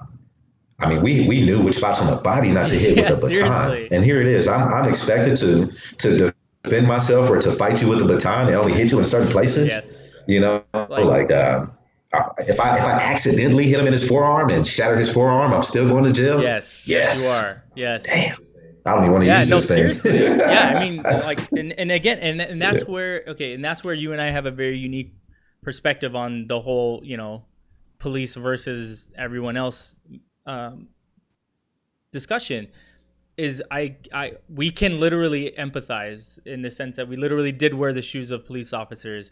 So I can empathize with the idea that it's not easy. It is a demanding job, and there are variables that you can't control. For instance, you're fighting someone and you need to use your it's a baton, your ass baton. You need to use it, and you're swinging for your life because someone's wailing on you or whatever the case may be. And yeah, it's hard to, how do I say this without absolving every cop from what they've done wrong. I'm not saying that sometimes they may actually accidentally hit someone in the head with the baton while they're defending themselves. Now, to me, that's a lot different than not being aggressed on by anyone, not being advanced on by an aggressor, and using your baton on someone. That's a whole different story, because there are some cops who do that, right? And the cartoons used to use this image a lot, where it's like the cop with the nightstick. I think Simpsons was one of them, but other cartoons in general, cop would have the nightstick, the old long ones, remember, with the handle on the side. We were taught that that's a form of controlling a suspect. Just me putting my hand on my baton or my taser or my gun. Any less, it was a short force. If I touched it, it was a short force. So you weren't even supposed to touch it. So that was. Yeah. You're right. So, that's just the degree of training that we had, it was walking on eggshells every time. So everybody you dealt with, you treated them just like, hey, this is my brother or sister, man. If I do something crazy to him, I'm going to jail. Even now, like I said, I've had situations with local law enforcement and, they just don't. Domesticated individuals do not think the same way. So I think it comes down to what you were saying, which is accountability, right? So when we were military police, there was a really high degree of accountability, for everything that we did. Whereas we see with the civilian police force, I personally don't see as much accountability as I saw when we were in the military. No, I don't. And I think that, and that's, and a lot of that has to do with population, right? And so, as a civilian law enforcement officer, I'm probably dealing with, I don't know, if I'm in the city of Chicago, I've got a few million residents, and it's all broken down into beats and districts or whatever. But still, you're dealing with a larger population, which means the dynamics are, the variables are they're just there. And so you really don't know what's going to happen. And then too, let's just say, I was conducting a traffic stop as a military policeman. I almost always knew that it would take maybe 5 minutes for the next person to get there. And then after that, the cavalry was coming. Like we were going to stump you out. You know what I mean? We were just bored. We were looking for something to do, constructively, you know what I mean? So we never had any action. But when something did happen, it was like, okay, now we're ready to play. But like I said, I just don't see any form of restraint. I see officers, and this is just a one-off situation. very terrible for us to talk about. It's easy for us to harp on this, but there are officers out there to do good things. There are officers out there that, on a daily, I've seen officers, take money out of their pockets and feed homeless people. I know they don't make, a decent salary. It's decent for, it gives you a nice cost or a nice quality of living, but compared to less thankless, things, being a police officer is a thankless occupation. So I would say that, like I said, if anybody law enforcement listening, like I said, I don't condone violence of any form. If you're one of those good guys that just, you're taking it on the chin because this dickhead can get his act together, I feel for you. It's a thankless occupation. It doesn't matter what you do, you can't do anything right. So, to that degree, I'm really interested in the resolution in all of this. How it gets resolved.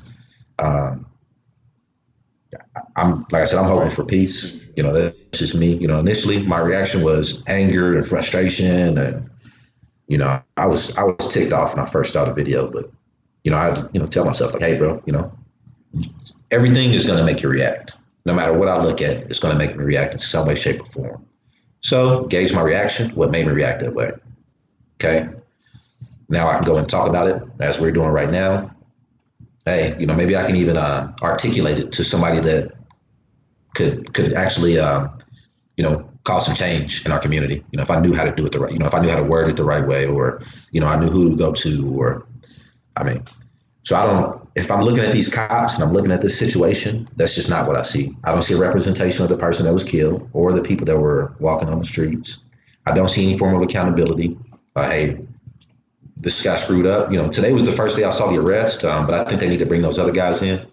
But it's been long enough that people are just, I think when people see, hey, we got all 4, 5, however many y'all want to charge, people will calm down. But as it's like the guy said earlier, man, the coronavirus, I think we were looking for a reason to do something, to go out and do something. Yeah, go ahead. And those protesters in Michigan that went to the Capitol building with their firearms, they were going to protest. It's the same thing when we took down Confederate monuments here down in San Antonio. You literally saw people walking around with their AR-15s in downtown San Antonio. Groups of cops there too. Hey, stand on one side of the street. Y'all protest over there. You guys get in line. We're going to lay somebody out. But that was the degree to which the law enforcement and a civilian came together here, as far as a protest. And that was with firearms involved. And this is just people, I don't see any weapons. I know they're probably throwing bricks or bottles or whatever they can find. But as far as a dialogue, there needs to be some type of dialogue there. But I don't know how it comes until they arrest those other officers. Yeah, no, I agree with that. And that's where, like, the caller that had called in earlier and he was trying to figure out when he was talking about justice being served, yeah, justice doesn't happen until. Oh, somebody just got ran over. I literally just saw that on your feed. That dude just got ran over. Did you see that? I'm like, no. That many. Yeah, rewind that video on the bottom screen. That guy just got ran over. The guy backed up, like right on top of him, and he got back up. Well, let's see.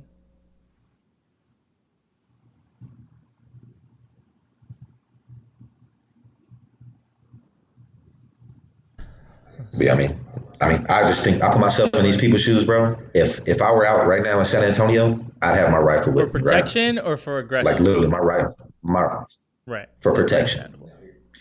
Now here and so got run over. And that's just sorry. You'll probably see it here in a second. But it's one of those things. If let's just say I'm attempting to make it home, and protesters block the street. They start kicking up my car, yada yada. You put me in a situation to where I have to respond to what you're doing. Well, that's the idea. Ideally, you'll respond in a positive way that helps the situation, instead of like some people are like, God, why are these people protesting and whatever.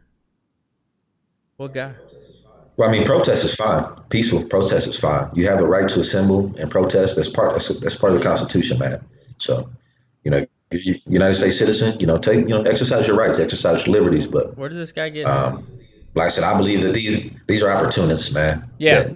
That, I mean, I don't know why the Target got looted or why the So Cub got looted I heard the Target because I think it was protesters were trying to go inside to get away from the cops or something, and the Target wouldn't let them in. I could be wrong about that, but I read that somewhere, some Twitter sphere shit. So Target became a Target. Obviously, there was a bunch of jokes about that. You shouldn't name yourself Target if you don't want to be a Target.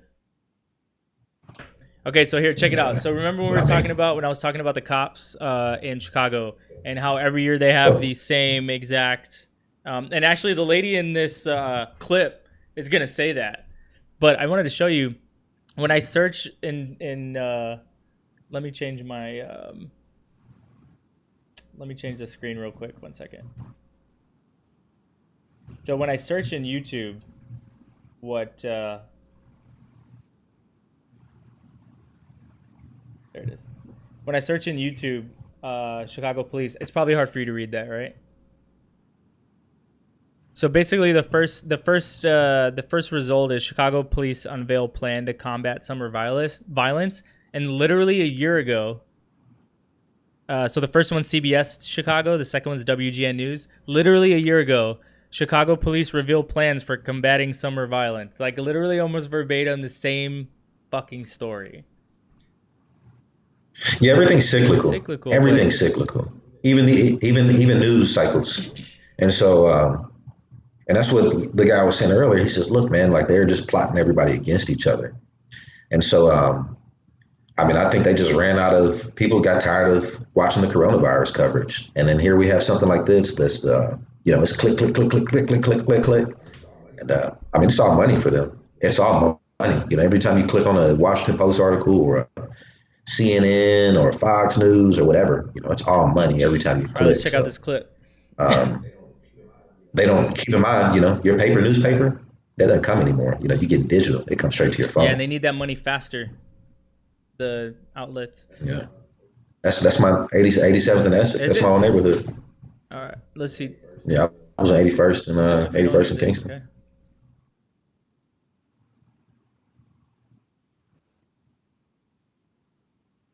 Let's get right to CBS 2's Jermont Terry. He is live tonight in Inglewood. Jermont. Erica, despite those new shootings that you just mentioned tonight, the new superintendent insisting that Chicago police, they are gearing up to handle the violence that continues to rise.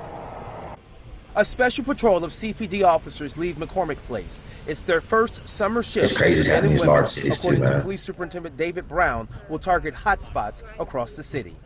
The more cops is just like, come on, that's just the same thing that every city does, and it always spill over to a bloodbath or either some tension, racial tension. Asia Butler has called Inglewood home for 24 years. She, like so many, knows summer I can't hear audio. A split spectrum. Unfortunately, some unfortunate spectrums, but some peaceful things here too. Butler's troubled how she claims Chicago police handled Memorial Day weekend when large crowds gathered and violence ensued. Tension. I was alarmed by the aggression of the police, and we're trying to get to some happy medium where we don't have so much tension. So there were people applauding the officers in Inglewood on their efforts throughout the Memorial Day weekend because there was a significant gun crime happening in Inglewood, and they were applauding that we made them safer. CBS 2.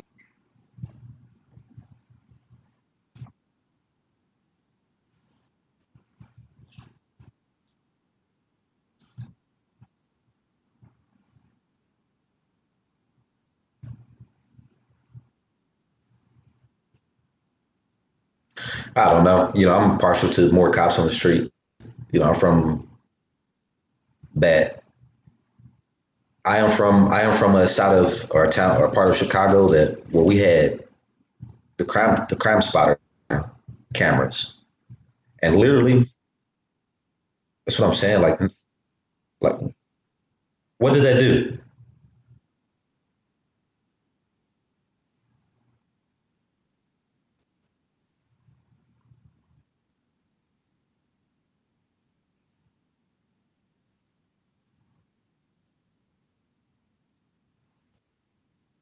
Of course not. But that's the thing. Like those cameras came first. That was their first solution. Or we'll just put cameras on these high crime areas, right?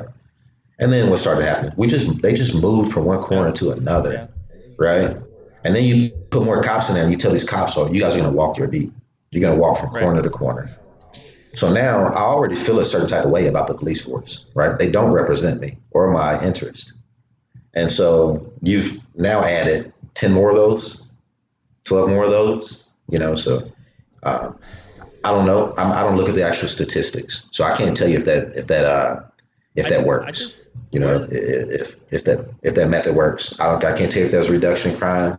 I don't see the numbers. I can just speak to the attitude of people when they see more cops in their community. Yeah, and like she was saying, like that more cops is what every city does, and it leads to a bloodbath. And yeah, it just I don't know. What do you think the answer is, Mo? What do you think we do? How do we fix this problem? I think that we have to identify, and when I say we, I mean whoever it is. If you got an issue, you need to be able to identify it and bring it to the light constructively. And you need to know who to take that information to get what you need done. And it can't be Twitter, it can't be Facebook. That's what a lot of people do now. They'll bitch and complain, but this is strictly on social media, and that's what everybody gets all riled up. But what does that accomplish? Right. Nothing. There was no change. There was nothing. So, to those people in Minnesota, I would tell you guys, look, find somebody, a foreman, find a registered agent, or whatever you want to call this guy. Find a leader and communicate everything through this leader. And if you don't get what you want, then you guys are already out doing what you want anyway. You just go back and doing what you want to do anyway. But if these guys are, hey, hey, we're demanding that you bring these guys to justice, and they bring everybody to justice, okay, well, we'll go home now. But there has to be something. It can't just be like never ending, because now we're just fighting just to be fighting. How do I reason? How do I reason with a person like that? And if I'm a cop, my only instinct is just kick your ass. Like, okay, you want to fight, bro? Fuck it, let's do it. Like that. But I can't have that attitude. It's not constructive, like you said. I really want to go in and solve whatever problem that I'm facing. Yeah, like. This is a large protest. This is a nationwide protest. So I don't know who the foreman is for this. Yeah, seriously, and I think that's the biggest. That's the biggest problem with misguided angst. Because imagine if all this energy was put into getting people to fucking vote. Very simple, bro. Voting. Even in their local elections. That's the most important. That's people's fallacy. They just wait until the general election, the presidential election every 4 years. And it's like, dude, do you realize you have local representatives that can probably change your situation way more than the president? Yeah, people don't understand how powerful Congress is. Like, Congress could literally, like, if the balance of power essentially is in Congress, if both houses are on the same page. That's how it is. They could override a presidential veto. They could, like, impeach the president. If these people were your people, they'd be the best people. But the reason why Congress isn't our people is because no one votes, right? No one votes, especially not in midterm elections when only Congress is being voted for. And no one shows up, no one votes, and then everyone wonders why nothing ever gets fixed. Everyone wonders why, large corporations get bailouts before Wall Street gets bailouts before Main Street, right? To use that euphemism. It's true. It's very true. And I don't know, man. I've been trying to tell people about it since I was young, about like how important voting is, and I can understand when people say, well, my vote doesn't count. I know what that means. I know what they mean when they say that. But that means they voted for somebody and that candidate lost. Or they didn't vote at all. Well, yes, at least one time. Yeah, they probably got burned at least once. Yeah. And for some of us, we got burned twice. Get it? Burn. Fucking burn. The burn. So, but yeah, so I can understand the sentiment of my vote doesn't count. But that's what people don't understand. It's like, yo, you're trying to put out a fire, spitting on it, or how do I say this? That makes it real. Putting out a fire with an eyedropper is going to be very ineffective. But putting out a fire with like a water cannon truck or a fire truck. Why didn't I say fire truck? I'm thinking protesters because they're going to bring out water cannons eventually. But, you know, putting out a fire with a fire truck, that you can put the fire out, right? So again, if there's only a couple people voting, we're not going to put the fire out. We need everyone to come vote. We need to all be on the same page. We need organization. And like, that was like, you know, I'm not going to stop invoking Dr. King's name because like, damn, man, that dude had it figured out. And he had a lot of people on the team who were like, they were all about it. They were like, we believe in what you've put together and the movement that you've created and the people that you surrounded yourself with. And this idea that we can peacefully get our point across and peacefully demand justice and peacefully receive justice. But we don't have that now. And I think that's what's unfortunate. We're not, even our elected officials don't set that example. Dude, sorry to cut you off. I watched this. I watched Angela Merkel address her nation. I listened to it in German, obviously, because I don't speak German, but it had captions on it. I listened to like 90% of it before I fell asleep. And just literally the way that she was addressing her nation and the words that she chose to use, knowing that her nation is now full of people who are there because they're displaced people, knowing that her nation there is full of people who are upset that there's other people there that weren't there before. And then there's just people there that just live there and they're all confused, and there's everyone in her country and is a different place. Either way, how she spoke to those people was like, man, I didn't realize how much I missed that. Missed having a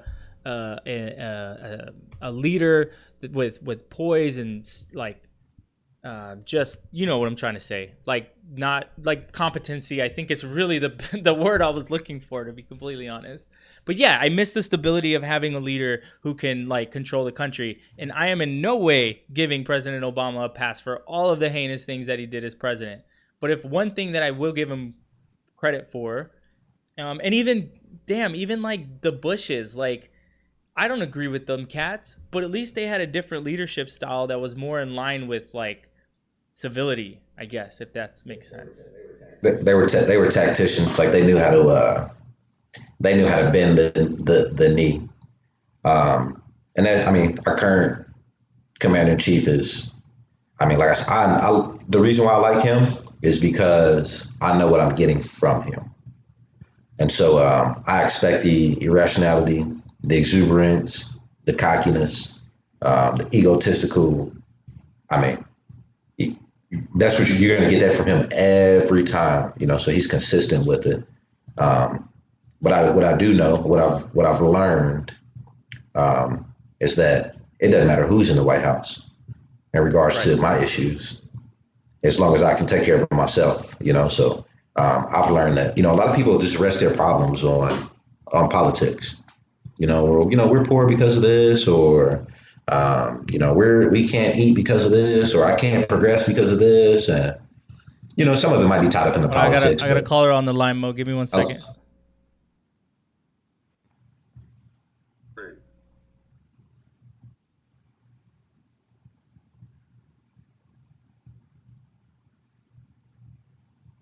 Hello, Greg. What's going on, bro? Hey, how you doing? Thanks for calling in to the DA Perspective. You're online right now with Tehran and I. How are you feeling tonight? Doing good, brother. I'm feeling blessed. And go ahead, share with us what you got on your mind. yeah, what's going on? My name Greg, brother. I'm from Columbia, South Carolina, around here. You know what I'm saying? I just wanted to address it. Just want to address the nation and say. Yeah, go ahead. Address away, my guy. Yeah, I just want to say peace to the world right now. You know. Okay. You know, we. Okay, yeah, I just want to. What do you what's your take on what's happening right now? How do you feel about everything? How's it making you feel? Still there? Yeah, I'm still. Yeah, so tell me, how does this make you feel? everything that's happening in the nation right now.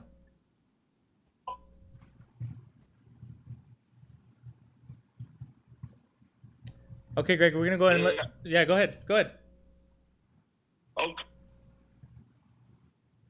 Okay.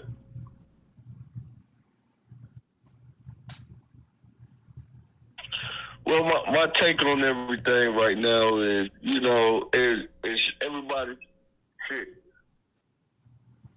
So don't if you're watching the stream right now, turn the volume off. Don't watch the stream because it's delayed, so it'll delay you. Oh, okay. Yeah. Don't watch the stream. Don't watch the stream. Just talk to me on the phone. Yeah.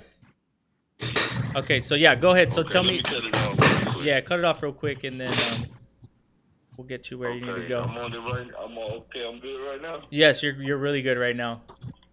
Okay. Cool. Okay. All right. Because I was kind of back at it. Well, what I was saying is, my dilemma is, we all at a perception where we want to, keep a unidentified, awakening about ourselves and about what we're doing. Like I said, the government, we can't blame it all on the government because, like I said, we as a people, we ain't stood up and classified ourselves as human beings for a long time. We sit and desist in a whole line of unidentified individuals and identify what they want us to be, classified as. So at this point, man, as we standing here, like we standing alone right now. You know what I mean? And I'm not talking about just black folk. I ain't talking about just white folk. I ain't talking about like poor folk. I ain't talking about rich folk. Like, it's coming to a point now, man, where you gotta be on your dedication to love your human folk for what they is, man. Cause it ain't gonna be nothing else after this right here. You know what I'm saying? It ain't gonna be. You got to put this first before anything. Stop talking about the left and the right. You talking about you talking about you're a Democrat or you're a Republican. That don't mean shit, man. They really don't. I hate to cuss on y'all channel, man. No, please do. Yeah, you know what I'm saying, but it really that don't really mean nothing, man. What's going on right now? You got to put it like this, like they've been pulling us apart for years because they know the masses outnumber whatever they got going on. If you look at them live streams right now, they got people that's basically surrounding the people to make themselves look big, but in actuality, they outnumber. You know what I mean? And I'm not saying that you should go and tell people buildings, but what is a building to a life? Nobody could get that. Ain't nobody can get that life back no more. Yep. Them folk can't talk to their people no more. They can't talk to them no more. All they can have is a cold stare. You know what I mean? And you know what I mean? A beautiful visual of something looking like a sleepy beauty. You know what I mean? That ain't really where it's at. You know? Yeah, no, I agree with you. If you know what I mean? Like, hello?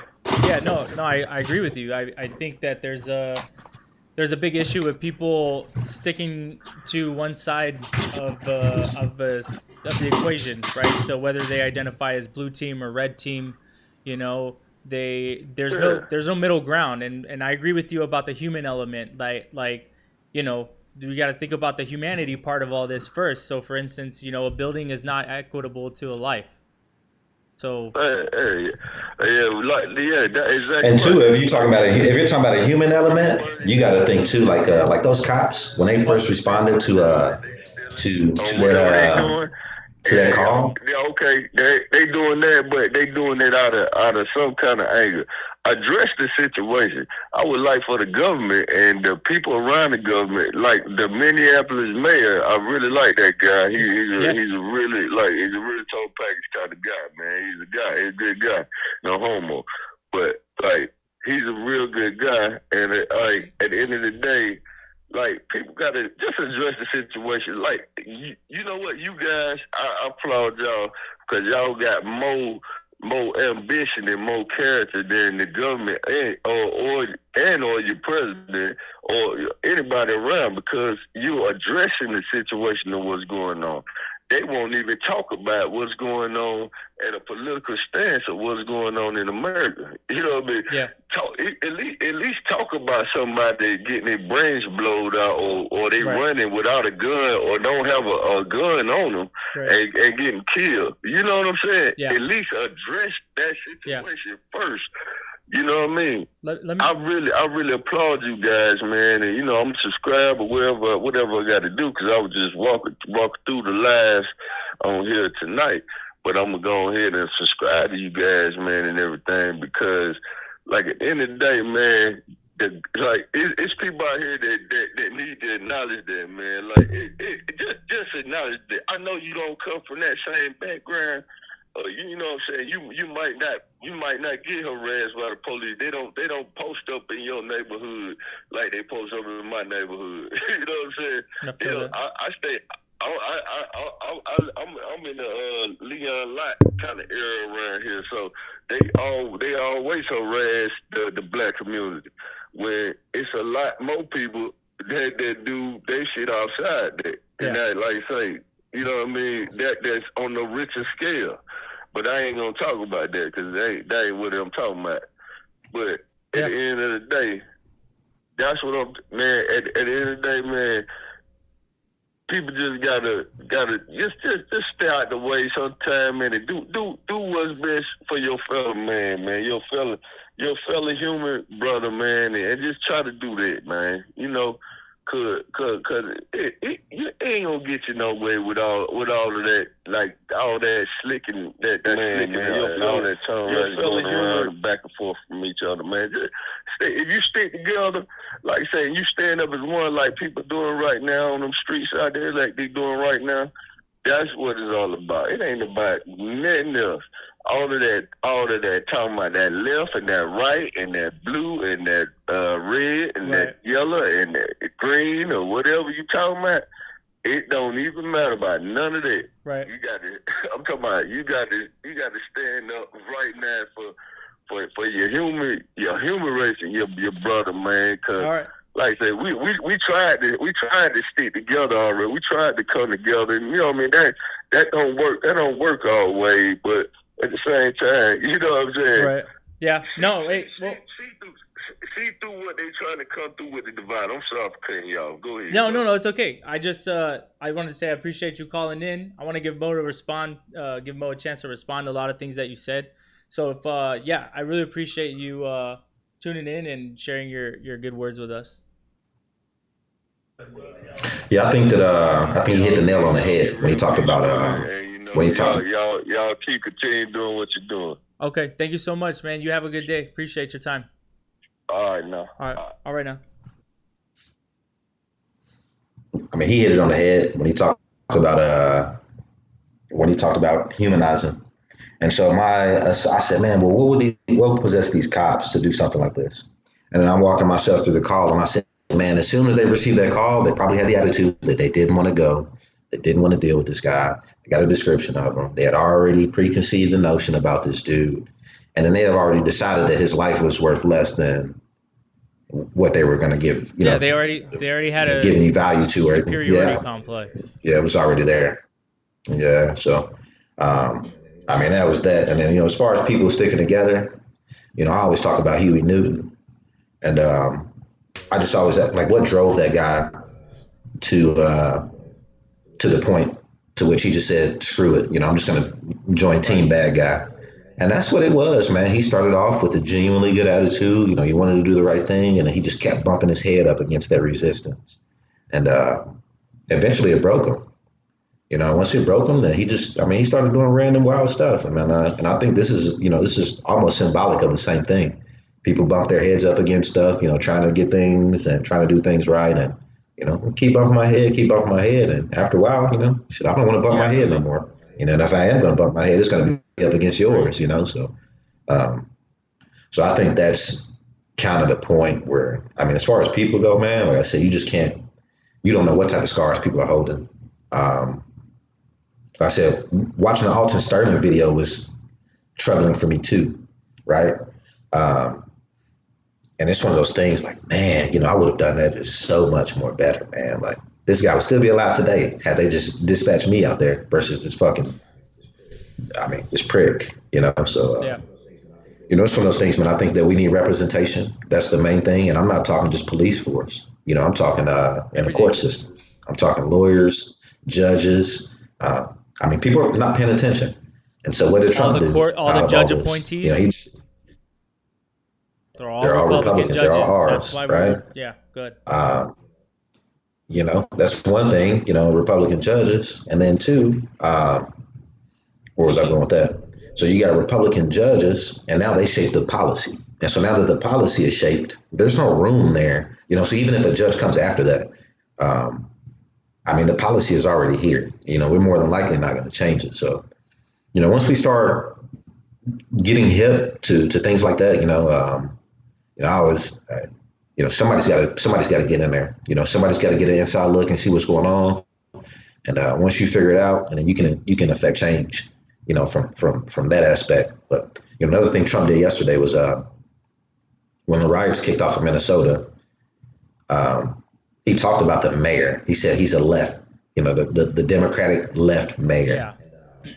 And I mean, that teed me off right there. You know, it's like, dude, like, here we go with the Democrat Republican thing again. Like, you know, somehow we hijacked the corona and turned it into a political issue, and then all of a sudden here we are now. You know, so states that are rioting, you know, you're going to see all these Democratic governors or, you know, Democratic left mayor.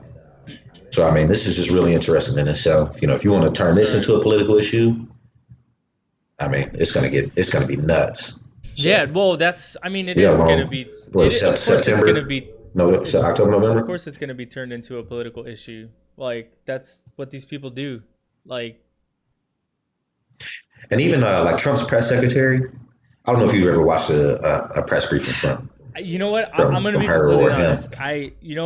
When Trump, how do I say this? When I realized that the press briefings were not going to be actual press briefings, I think honestly, yeah, they were just pumping the market. Sure. And, you know, when Spicer left, because Spicer was a little weasel kind of guy too, but at least he was out there like trying to like at least share some shit.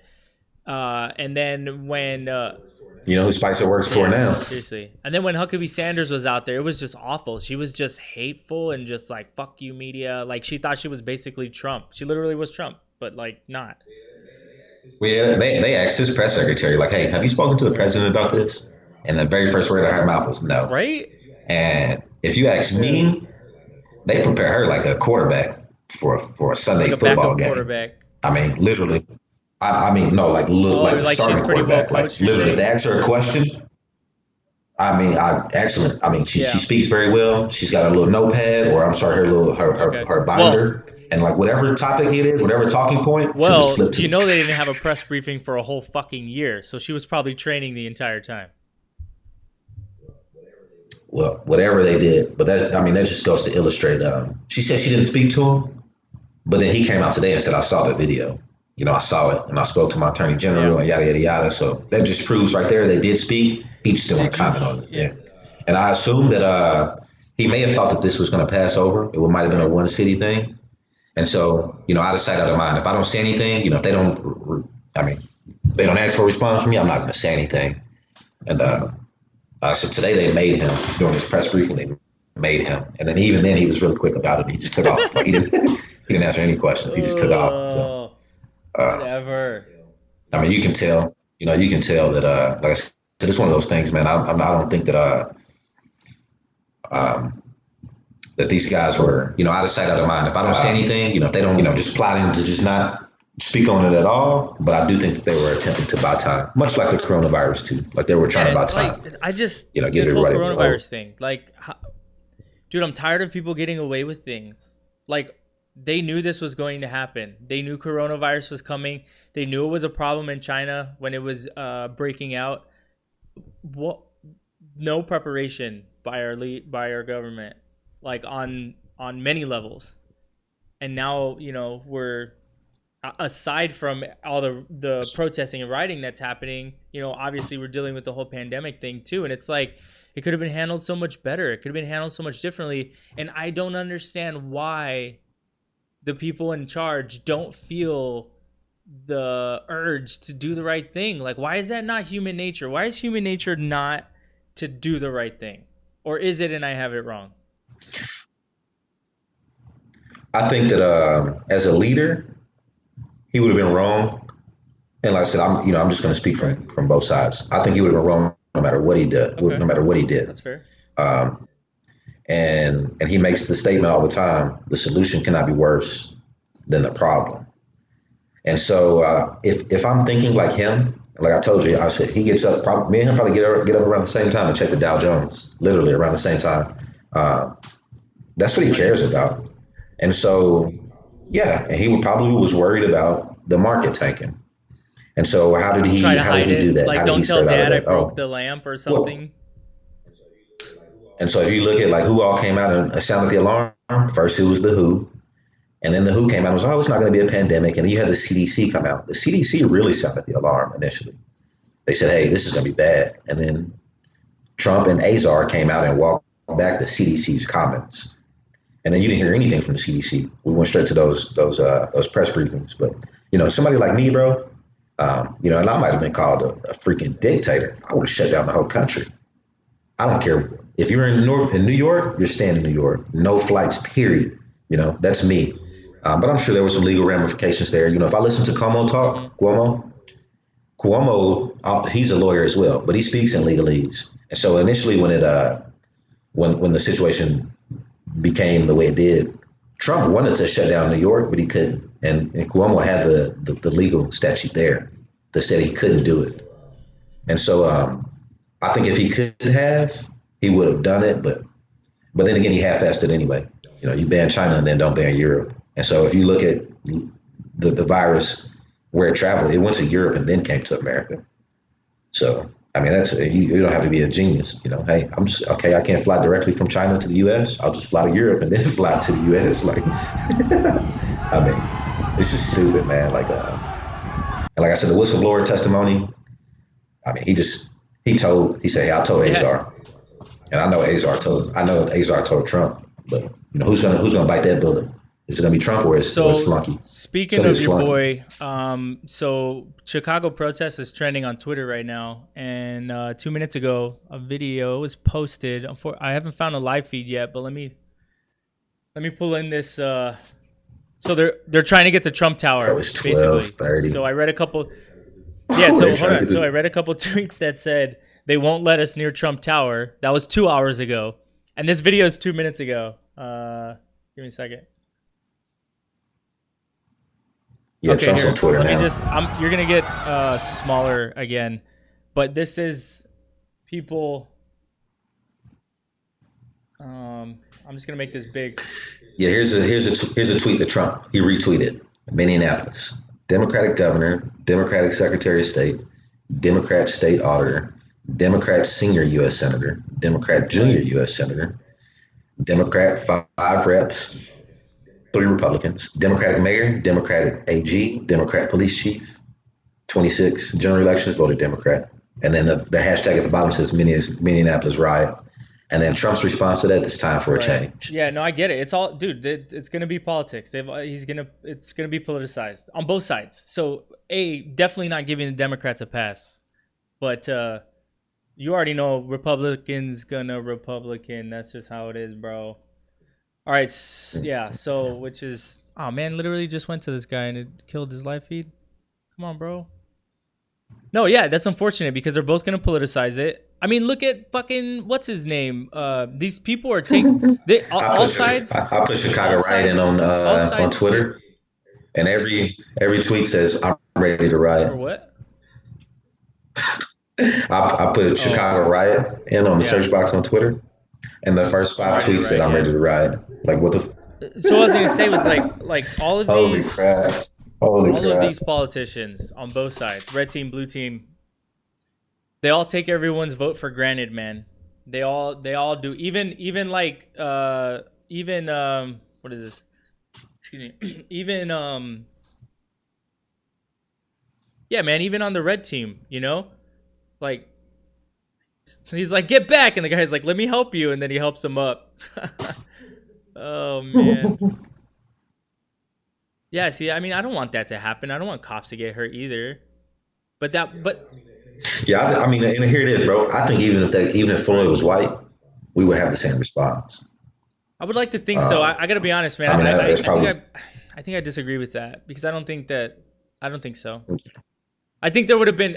How about that? I think so. What would have happened is, what always happens in America is there's outrage and there's condemnation and the news all across the country is going to cover it. But I don't think the people would have responded like this. I think it would have been everyone on the news telling us how to think. You should be outraged that a man was murdered this way. And they would leave the race out of it probably. They would just say a man was murdered. Well, unless the cop was black, they might have brought that in. But I think, I don't think that if a white guy was killed like this, that people would be in the streets like this. Because the people in the streets right now, these are people, a lot of them have been oppressed in a manner that's causing them to go out into the streets and be this energetic about just being heard. Do you know what I mean? Yeah. I just think that the manner in which he was killed, and then looking at the response. Like I said, if I look at everybody out there now, I mean, it's just, you got every different race. Yeah, no, I hear that. I just think people, like, everybody was just like flipping. Everybody saw that and was like, "Oh hell no, oh hell no! I don't care who you are." So we got people commenting on Facebook. Thanks, shout out to everyone watching. Sorry, I haven't addressed you guys, but so we got Illinois in the house. We had some Texas in the house. David Romo gave us an update. He said we got LA, San Jose, Oakland, Bakersfield, San Diego, Fontana. They're all active in California. We got Fran giving a shout out to Atlanta mayor, and Spencer said riots in Omaha, Nebraska are popping off too. We got someone saying these riots are instigates from a globalist. They're saying that the riots were instigated by the globalist elite. Again, the reason why I don't think, like, I don't know, man. No one could have predicted that the cop was gonna stand on dude's neck or, kill that guy. So that's what I'm saying. Like, it's hard to say, oh, this was planned, this is a conspiracy. Now I understand that agent provocateurs are a real thing. So for instance, when there were that's what I was talking about earlier, the Twitter sphere. So this video going around of this guy wearing all black, and he's just at an AutoZone, I think, and he's just busting the windows. And the protesters are like, yo, what are you doing? Like, like that. So everyone's trying to say like that person was the one that started it all. And then that person was a cop. So then they went as far as to identify who they thought that person was. And now that person's name is spread all over Twitter right now. I won't tell you what his name is because I don't know that it's confirmed. And, I'm sure you can figure it out. You can go find him on the internet. But yeah, so... And then there's like text messages floating around now that it's from his ex-girlfriend, and it's like screenshots, and she's like, I know it was his boots. Those are his boots. So it's like, I don't know, man. I don't know that that's all. Now, do cops actually plant other cops in the protests, like to be like walking along with people? Yeah, we see that shit all the time. People with they're floating on Twitter already. Bad disguises, because obviously sometimes they still have body armor on, sometimes they still have their sidearm. You can fucking spot a cop from it's like a mile military away, people. Yeah, you spot them from a mile away. Yeah, camouflage friendly. So and then obviously they want to infiltrate whatever organizations are being formed right now, right? Same way they did to Malcolm X, right? Same way they did to Martin Luther King. All this shit. FBI, J. Edgar Hoover, all this shit. Of course, they want to know. They want to know. But no, I don't think that this was started on purpose. I think this is natural. This is organic. This is people being fed up with not being. Yeah, you couldn't predict that. I mean, like I said, I think that if people really, it was like the Arbery thing. The Ahmaud Arbery was one thing, and then it was just too soon. Dude, they were too close to each other. Like we said, Ahmaud Arbery, the Breonna Taylor thing happened a few days later, and then now this gentleman lost his life. Floyd lost his life. Yeah, it was like, oh, it's like, dude, like we're gonna sit here and watch black people get murdered the whole time during the coronavirus. Like, yeah, seriously. I mean, so like I said, I get it. You know, I get that angst, I get that anger. But like I said, I was just the same way. I was floored when I saw it, but you know, I didn't go out and tear shit up. You know, I opened up, I cracked open my bottle of liquor, and you know, I talked to my wife about it. And, you know, talked to my wife about it. That was it. You know, so I mean, it was one of those things. Like I was really pissed. Yeah, no, it's upsetting. But like I said, I was pissed more so from the aspect of, like I said, you know, I hold. I don't want to say I hold us to a higher standard, but we are very well informed on certain things, and this is one of those things. And so, you know, naturally, when you see something like this that goes against everything that you've been taught, it's going to shake your core. And like I said, I don't get it, man. Like I said, I've taken excited delirium classes. You know, I know about, you know, erratic breathing on, you know, manic depressive individuals or people under substances. You know, I know about not handcuffing, you know, bigger guys and laying them on their chest because that can suffocate them. I mean, I've been taught a host of things.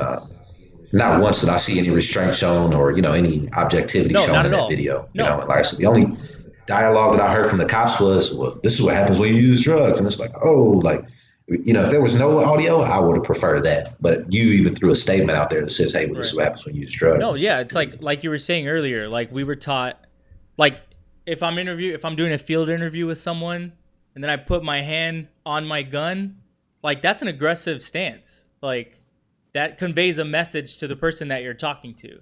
So every action, it doesn't matter if I meant to do it or not. Yeah, it's still going to cause a reaction. Whether I meant to do it or not. And so again, it's they just need to be.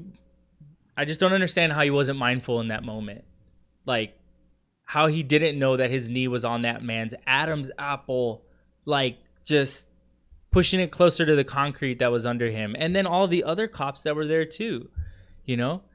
And obviously everyone sees the one guy that was standing up next to him, the one in the video. And so he's getting the most flack of the other agents in that situation. But there were other cops. You know what? Let me find the video, or let me find that picture of the other cops that were behind dude.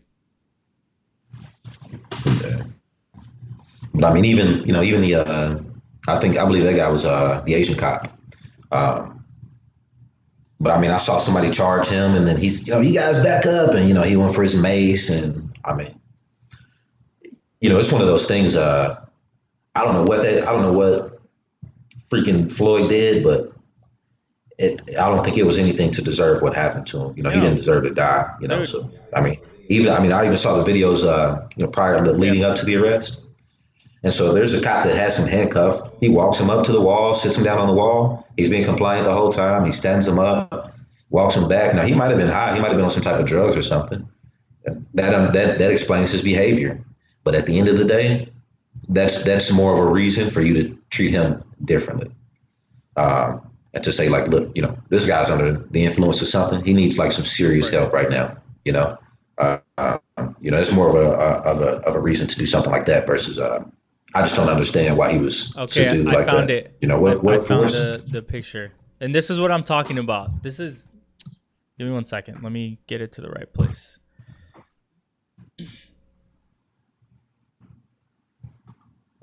Come on. Better get out of there, little dude in the wheelchair. You saw what they did to the other lady. She got hit with fire extinguisher. Oh, that lady? Man, that poor lady. Okay, so I'm trying to make this bigger. I think I figured it out. Okay, that should be good. Can you see that? Oh, sorry, I messed it up. Give me 1 second. I see it now. Okay, yeah, I see it now. Okay, you see all those cops? You see the other two cops that are there with him too? Those guys are also guilty of this.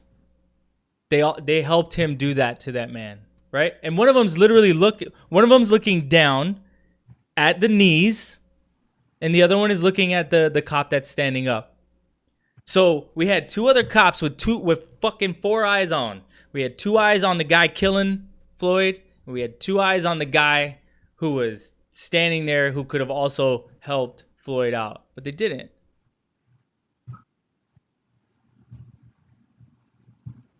Yeah, I mean, like I said, I can only imagine being there on the scene, being the person, talking to the cop. Hey, bro, let him up, let him breathe, let him up, let him breathe. And then 10 minutes later, he's dead. I've had nightmares. I've had nightmares for the rest of my life, knowing that, or I mean, I won't say knowing that you could have done something, but I mean, that's a tricky situation. You're not going to rush the cops. You're not going to do anything to the cops. I know, terrible. But like,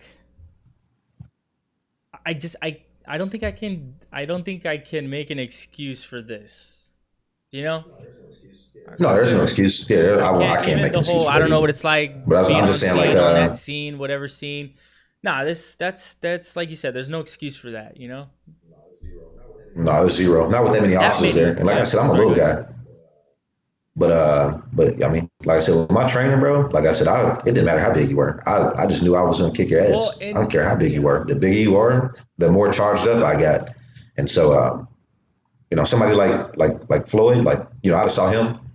I don't give a shit how big you are, dude. Your ass is out of line, like, And if I can get you, my partner, me and my partner will. So, like I said, I'm just from a different. I was taught differently. And he's not beyond talking to, as far as I can tell. Through the video, he's not beyond talking to. Oh yeah. So, yeah, he might have wrote a bogus check. So, someone on YouTube, sorry if he's gone already, but he mentioned that. So there are rumors, there's stories going around that the cop and Floyd used to work together at a club somewhere or something like that. Did you hear about that? No, I didn't hear about that. I did hear that they knew each other, but. I mean, I don't care what the situation. If you know him or not, that's even more egregious. Well, yeah. If I could prove that you knew this guy, you worked with him, and then you killed him. Right. I mean, that's even worse. You just use your badge to do it on duty. Yeah, that is kind of awful. Let me find this. Well, let me find another feed. So.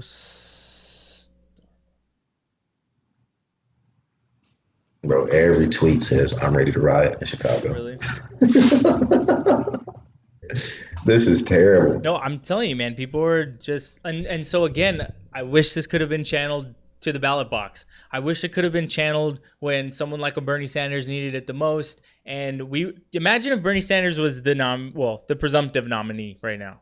Do you think any of this would be any different? Do you think there would be any? I don't think it does. It wouldn't matter. It wouldn't matter who's president right now. At this point, I mean, this is a response strictly to what happened. That's fair. And so, do I think Bernie could diffuse it? Yes. Greater than Trump? Do I think Bernie would take the high road? He's the guy that, unfortunately. I mean, I just read Trump's Twitter. Instead of him saying, all right, look, terrible things are going on. Everybody be careful. We're going to try to get to the bottom of this. Words of reassurance, right? I don't care if people don't smoke up my ass, but it's better than telling me like you're a fucking leftist or you're a Democrat. Anything's better than that than pointing a finger. So,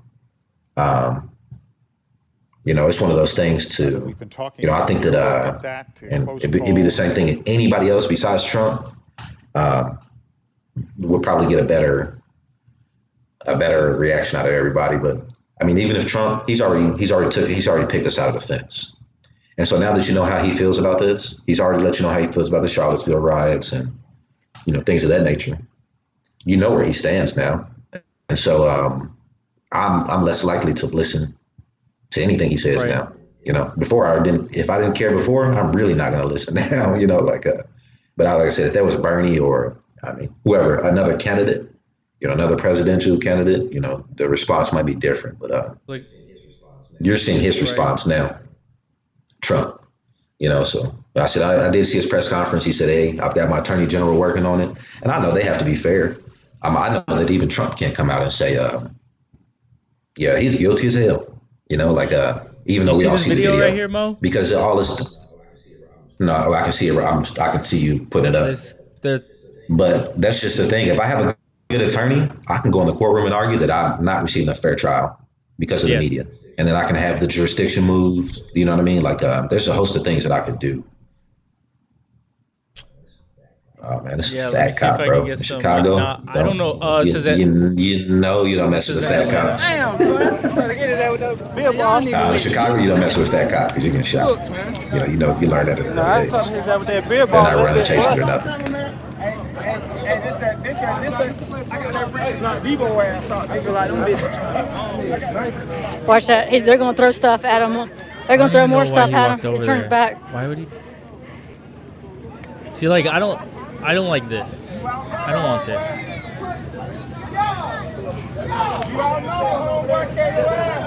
Hey, can you help me up here? But again, Can you help like me I up? don't know what happened before this camera turned on that I can see. I don't know what that cop did. I don't know, right? But I also don't want him to get hit in the back of the head with a water bottle. Yeah. I would just equate this to a piece of training we received. This is the equivalent of walking into a nightclub and there being a fight in a nightclub. Like that one time? And it's just, yeah. Yeah. Just like that. But let's just say you're the only cop. Let's just say you're the only cop that responds to this, right? You've already put yourself in a bad situation. And so the instances like this, if I was this guy's superior, I would say, hey guys, everybody get off the streets. Just come back to safety, come back to a rally point. If we need to disperse you guys or dispatch you guys out, we'll do it based on that. But I don't want anybody just walking out there by themselves. Yeah, and he's by himself. As Rambo. Okay, so from the looks of it, he's got a white shirt on, so he's probably a supervisor of sorts, which is where probably his belief that he can defuse the situation by himself comes from. But he shouldn't be out there by himself, that's for damn sure. If there's anything that the Air Force taught me, it was that we don't fight fair. There he goes. Yeah, it's always this is one of those things. If there's two people, all right, let's wait on three people to come, and then we'll all, it's always 2 to 1. It's always that 2 to 1 ratio. Oh, see, all right, what happened here? I just got clipped with something. I'm not sure. Yeah. But yeah, this guy's, if he's got a firearm on right now, he's just, the cops are asking for it. Like I said, and I get you the supervisor, if that's what this guy's role is, but at this point in time, like, everybody's beyond reproach. Everybody's at the point where they just don't want to talk anymore. Everybody's just doing just stupid stuff. Yeah. And in those situations, man, you just got to let that die out. You got to let that energy that people have to just just let them burn it off. Let them burn it off somehow. They canceled all the music festivals. Where do you think all these young kids are gonna go get all this energy out? Yeah, I didn't think about that. No South by Southwest, no freaking Coachella. Yeah, Jess, I'm not sure what. So you got these people want to let it off. I look at my son, bro. Like I usually take him to the trampoline park every week, but since the Rona, we haven't been. And so what does he do now? He pulls the freaking pillows off the couch and he makes his own trampoline park. But he still want the lesson in that is he wants to fucking jump around. You know what I mean? Like that's the lesson in that. Like, and he just found another way to do it. So. It's one of those things, man. These are fish, man. You take the fish and you put them in some water, you're gonna fucking swim. Yeah, I don't understand why that guy was out there by himself. I do not know why he was doing that's asking that. for That it. was very foolish of him. That is the ultimate form of foolishness. So you are so dumb. Oh, yeah. Hide your kids and hide your wife, bro. God. Did you not hear? Like, why would you do that? Makes no sense. But yeah, I don't foresee. I said, here it is. What time is it? It's 12:54, bro. It's literally 1 in the morning, and it's 11 in Oakland. Apparently, there's multiple fires over there. Man, this Chopper 5 or Sky 7. And then imagine being a firefighter or a paramedic, right? And so, imagine when we were cops, they couldn't come in unless we cleared it. You know what I mean? Like, no cops going in here clearing all of this, so they're just gonna burn. Even if being a paramedic, are they going to let you in as a paramedic to take out the casualties? If there's any casualties there, without being hurt themselves, they don't have nothing to do with nothing. They just want to take care of the people, So it's a terrible thing, man. So on that note, there's 2 stories that you just made me think of right now.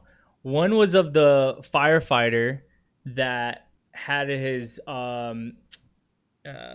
he was a firefighter. He saved up his money and he opened a bar, and rioters ransacked it and destroyed it. And I'm trying to find an article that's not fucking race baiting like Fox News. Of course, Fox News is only covering the story because he's black, which is kind of shitty. But the other story is, I think the guy, some kind of brown. I'll figure out what it is. But his response was, "Let my building burn. Justice needs to be served." You know. So there's. So let me see. Let me find. Oakland police asked for mutual aid, so they're asking for civilians to help with the policing. Who asked for that? Who said that? It's just on the banner. It says Oakland police asked for mutual aid. There's that. Oof. But I mean, it's the same thing as bringing the National Guard in. You know, you can activate the National Guard in all these states if you want to, and you're gonna have the most unprepared people in there to handle this. I think that's. They're not I think designed that's when for it's this. all gonna kind of subside. To be honest, like, how do I say this? How do I say this with not advocating what's happening? Because I don't like. I get it. I'm angry too. I want to fight. I want to fucking just. Ugh. I do. I wanted to tear shit up since I fucking left the military, dog. I've been just ready. Talking. But that's not going to help anything. That doesn't fucking fix any problems, and I know that. So as a conscious human, I need to control that, right? So I would like to expect the same thing from everyone else. But I understand why they're doing this, and I understand where they're going. But yeah, I don't know, man. I don't think any of these people are actually ready to die for this shit, though. And I think that's where my disconnect comes from, because I know what it's like when, to be ready to die for some shit. And if these people are down to die for some shit, then let's really do it. Let's do it right? Let's do it peacefully. Let's fucking try to get our point across. And then if they don't hear it, then let's get ready to die for some shit. But I don't know if these people are revolutionaries yet. Do you know what I mean? Yeah, I mean everybody's not a martyr. So like I said, there's opportunists out there in that crowd right now. Somebody's just using the opportunity to go in and stack their refrigerator. Somebody's using the opportunity to break into somebody's house. Fucking, they got her on Twitter stealing lamps from fucking Target. It's like, come on, y'all. Like, come on. Like that's. Yeah, I saw a kid walk out of there with a vacuum cleaner and luggage, and I was like, "What the fuck are you doing with a vacuum cleaner and luggage?" Another guy had a Nerf gun. Like now they're memes, right? And we're laughing at it and shit. But like, come on, man. Yeah. It's like. Did you need a Nerf gun in the middle? I mean, it's one of those things. I don't know, bro. I don't know what these fools. So I get it, bro. Like I seen people, pillows, blankets, and bed stuff. And I mean, but even then, like I said, you're not gonna catch me in there, bro. Like I said, I mean, I don't have the desire. You know what I mean? Like my family's taken care of. I don't even want my son having that even type of attitude. I want him to be strong. Even when he talks to people that he doesn't agree with.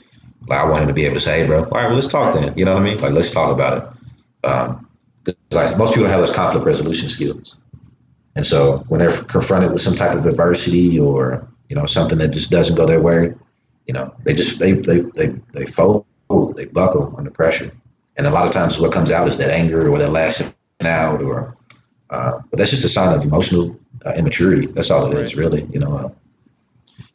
So, but I mean that can be talked about as well. I mean that takes place, within your community, and there's some things that your community can do to make you stronger as a person as well. But like I said, a lot of things don't happen, especially when it comes to the police. I said these people don't see the police as friends. As friends. So check this out, Mo.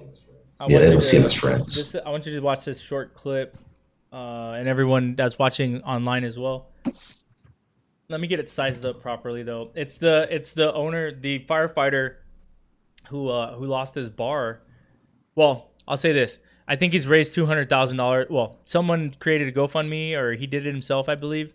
And Naturally, he has like two. Yeah, people came, right? People came and did what. Yeah. And that's good. And that's a good thing that he didn't. It wasn't just a total loss. Like oh no! I mean, that's confidence shattering right there. Oh, my TV turned off. I forgot I have a timer and everything. Just shut up. Give me 1 second. Motherfucker be sleeping at 1 a.m. normally. Like that means I lost audio. Instead of watching Riots. Give me 1 second, Mo. Sorry, everyone.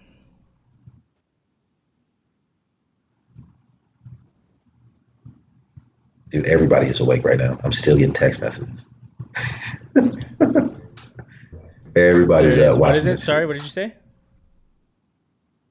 No, I'm still getting text messages, but everybody's still up watching the really? riots and Send them to the everything. Like, channel. yeah, I've got a video. Or have you seen the picture of the guys that took the train from the mall, Like the one the from Thomas the inside? Train, and they're riding around? They're riding around. It's the Thomas the Train, like makeup, but they're riding around the city in it right now. My son loves Thomas the Train. He'd be out there too, like, oh shit, let me happen there. That's ridiculous. Okay, so here, all right, I got this video. Oh, see, this is why things get resized and it throws everything off. Give me 1 second, everyone. Sorry. Okay, so watch this video. Let me show you this. Can you see that? Yeah. Let me, oh man, all my windows are over here now.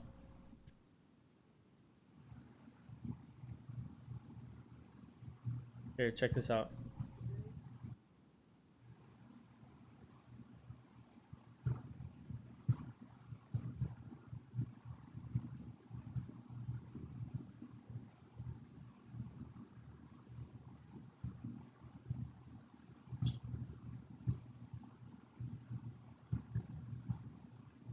Did you catch that?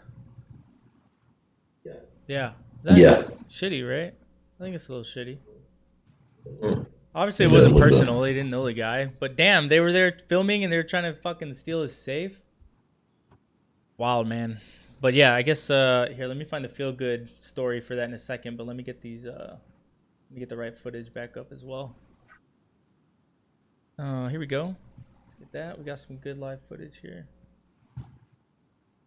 Here we go. Those who make peaceful revolution impossible make violent revolution inevitable. Someone posted some John F. Kennedy thing. You know, I learned to not trust those things. Those, like where people, like the quotes with someone's face, like half the shit that the Buddha says, well, what everyone thinks the Buddha says, he didn't actually say, but people just started putting it on postcards and shit. Yeah, it was one of their friends. They just put a meme on it. Like, all right, well, fact check the world now. I have no time. Fact check the world. It could definitely be exhausting. That's for damn sure. Yeah, Twitter's trying to do it right now, man. But I mean, they might get wiped off the map. Let's see what this audio is over here. Commander in Chief. That video just got really weird. I find it so comical that Twitter censored Trump. I find it so comical. That's just hilarious. So no, this person. So it looks like around the same this area. camera's all weird. It's not even me. It's that person's feed. Nah, that's just gonna make me pee. Yeah, no. Give me a second. Give me a second. Let me fix it. God damn, I'm gonna have a goddamn seizure, bro. It is awful. Okay. We're not watching that. Hold on, man. I gotta find another thing. Here, we'll just turn it off for now. Yeah, that's just awful. I'm like, oh my god, how do I? I'm sitting here right now, like, should I go take some fucking epilepsy medication or some like anti-nausea? Hey, so did you hear that France banned hydroxychloroquine? Which I. Yeah, I mean that's. I just think it's funny. I mean, because obvious reasons. Yeah, I mean that's. I mean, surprised they haven't banned Lysol yet, or UV lights. Oh, the put it inside you or whatever. Yeah. So I was watching Joe Rogan. Right? And you know, like, again, you know, not everyone's always right, but I mean, he does a lot of reading and he actually has a lot of good sources because people want to tell him things, right? Especially like, oh, my bad, that thing's still going. Sorry, now it's gone. Sorry, everyone. But yeah, so he has a lot of really good sources. He gets information that a lot of other people won't because of his platform and his audience. So he was saying there was an actual company who was actually doing research into the efficacy of that, putting a tube down into someone's esophagus and blasting it with light. And he said because of the whole Trump backlash with that shit, that whole company got wiped out. Like, everybody wanted nothing to do with it. All the people that were funding it. So, Yeah, I mean, the thing is, like, Trump doesn't get a pass for being a dumbass because he said something that he knew was a lie to him, but turned out to be true. You know what I mean, or whatever. And he may have heard of that company, but you know, he's just like a fluffer, man. He just fluffs things. You know, he's like, it's the greatest. It's gonna be the best, and it gets everyone all feeling good about it. Well, you know what, Jerome Powell he made a comment earlier, and I mean, he pretty much was dissing Congress, and he says, "Look, we had to do this. We did not have the time for the bureaucracy, pretty much. We had to do this right now." And he says, if we didn't act right now, you guys would have been looking at us and asking us why we didn't act now. But pretty much what he illustrated was a lack of confidence in our system to do the right thing in a timely manner. You know, to not turn it into something political, to not debate it. You know, like there should be. And so, I mean, he actually spoke on that today, and it was pretty interesting. You know, him saying that you know, I mean, we just take too long to do stuff sometimes, man. We take too long to act. We take too long to react. And sometimes it's good, you know, to wait to react, you know, get all the facts and, you know, really make a decision. But, you know, as a whole, you know, our government just doesn't function the way that it should. And I think a lot of it is gridlock due to the election year. I honestly think that's what it is. You know, so anything that Trump does, you know, the Democrats are going to stonewall it. Anything the Democrats do, the Republicans are going to stonewall it. And so I think we are left to suffer as a people. And so when I have you as my representative, and you're not technically representing me, you're representing the ideal. You know, everything's identity politics now. You know, it's either hard left or hard right. And so with that, like I said, I have a mistrust or a distrust for them all to do the right thing in a timely manner. I mean, I don't foresee them doing, you know, anything right in a timely manner. So when it comes to this, I think they're going to push it. Like I said, I spoke to you earlier. I think, you know, Trump's already put the call into Barr. I said, hey, just push it back until after the election. You know, we'll deal with it then. You know, if anybody asks you why, just blame it on the coronavirus. We've already closed the courts. Do you think during the coronavirus? They've got a backlog already. Do you think with all these people in the street that they could possibly push it back till past November? I mean, it's a long time, bro. Yeah, I mean, because these people aren't going to sit out there and protest forever. They got to go to work. But they will. They will as long as it's warm. And we saw that. That was evident with Occupy. As long as it was warm, motherfuckers was out in the streets. So, and but I don't foresee. And we got 30 million people unemployed right now, bro. You mean to tell me not some of those people are out in the streets or eventually going to be out in the streets? Yeah, that's probably most of the people out in the streets. But all I'm saying is I don't think that after a while this is gonna have to end. There's only so much you can tear up in your neighborhood. There's only so much that there's only so many buttons that you can push before you guys start hurting each other. I mean, there's only so much space in that city. And so once you've done it all, what does that leave you? With empty hands and looking for answers.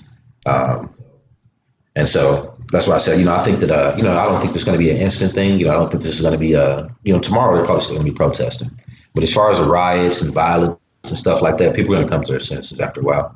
But I think right now it's just that immediate just shock of seeing what happened. And I mean, it's just, like I said, it's angry. I mean, it's enough to anger you watching that video. So apparently, but you know, if you got some type of if you know that, hey, this was terrible, and like I said, I might have been one of those people out there if I lived in Minnesota, but I wouldn't have been the guy running this at a Target. I wouldn't have been the guy breaking windows, because I know the value of that stuff. You know, I understand business. You know, I'm heavily into the economic world, so what I see right now is time lost. I see time lost. And what did we do in this time? Well, we built this, we did this, you know, we created all these constructs and we just pretty much just set ourselves, I won't say we, but these people really are setting themselves back the longer that they stay out here. And it's for a reason. It's to get a response, it's to get a desired response, but the people that they are going against are only going to bend so far. And you got to know that when you're fighting. You got to know who you're up against. But That's the all thing I is, mean. like, you may have an idea of what that means, but, you know, people got to find out for themselves. And, you know, the reality is. Yeah, that's what I'm saying. I don't think they care. Not right now, right? Nobody's looking right now and saying, hey, this business has been here for 15 years. This family's worked for 15 years. Yeah, nobody's doing that. You know what I mean? It's just, we're just going to tear shit up, you know? So there is no. What I'm saying is it's too early to tell, right? So if we as a people can figure out how to organize, this can actually legitimately happen, right? Mm-hmm. It's happened before. When people get organized, they can get things done. But it's really, man, I think I look at the world right now, right? And from what I can see and all the people that I can see, meaning like people that are given airtime, like politicians, there really isn't anyone who, as far as I can see right now, that's like really like that person, like other than Bernie Sanders when he was running. Obviously now he's like a whole different person, and I've heard that it's hopefully for, you know, political power reasons, meaning, you know, politics is a chess game, right? So, you know, you can't tell everybody all the moves you're gonna make, and sometimes you know, you lose a rook and you gotta like, or a bishop, you know, and you gotta like step back and reconfigure your strategy. So anyways, I don't see any figures that are really able to organize. I think it was the word I was looking for. Like, who's organizing right now, you know? Yeah, somebody's got to have somebody's got the juice out there. Who's got the juice? I need some juice. So who's got the juice? Like wherever you are, identify yourself. Please. But like I said, I mean, it's one of those things that these people now, you can tell. I mean, it's just, it's my anger. It was pinned up. I'm just going to tear some stuff up. I was looking for a reason. You gave it to me. We did it. And I mean, you can have some people that go home and sleep good tonight. They like, man, I haven't let off that much energy in a while, and they're going to forget all about it. You know, man, I think, and you're going to have some people that are going to be old faithful, like the original protesters, like not protesters, not rioters, but protesters. Those are going to be your people that they're going to continue to do what they've been doing. But your rioters, your looters, those people are going to start to disappear slowly but surely. And when that happens, and then there's more opportunity for dialogue, because like they're just outright anger isn't there anymore, you know? Yeah. And so I mean, that's the only thing I can think of. Just let them just tear everything. I mean, I don't know what everything is. But I don't know, man. I mean, beyond giving these guys, I mean, I don't think you can just drop bags of money on these people and they would be fine. You know what I mean? Like, I mean, we lost a human life that, I mean, it was unnecessarily, like, it was just stupid. So it is. Yeah, you showed it to the world, and you know, I mean, shit. It doesn't matter what city you're in. And I said, I've seen cops. I know a ton of cops they're like, dude, like, what was he thinking? And I get it too. I mean, if you look at the dude, man, he looks like he might be like 150, 160 Oh, you're pounds. talking about Floyd? No, the cop Chauvin. Yeah, Floyd. I think Floyd's probably like he was pretty tall. 6 foot. He might be like 6 foot. Did you see the? Yeah, you 6 saw foot, the 200 video. something. You mentioned it before. The one where it was like the park police or some shit. Did you see that? Yeah. It was a fucking it park was a park police. Right? Yeah, I was like, what? Like, what's the park police doing? For real? Why are you making guy? contact? Don't be making contact. Yeah. Yeah. So I mean, if I see park police here in San Antonio, and if these dudes got on there, I'm like, I'm speeding up, bro. Like, oh, it's park police. Yes. The green car, the park police. Fuck out of here. I mean, they got the same vehicles as When I left, they had when I left San Antonio PD. But when I left San Antonio last time, I saw park police had like a green. Yeah, they got rid of it. So now they've got the same vehicles, and they just put, instead of saying SAPD, it says park police on there. Man. Budget cuts. So, I mean, even the school districts, the same thing. They drive the same vehicles now, and it's like, so you see the vehicles with the school district name on it. You're like, dude, that's not even it got a cop. You driving all slow and shit. Yeah. Go faster. Go much faster. So I know. Yeah, that's crazy. I mean, it's just one of those things. I just think that you know, I mean, it's going to be some time, man. Like, it's terrible. It's a terrible thing to watch it unfold. But you know, they're like, look at this trash can. I think we're going to have to sit back and let it. Trash can fire. But I mean, people are just probably just randomly setting fires to things now. Okay, so when I was in Lebanon, I was there. This was the first. This was they were protesting 2015, and they were protesting because I mean for a host of reasons that I don't know because I wasn't. How do I say this? They have been protesting for way longer before I even got there. Is what I was trying to say.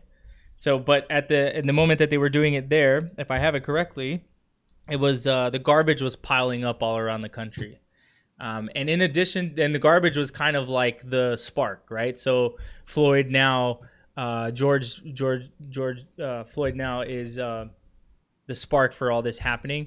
In Lebanon, it was the garbage piling up, and additionally, the Syrians had come in because I think 3 million Syrians came in. Because of the conflict that was happening in Syria. And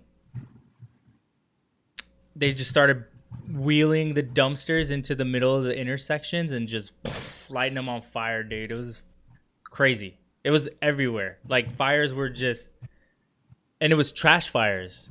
And it was like nothing I had ever been. The only other time I ever saw trash piled up like that in my life that wasn't in a landfill was when I was in Iraq.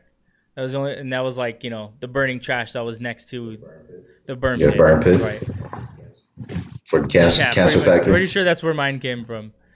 So yeah, but yeah. So this fucking little trash can fire that we just saw here, didn't need that many cops to be around that damn fire. I mean, I'm sure they got everybody all hands on deck. Well, then you're gonna wear out your force. I know how we. You're gonna wear out your force because these people ain't gonna stop. I mean, I'm sure they're already taxed because of the coronavirus. All true. I mean, that was the issue. That was the issue before. You know, law enforcement was really hurting because they had people sick with the coronavirus, and you know they couldn't really. So I mean, I'm sure they're still dealing with that, and on top of this. You know, so I mean, it can be fun being a cop right now. No, it can be fun. No, I mean, to be honest, it is mostly a thankless job. Like, I will fucking definitely give credit for that. So this lady, man, this lady is killing it, bro.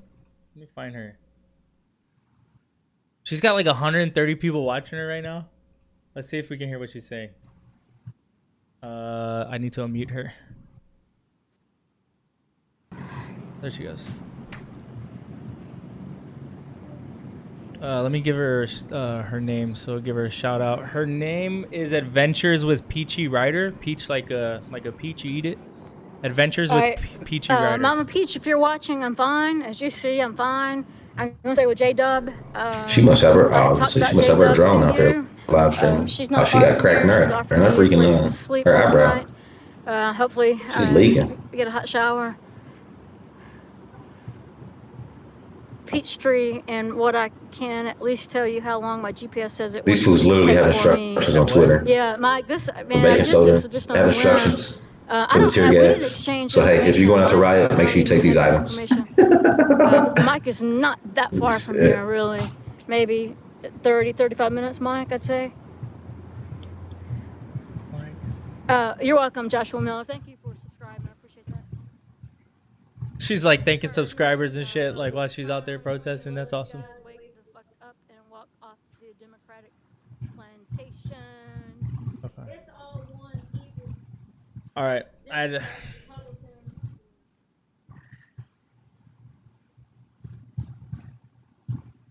She said Democrats and Republicans are one evil plantation.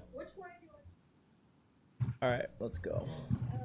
That's rough. All right, so back to Oakland, where it looks like it's thinning out a little bit, which I guess is a good thing because we get to do this all again tomorrow. Like straight up, bro. Time to get some rest so I can relight my torch tomorrow. That's how. I mean, honestly, okay. So back to Lebanon. I've never taken part in any protest before. I've never. Like even Occupy, like I went down there a couple times to go check it out, you know, but I think I was still kind of like young at the time, and I had just like got out of the military, so I was like trying to fill the world out and shit. And But yeah, in Lebanon, man, I went in. I got hit with a tear gas canister, bro. Like a piece, like it. So basically, they shot it, and then like it landed right next to me, and it hit the ground, and it broke in pieces. And so like it bounced, like the biggest part bounced off the ground, and it hit my knee, and it did it with enough force to like bruise my knee and make me pretty sore. But then a piece actually hit me in my eye. I have a photo of that somewhere. But yeah, so like made my eye out like when all the blood vessels and everything are all busted, so like half my eye was like super red. But yeah, that was the first time I ever like really felt like the wrath of a police force just not giving a fuck. Like just they'll fuck you up. So yeah, they brought out water cannons and shit. And so the reason why I was saying like we get to do this all again tomorrow and all that shit. That's what it was. That's what it was like out there when I was out there for that specific I guess round of protest. So there was like See, look, it looks like they're rounding people up now. So now they're gonna fill up the fucking jail. Oh, arresting people.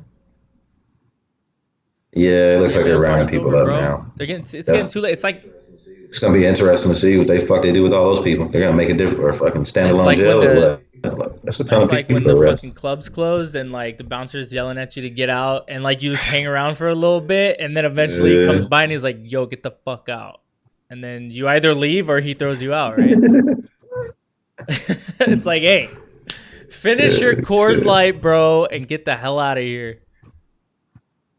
Finish your Long Island. I'll be grabbing some Finish water. both of them. You're double fisting.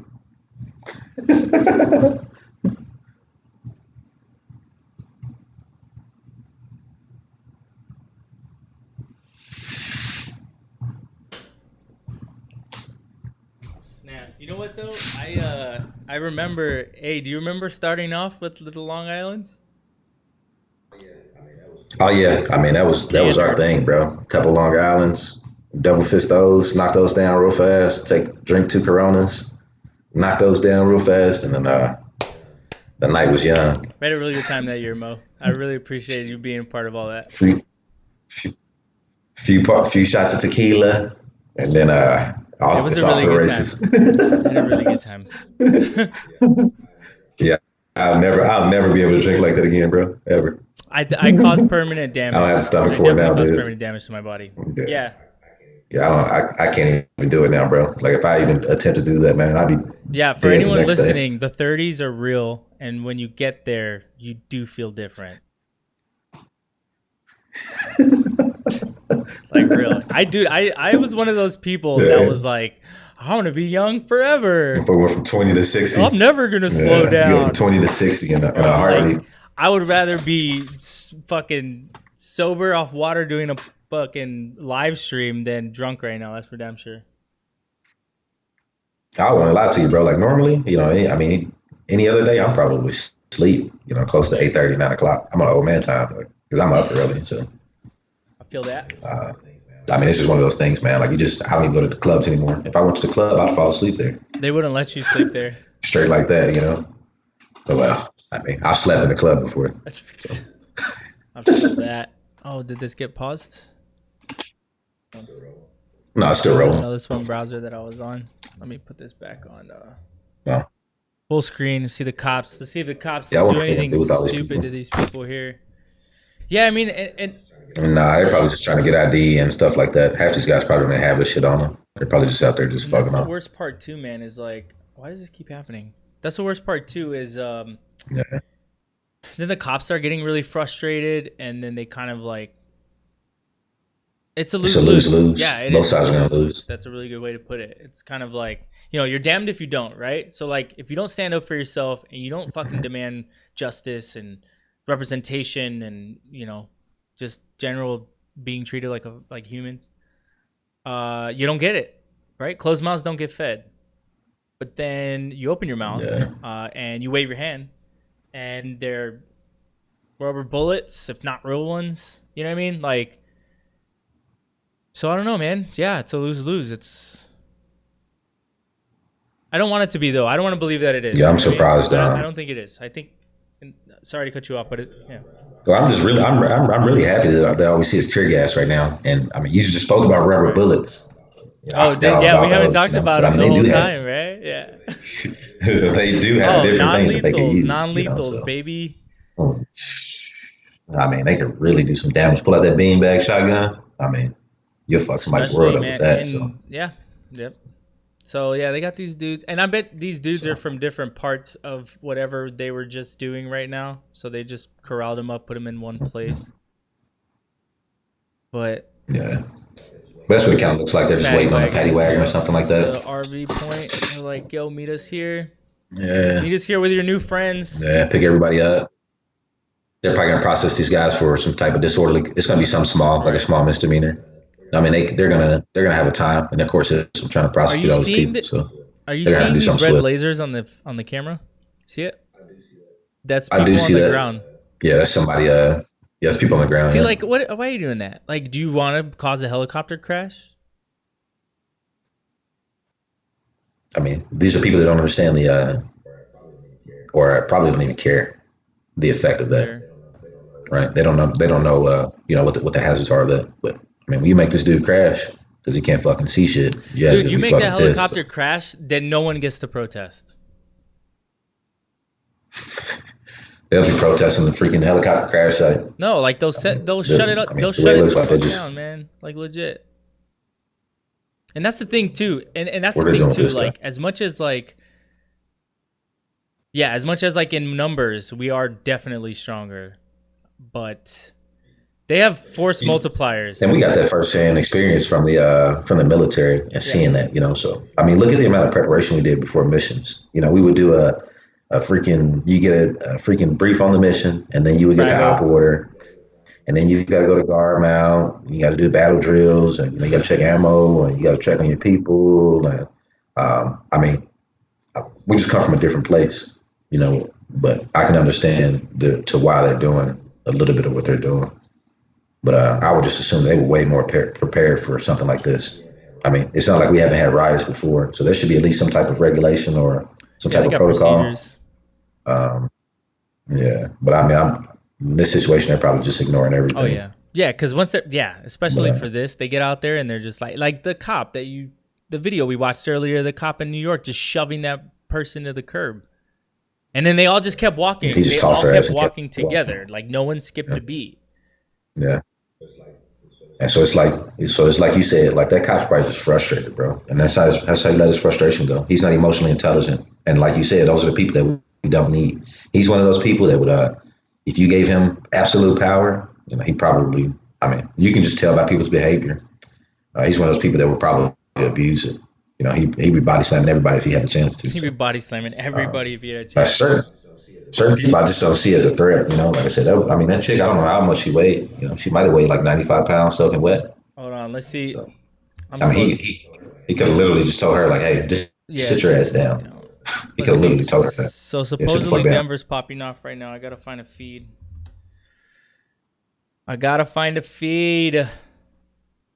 I'm a feed junkie right now. I'm about to be a sleep junkie here in a minute. But I gotta give the people a little bit more what they want. I want to do it too, though. Let's see. What you said? What you said was popping off at Denver? Link. Okay, here we go. It's a little glitchy, but Denver 7 News in the house. Put this on real quick, fast. Yes, even in Denver, like if I look at the crowd, like I mean, it's everybody out there, man. No, not black, not white, like everybody's over here. All right, let's check this out. 1 second. Are your officers firing this audio is really low. Tonight? Well, let's be very dude, that's coming straight from their live feed. Our officers are adhering to a very strict use of force policy. You can't hear it. Yeah, this guy says, without a doubt, police started shit in Denver. We were peacefully protesting, walking the street, and they gassed us. I was right there. No provocation. Police were smiling and laughing as they drove off. You got the flower? Shit. I mean, it's one of those things, man. Like I said, I don't put it past. Like I said, there's some cops there right now that are just like, you know what? Screw it. Screw it. It's us they're like, these people, or they say like these people a lot, like as if those people aren't like we're not the same people. I mean, and it's like I equate this to when I went to Korea. My first time going to Korea, I was told before I went, You get these threat briefings and they say, hey, well, watch out for North Koreans. And then when you get to Korea, what you realize is that you can't tell the difference between North Koreans and South Koreans. And I know it sounds cliche, but like their similarities are just, it's just there. And so you really can't tell the difference. And so, I equate that to what these cops are thinking right now. They can't tell the difference between who's who, who's a protester, who's a rioter. And so if you're out here, we already set the curfew. Let's say the curfew is 12 o'clock, 1 o'clock. We've set the curfew. And hey, if you want to protest, you need to be out here protesting before the curfew is over. And it's just their attempt to restore some form of order. And it's one of those things. We've made it that way. I don't say we, but these people have made it that way for cops. Like, they can't tell the difference. They probably don't care who's who. They're just out just doing whatever. So. No, I know. Yeah, like I said, there's no. This is not organized. Not right now. That's for sure. This is a lot of young people, bro. A lot of young people. A lot of. So that's what sticks out to me. If I look at all of this, there's a lot of young people in there for all different races.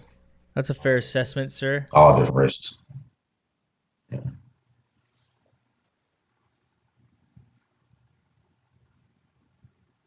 Literally, some of these kids look 14 years old, 15 years old.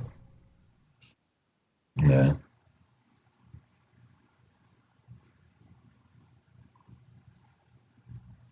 Yeah, just the video of those kids tearing up. I don't know if you've seen a lot where the video where they're tearing up the cars in the parking lot in the police yard.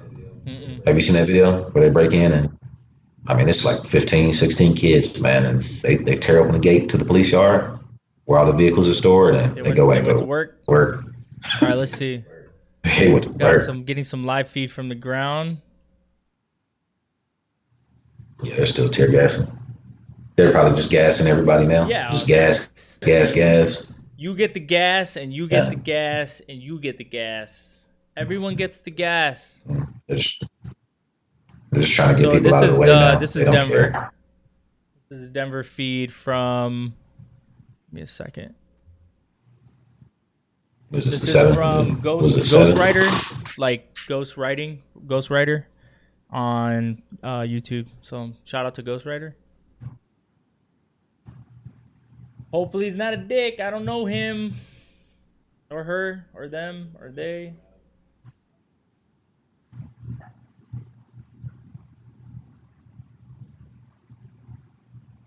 Yeah, I would definitely be flying my drone around right now if I was out there. Drone?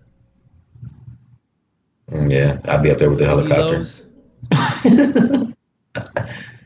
Yeah, fuck that 400 feet. Another feed. I don't know where it's from. Shout out to all these people going live on YouTube, just random. This guy's pulling. And the one tent. The one bum tent. Oh, is that me? You're looking at this one? What happened? Oh. Yeah, it's a little bit to the right, but it looks like you see. These people have their vehicles just parked out there, like what people are doing. Come on, these cops are going nuts right now. Is that it? Yeah. They just they literally, you missed it. They got out of formation and they all just spread out and did their thing. Yeah, look, here they go. This is in LA, downtown LA, I imagine. Let's see if there's any audio here. It's Chopper 5, so I doubt it. Oh, there is. Second. Okay. We should be okay. Chopper 5. Oh yeah, they got that good formation going. Yeah, you see it? They're ready, but this is a show. It's just a show of force. You see an organized mob. You're like, oh shit, who's the leader of that? And then that's all it is. Who's the leader of that? Yeah. There it is. Hey Jack. Yeah, with that military, bro, we understand the power of people. You don't even need a lot of people. You maybe need 50 or 60, and you can probably get whatever it is you want to get accomplished done. As long as you task everybody out the right way. Eliana should be able to stay longer than midnight. We're good through midnight. I don't know why civilians haven't figured that out yet. They're getting ready to start pushing. That's why they're standing like that. They're gonna start moving forward. Yeah, they're probably just clearing up. They probably started from a point, started clearing, and then they're just pushing, trying to push funnel everybody into a certain area, like you said. Or let's see. Come on, boys, start moving. Bro, it got to suck to be out there. Those boys are in full riot here at midnight. Do you remember doing? Do you it's remember? Probably hot as hell out there too. Remember where? I just hated wearing that gas mask, where we bro. were And one time I earlier did that today thing. It was with, right before I got out. It was some like exercise that we all had to do, and it was like a real world scenario, like worst case, crazy, you know, end of the world stuff. And I had to do like mop level 4, and it was awful, dude. It was San Antonio. It was fucking hot. I was like months away from getting out. I was like, fuck Jack, all she's this reporting shit. with Colleen on the web. I can't wait. Dog, I hate it. I can't wait to never put this gas mask on again. And then we got the protests and the riots, and they're like hand-me-down gas masks. It wasn't Chuck, even like we're your looking own, at a mobile field force that just arrived here. This is just north of what I don't miss that stuff either. about. I don't miss any of that stuff. They deployed a bunch of units here from those black SUVs. They were riding it they're shotgun moving. style. You They're see moving. those I like that on shit, either though. side. They all rolled up here and quickly deployed southbound on Hill Street as you see them pushing down towards that intersection where the fires are. But they're staging there for now because the large group was running northbound away from the fire, and that's when these units rolled up. So at this point, it looks like Hill Street is secured to the north of the fire scene. And assaulting the tree. LAPD, like I said, they're really jumping around the city right now, moving to different places to try to stop any kind of yeah, they're doing some type of this is some type of formation or some shit they're doing. They even have the vehicles behind them. Plan.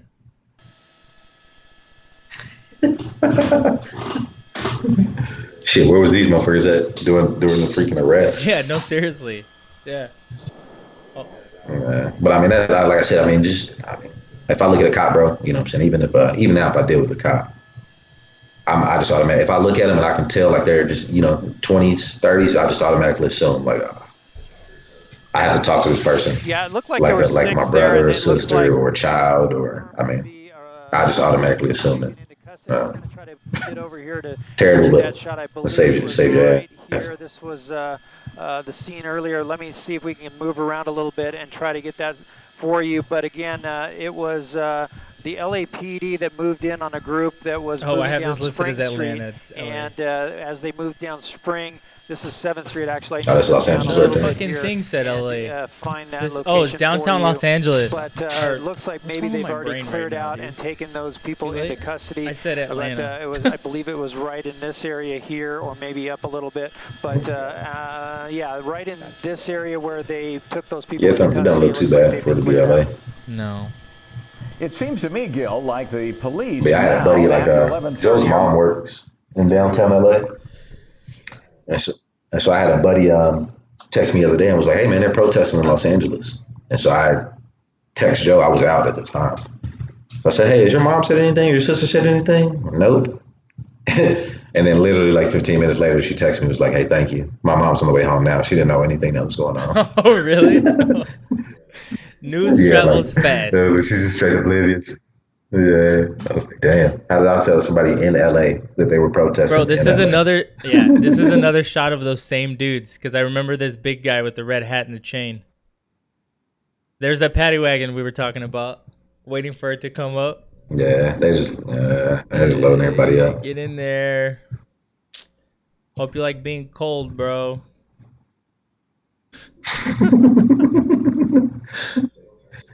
They don't turn those lights off either, man. You got to find your spot up on the bench. Oh, man. Poor guys. Poor guys. I feel for them. I wonder what they did. I wonder how it happened, though, Yeah. I mean, at this point, I mean, it's like, you're out there. Shit, you better be ready for what's coming. Yeah, really. So if I was out there, I mean, I would kind of expect something like that if I was just peacefully protesting. You're not gonna round always, me up. I think, like when I was in Lebanon during those protests, I thought the same thing. I was like, man, I definitely, me as an American there for sure on a visa, I could not get caught doing that. I would definitely get kicked out for sure.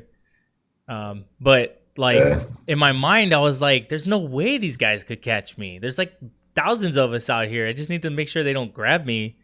And it made me right, and it made me think, like, you know, like, especially here in Chicago, I see it all the time, right? That one car that the state trooper pulls over on the highway. I'm like, how did he choose this person out of all of these cars that are all going the same speed? I don't know.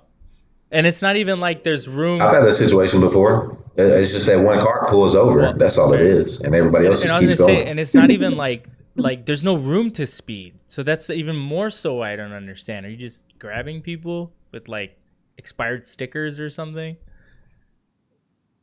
Maybe just enough to pull you over, get a conversation out of you, see if I can develop some type of probable cause, and then I can jam you up there. But yeah, either way, I don't understand how some of these people get. I think they probably kind of get too close to the cops, which naturally, you know, there's always like a front line of protest gatherings. So there are people who are exposed to the cops. They're the ones pushing against that line. But yeah, I don't know, man. I don't know how they get busted or what they get caught for. I can understand though, like people breaking shit though, for sure. Yeah, if you're fucking busting a window and your back's turned, so you think you're safe while you're busting out this window. Next thing you know, a cop just tackles you. So the interesting odd thing about this, and it's just how everything intertwines with each other. So like the city of Minneapolis, all of their police vehicles, like a lot of them got torn up, right? And so what people don't, and so here it is, right? And so this is what people don't understand. Those vehicles were paid for by the city. Yeah, it's their right? money. And 9 times out of 10, the city still holds that debt. And how the city manages that debt is through bonds. It's through municipal bonds. And so and this is what Jerome Powell buys. This is what the Treasury purchases. And so like all this, that's the crazy part about it. It's like, you just printed all this money. You probably a good thing you did, because you're ready to pay for all this damage that everybody We're going to pay for it. We're all going to pay for it. Yeah, I mean, we're gonna get taxed on the backside. There's no free lunch here, man. Yeah. There's no free lunch, you know? Yeah. Inflation, taxation, like they're gonna figure out a way to get it back out of it. So the whole $7 trillion. Back in Denver here. Change the back in Denver. Let me get back on. Sorry, let's see. What do you know about the riots traveling to different cities from Minneapolis on I-94? I got that 1 minute ago. I don't know about that, but are you saying that? Yeah, from I-94, from Chicago, dude. I thought about that today. Well, obviously, I wanted to cover it in a like journalistic way. I'm not a journalist. How do I say this? I'm just an asshole with a camera. I figured out how to stream, and I'm having a good time. Yeah. But yeah. Call yourself an editor. You guys just care about money. That's sad. No, I don't just care about money, Chris. I think he was just making. I think he was just saying like, we're gonna pay for it. Like all of us, we're all paying for the damage that's being done. We're not making judgment on it. We're just saying the reality is that. Yeah, that's the irony in it. Yeah. That I mean. Yeah, that's the irony in it. Like, tax dollars went to pay for it, and tax dollars will go to fix it. So, but yeah. So back to Amanda was asking about going to Minneapolis on I-94. Yeah, I actually talked to homeboy Hector about that today. I was like, "Yo, let's go to Minneapolis, bro," because I figured out how to do IRL streaming, which is what like some of these people are doing out here. So I figured out how to set up a server on my house that handles all the live streaming, and then I can connect to a certain web address, like a certain address, and it'll connect. So as long as I got T-Mobile service, I can live stream. So that'd be dope. But no, I'm not going to. Let's see. She says there's talk of them traveling and stopping at different cities on the way. Are they going to be picking people up? Is that what you're saying? They're going to they're grabbing, kind of like when Bernie sent people to go door-to-door canvass in Iowa. I can imagine it's the same thing. No, I haven't heard of that, but thanks for letting us know. What's the drive from? It's 5.5, 6 hours from Chicago. Did I ask Siri? Hey Siri, how long does it take to get to Minneapolis from Chicago? I'm on it. Traffic from Chicago to Minneapolis is light, so I'm estimating 5 hours and 59 minutes via I-94 West. There it is. 5 hours and 59 minutes via I-94 West. Yeah, it's a long time to drive to be pissed off. Oof. I don't know, man. I mean, if you're seeking justice, is it really? I think I would go to the ends of the earth. Yes. Yes, I don't get how that kid drove from Dallas all the way down to Albuquerque to shoot up a Walmart. Yeah, that was wild. Like, what was that person's problem? Like, I just don't get it, bro. Like, man, you drove that long. Like, I mean, you're pissed off for that long. I just don't get people, bro. Like, I'm sorry. Yeah, I mean, how do we get that person the help that they need?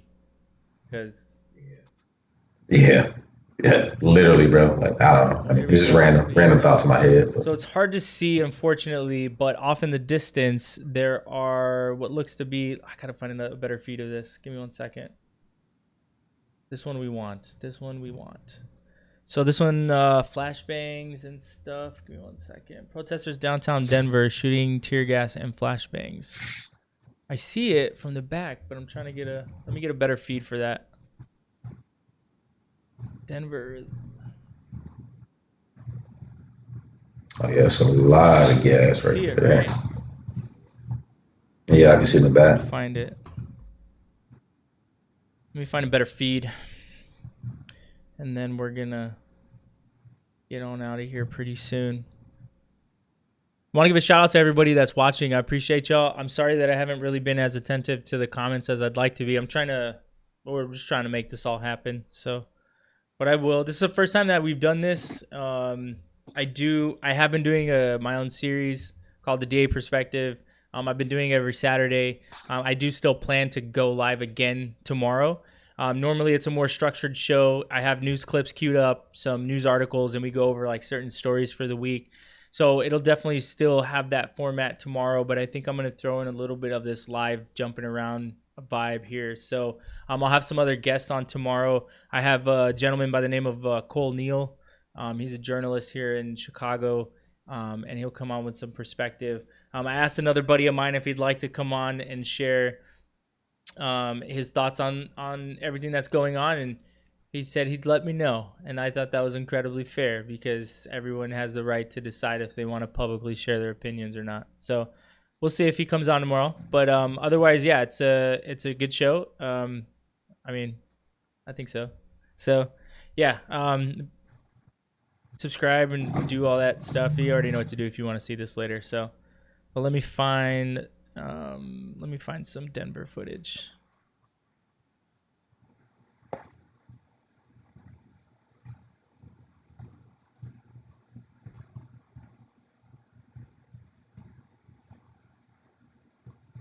Guys, video's glitchy. Glitchy video. Denver protest. We got Silent Citizen. Okay, here we go. This is what we want.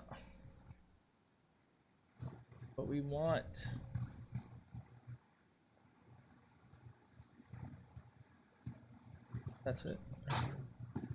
There you go. Now you can see all that. It looks like they're pretty close. Let me turn on the audio for this one as well. Give me 1 second.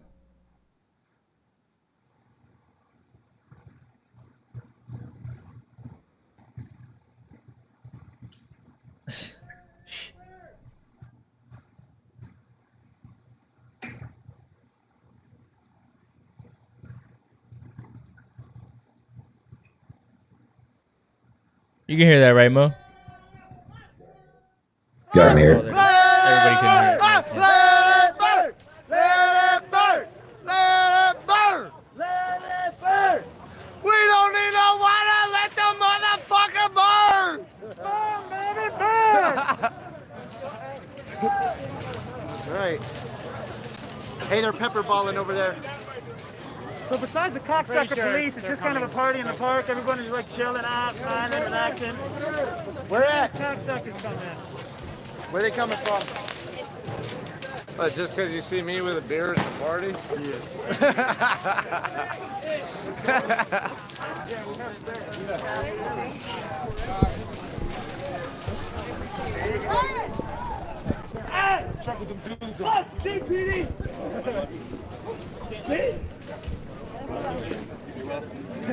Yeah, I think about breaking the lights. Mohammed, Brian. Nice to meet you, man. That's some real shit right there. Yo. Hey, boss. Hey, boss. It's funny, you can still see people minding their business, just going about their daily lives. Hey, like, my name's Bennett, and I ain't in it. You can still see people minding their own business. Yeah, they're just looking around like, fuck, I hope nobody touch me. I'm just going home. Did you say break this light? Come on, don't So, break the Lil light, Dicky. man. He tried and failed. Yeah, dummy. Look, they're gonna... Come on, dudes.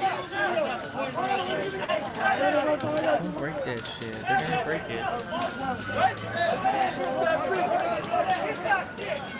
it. You see all of those lights there? Are they gonna break all of those lights? Look at all around them. Oh, man. I mean, what's the point? What's the point, bro? Oh shit. Okay, here they Fucking spraying like crazy. So yeah, okay. So what's happening right now? It's like a game, dude. It's like it becomes a game. Okay, and what I felt in Lebanon and what people were telling me in Lebanon, they all knew exactly what was gonna happen before it happened because they had already been through all of this before. And what I fear would happen here is this becomes normalized, right? It's like a normal game that we play. Every summer we come out and we do this thing and we break a bunch of lights, and then winter hits and everyone in Denver goes inside and everyone in Chicago goes inside and everyone in New York goes inside, right? And it's like, I don't want it to be this normal game. I want it to manifest into actual change. Oh yeah, big cloud. Tear gas. Yeah, that sounds like tear gas right there.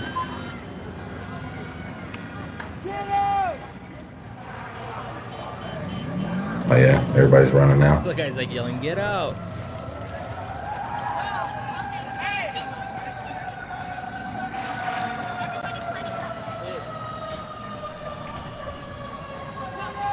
What's crazy is if that cloud reaches you, you're gonna have a hard time breathing. I get the obvious nature of your program. My question is your show simply to inform? So it depends. So like tonight was the first night that Fire's we did still this. burning over there. But the format that I do on Saturdays and that I have been doing is it's to facilitate discussions that normally don't happen. So I'm not red team, I'm not blue team. Hey! Boss, turn this down. I got some saline, man. Fucking, your eyes burning. Sorry. I had to turn off the turn this guy off real quick. Oh yeah, no. Right now we're doing this because all this stuff is happening, and I felt that it was imperative to come on and share our perspective with people. Mo and I used to be in the military. We used to be cops in the military, but we're also like free thinkers and empathetic humans, and so we wanted to have this discussion and to have it publicly. And you know, the number's on the bottom, and I haven't asked for it, and I truthfully the 2 times that I asked for it before somebody called in. But the number's down in the bottom for you to call in and share your perspective and your experience. I feel like there's a lack of diversity and communication that's happening in the media, in the news, right? Just even in circles, like even in work and stuff, right? People they don't really talk to each other very candidly or have really difficult discussions. And so what I wanted to do is I wanted to create a space where people felt comfortable sharing their thoughts, feelings, and beliefs, and even if it was in opposition with whom they were speaking with, but with the general understanding that we're working towards a commonality. We're working towards focusing on the things that benefit the greatest amount of people. Maximize pleasure, minimize pain kind of vibe, right? So, yeah, I definitely do want to inform. I want to inform people of things that they haven't heard. And so my Saturday formats, that's what it is. I try to find stories that I don't think that the mainstream media is really talking about and that people aren't talking about to each other. So, you know, yeah, I hope that answered your question, Mr. Johnson. But I appreciate your comment. I don't know, Mo, what is your... I think that I think you hit it on the head. You know, you said you're here to create discussion, civil discussion. There's always discord. You know, in any area of the world, you know, you can always find some discord or something that would probably be it would probably be better served discussing it versus the vitriol that everybody just throws on each other. And I think the media, I don't want to say the media, I think the internet facilitates that you're hiding behind a screen. There's no personal aspect to it. And so a lot of people are really passive aggressive, or they'll say some things, you know, behind a computer screen that they wouldn't necessarily say to you in direct conversation or in your face. But this is one of those ways where you all can, where everybody can just chime in. Hey, this is my perspective. You know, I agree, I disagree, you know, whatever it is. But it's one of those things, you know, civil discourse is always welcome. Like, that's just the one thing. It's a lost art. We forgot how to talk to each other since the advent of technology. So I think this is a good medium, you know, for people to come on. And, you know, I've not once heard you silence somebody's opinion, or, you know, you and I disagree, you know, on several things, but, you know, it's a good thing that, like I said, we can talk about it, and then, you know, whatever we talk about, you know, it's done. You know, we're on to the next thing. So, but I said, that's perfect. You know, I know most shows you have a protagonist and an antagonist, and, you know, then there's the point, and somebody argues, you know, their side, but doesn't necessarily have to be that way. You know, it's just an outlet, you know, and it's free speech, like you said. So you don't have to worry about being censored or, you know, I don't know if anybody cares about their boss seeing this or whatever, you know, but it's one of those things. It's just an opportunity to just vent and speak. And nobody's going to, you know, disagree with what you're saying, you know, or respectfully disagree with what you're saying, but, you know, nobody's going to shut you down or tell you that your point's invalid. It's about seeing every side of the fence. So He says, "Roger that." those are good things, if you ask me. You don't Check get those your opportunities. phone. He said, "Roger that." So yeah, I think. Oh, is that it? So let's. All right. Well, I think that's a good place to wrap up, to be completely honest. So yeah, it is 2 a.m. here where we're at, and yeah, this is gonna go on for quite some time, a little while. Yeah, we'll jump back on again today. And I was raised in the 60s and would like to share something with you fellas. Sure, go ahead. I like to hear that. I love hearing from my I'll stay elders. on a little bit longer to hear what you have to say, sir.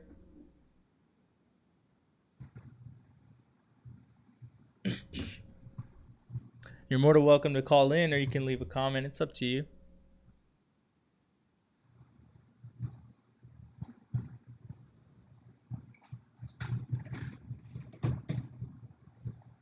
Give him another minute or so to respond. But yeah, so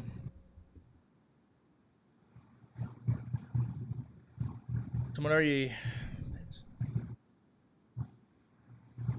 If I can, he said, "Let me call." He's gonna call in right now. All right.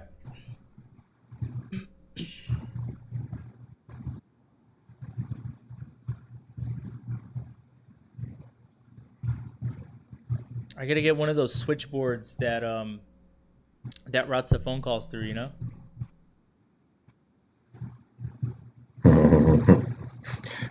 I'm not even gonna say what I was getting ready to say. I said, man, you probably can phone one of those protesters. Right. They Hello? probably can fix that for you real fast. Hold on 1 second. Let me get this right. Oh.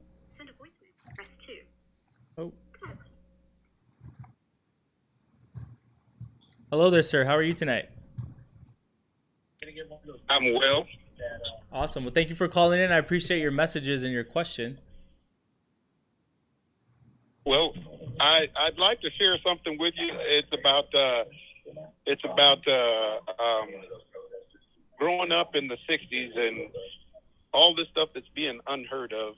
I mean, all the stuff that's going on right now is unheard of. I mean, I've got guys that I grew up with, as you can. How are you today? I'm well. How are you? Oh, turn down your turn down. Don't watch yourself. Turn off the sound. Okay, hold on just a second. Yep. Yeah, 1 second.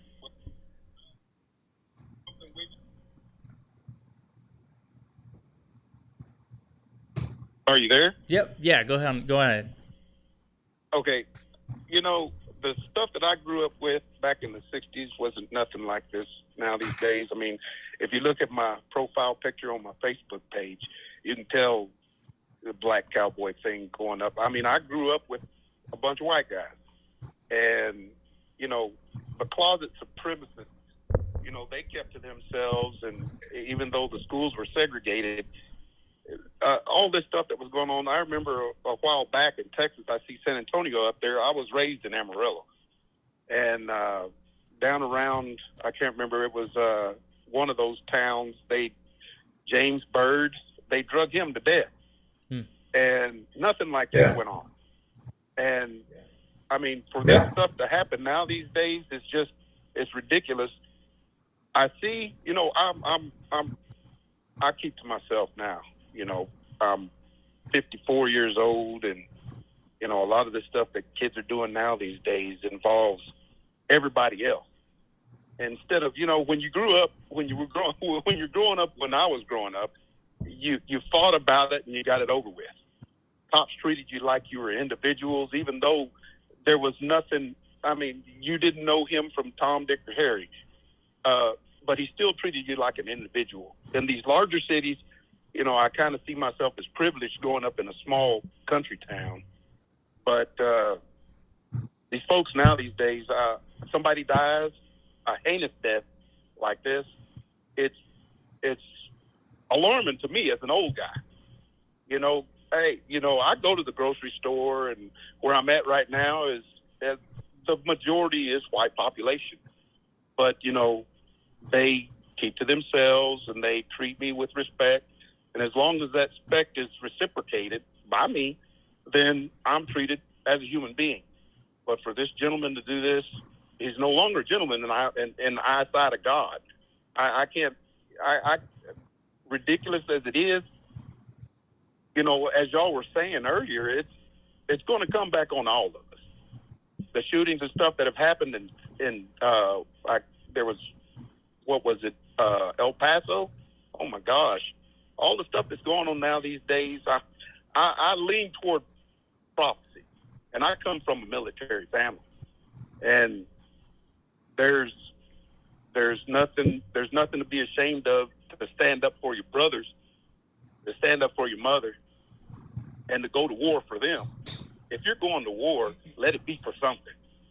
Yeah. This stupidity that's going on right now, man, it's heartbreaking. I mean, I have a decent job. I'm well taken care of. My boss loves me. You know, he takes good care of me. You know, I've got a place of my own, and I keep to myself. But when I saw that go on with the gentleman on the ground, I can't remember his name. You know, George Floyd. Oh, Boyd. You know, it's ridiculous. And to me, y'all correct me if I'm wrong, but if one country comes after another country, they go after that country. In this country, you know, it doesn't make any sense. Well, just correct me if I'm wrong. I'm a little upset. I'm a little angry because of it. But God forgive me for what I'm about to say, but go after the guy. Why not? I mean, you're pulling your resources and tearing up everybody else's property. Go after the one who is actually committed the crime. Right. I mean, it seems a little harsh, but I understand what you're saying. To sit here, just to sit here and see all the stuff that's going on right now, and I mean, I'm pretty sure. I mean, even some of the white guys I grew up with, they, you know, lean toward the far right, and they've come out of their shells and said, well, let these suckers come into my yard and do all this stuff. And I had to call them down for it. And I told him, a real good friend of mine, I used to rodeo with him, I told him, I said, you know what, if that had happened to your mom and dad, I'd be standing right next to you, going after the person who did it, not tearing up everybody else's stuff. I mean, I don't know how many people are listening, but if you're listening, you might as well take heed to what I'm saying, because it's not going to do anybody any good tearing up stuff that you're going to have to depend on, businesses that you're going to have to rely on. You know, when I was going to school, you know, it started segregation. We used to go to a schoolhouse out in the country. We lived 16 miles outside of town. And the teacher used to come to us with her 2 kids. And she would teach us, all my brothers and I. We would sit in one classroom and we'd be taught by her. I'm not going to say her name, but she's a really, really good lady. Her and her family. As a matter of fact, later on, we grew up and I rodeoed with her oldest son. And, I mean, that's why I say, you know, I guess where I live, to see stuff like this go on is, it's a heinous thing. But, I mean, my brother was in Iraq and Iran. He went through Desert Storm and all that stuff, my oldest brother. And my uncles are still over in Germany. And, you know, I've been around the military family for all my life and picked up their bad habits. But the matter that I'm wanting to get to is, you know, I'm just one boy. And I'm really glad. I was flipping through channels and watching all the videos and stuff that was going on. And everybody, even the mayors, are saying, y'all go home, y'all go home. And I heard the most recent report, there was a mayor standing up in front of everybody wearing a blue shirt.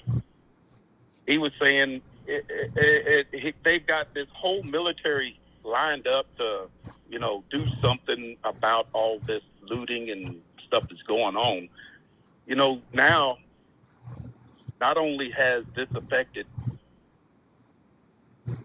the store owners and so forth, it's brought everybody else's family into it. I mean, you've got you guys, soldiers, standing on the front line out there. You know, they brought in National Guard or military, and it's getting ridiculous. It's getting ridiculous. I just want to say one thing.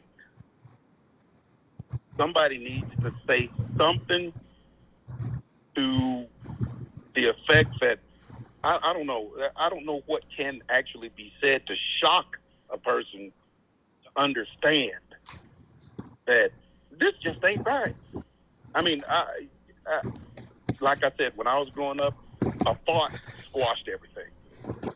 If you said something or did something to me, we thought about it and we got over it, and that was it. Right. That was the end of that. And then we could go drink a beer or, you know, go play a game or something, do something. And we were back to normal. But this, in a biblical stance, coming from a big biblical point of view, that, I mean, it's been prophesied already. So I'm not too worried. Can I chime in here? I like so I agree with everything that you're saying. Into their bag of tricks and pull out something that'll shock them. Yeah. Here, Teron wants to go ahead, Mo. Yeah, let me chime in on that. So I agree with everything you're saying. And I have this quote that lives with me. To the extent that you tear down someone else, you tear down yourself to the same extent. And so if we're talking about just humanizing things or, you know, just our environment, you know, this is where we live. You know, if we're tearing things up, then, you know, we're not going to have those things. You know, I'm going to hurt myself as well. And so if you ask yourself why a person would inflict harm on themselves, it's got to be something pretty serious. And so when you're dealing with, I think that people's original, and I can't speak for everybody out there, but I believe that people originally felt that these guys were sheltered by the institution of law enforcement. They felt that these guys were not going to be brought to justice, you know, and I think everything it was a matter of time, you know, it just spilled over.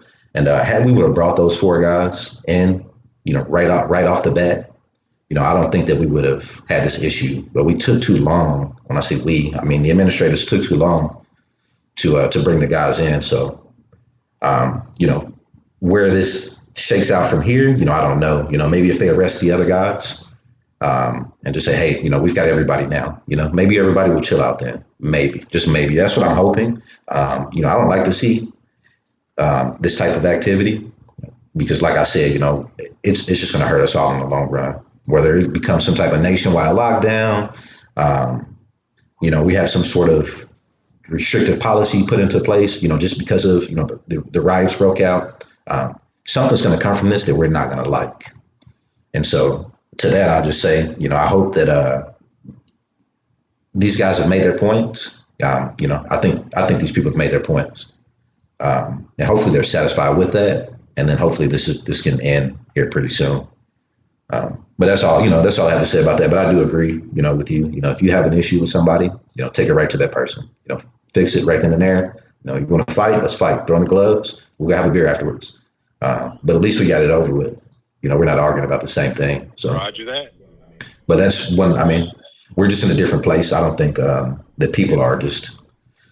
I don't meet too many people nowadays where you can just have a decent civil conversation with them and not say something and offend them, or they don't even know how to respond to you if you do offend them. They don't even know how to tell you that. So we've got a lot of work to do as individuals, as people, and figuring out how to talk to each other. And the guy that called in earlier spoke about we have to humanize each other, love our neighbors, and it's as simple as that. So I really appreciate you giving us a call and reaching out. And I know I can understand how this is all kind of I think this is all different for everyone. It's kind of a shock to a lot of us that this is happening, and I appreciate you sharing your perspective. Having grown up in a different time, and I guess the only thing I can really tell you about, because it sounds like you're small town Texas kind of thing, not really big city, right?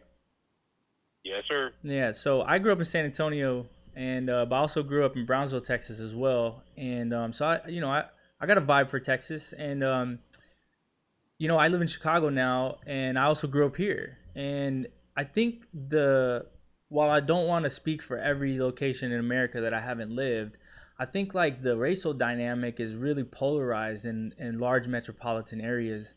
And I think that's why we see this happening now for whatever reason, whether you feel it's justified or not you specifically, sir, but just general how I'm expressing this idea. But it's kind of like the culmination of the magnification of this hurt and this angst and this pressure and this, and when it's in these major cities, it's kind of close to what you were saying about, people would just come together and kind of figure it out.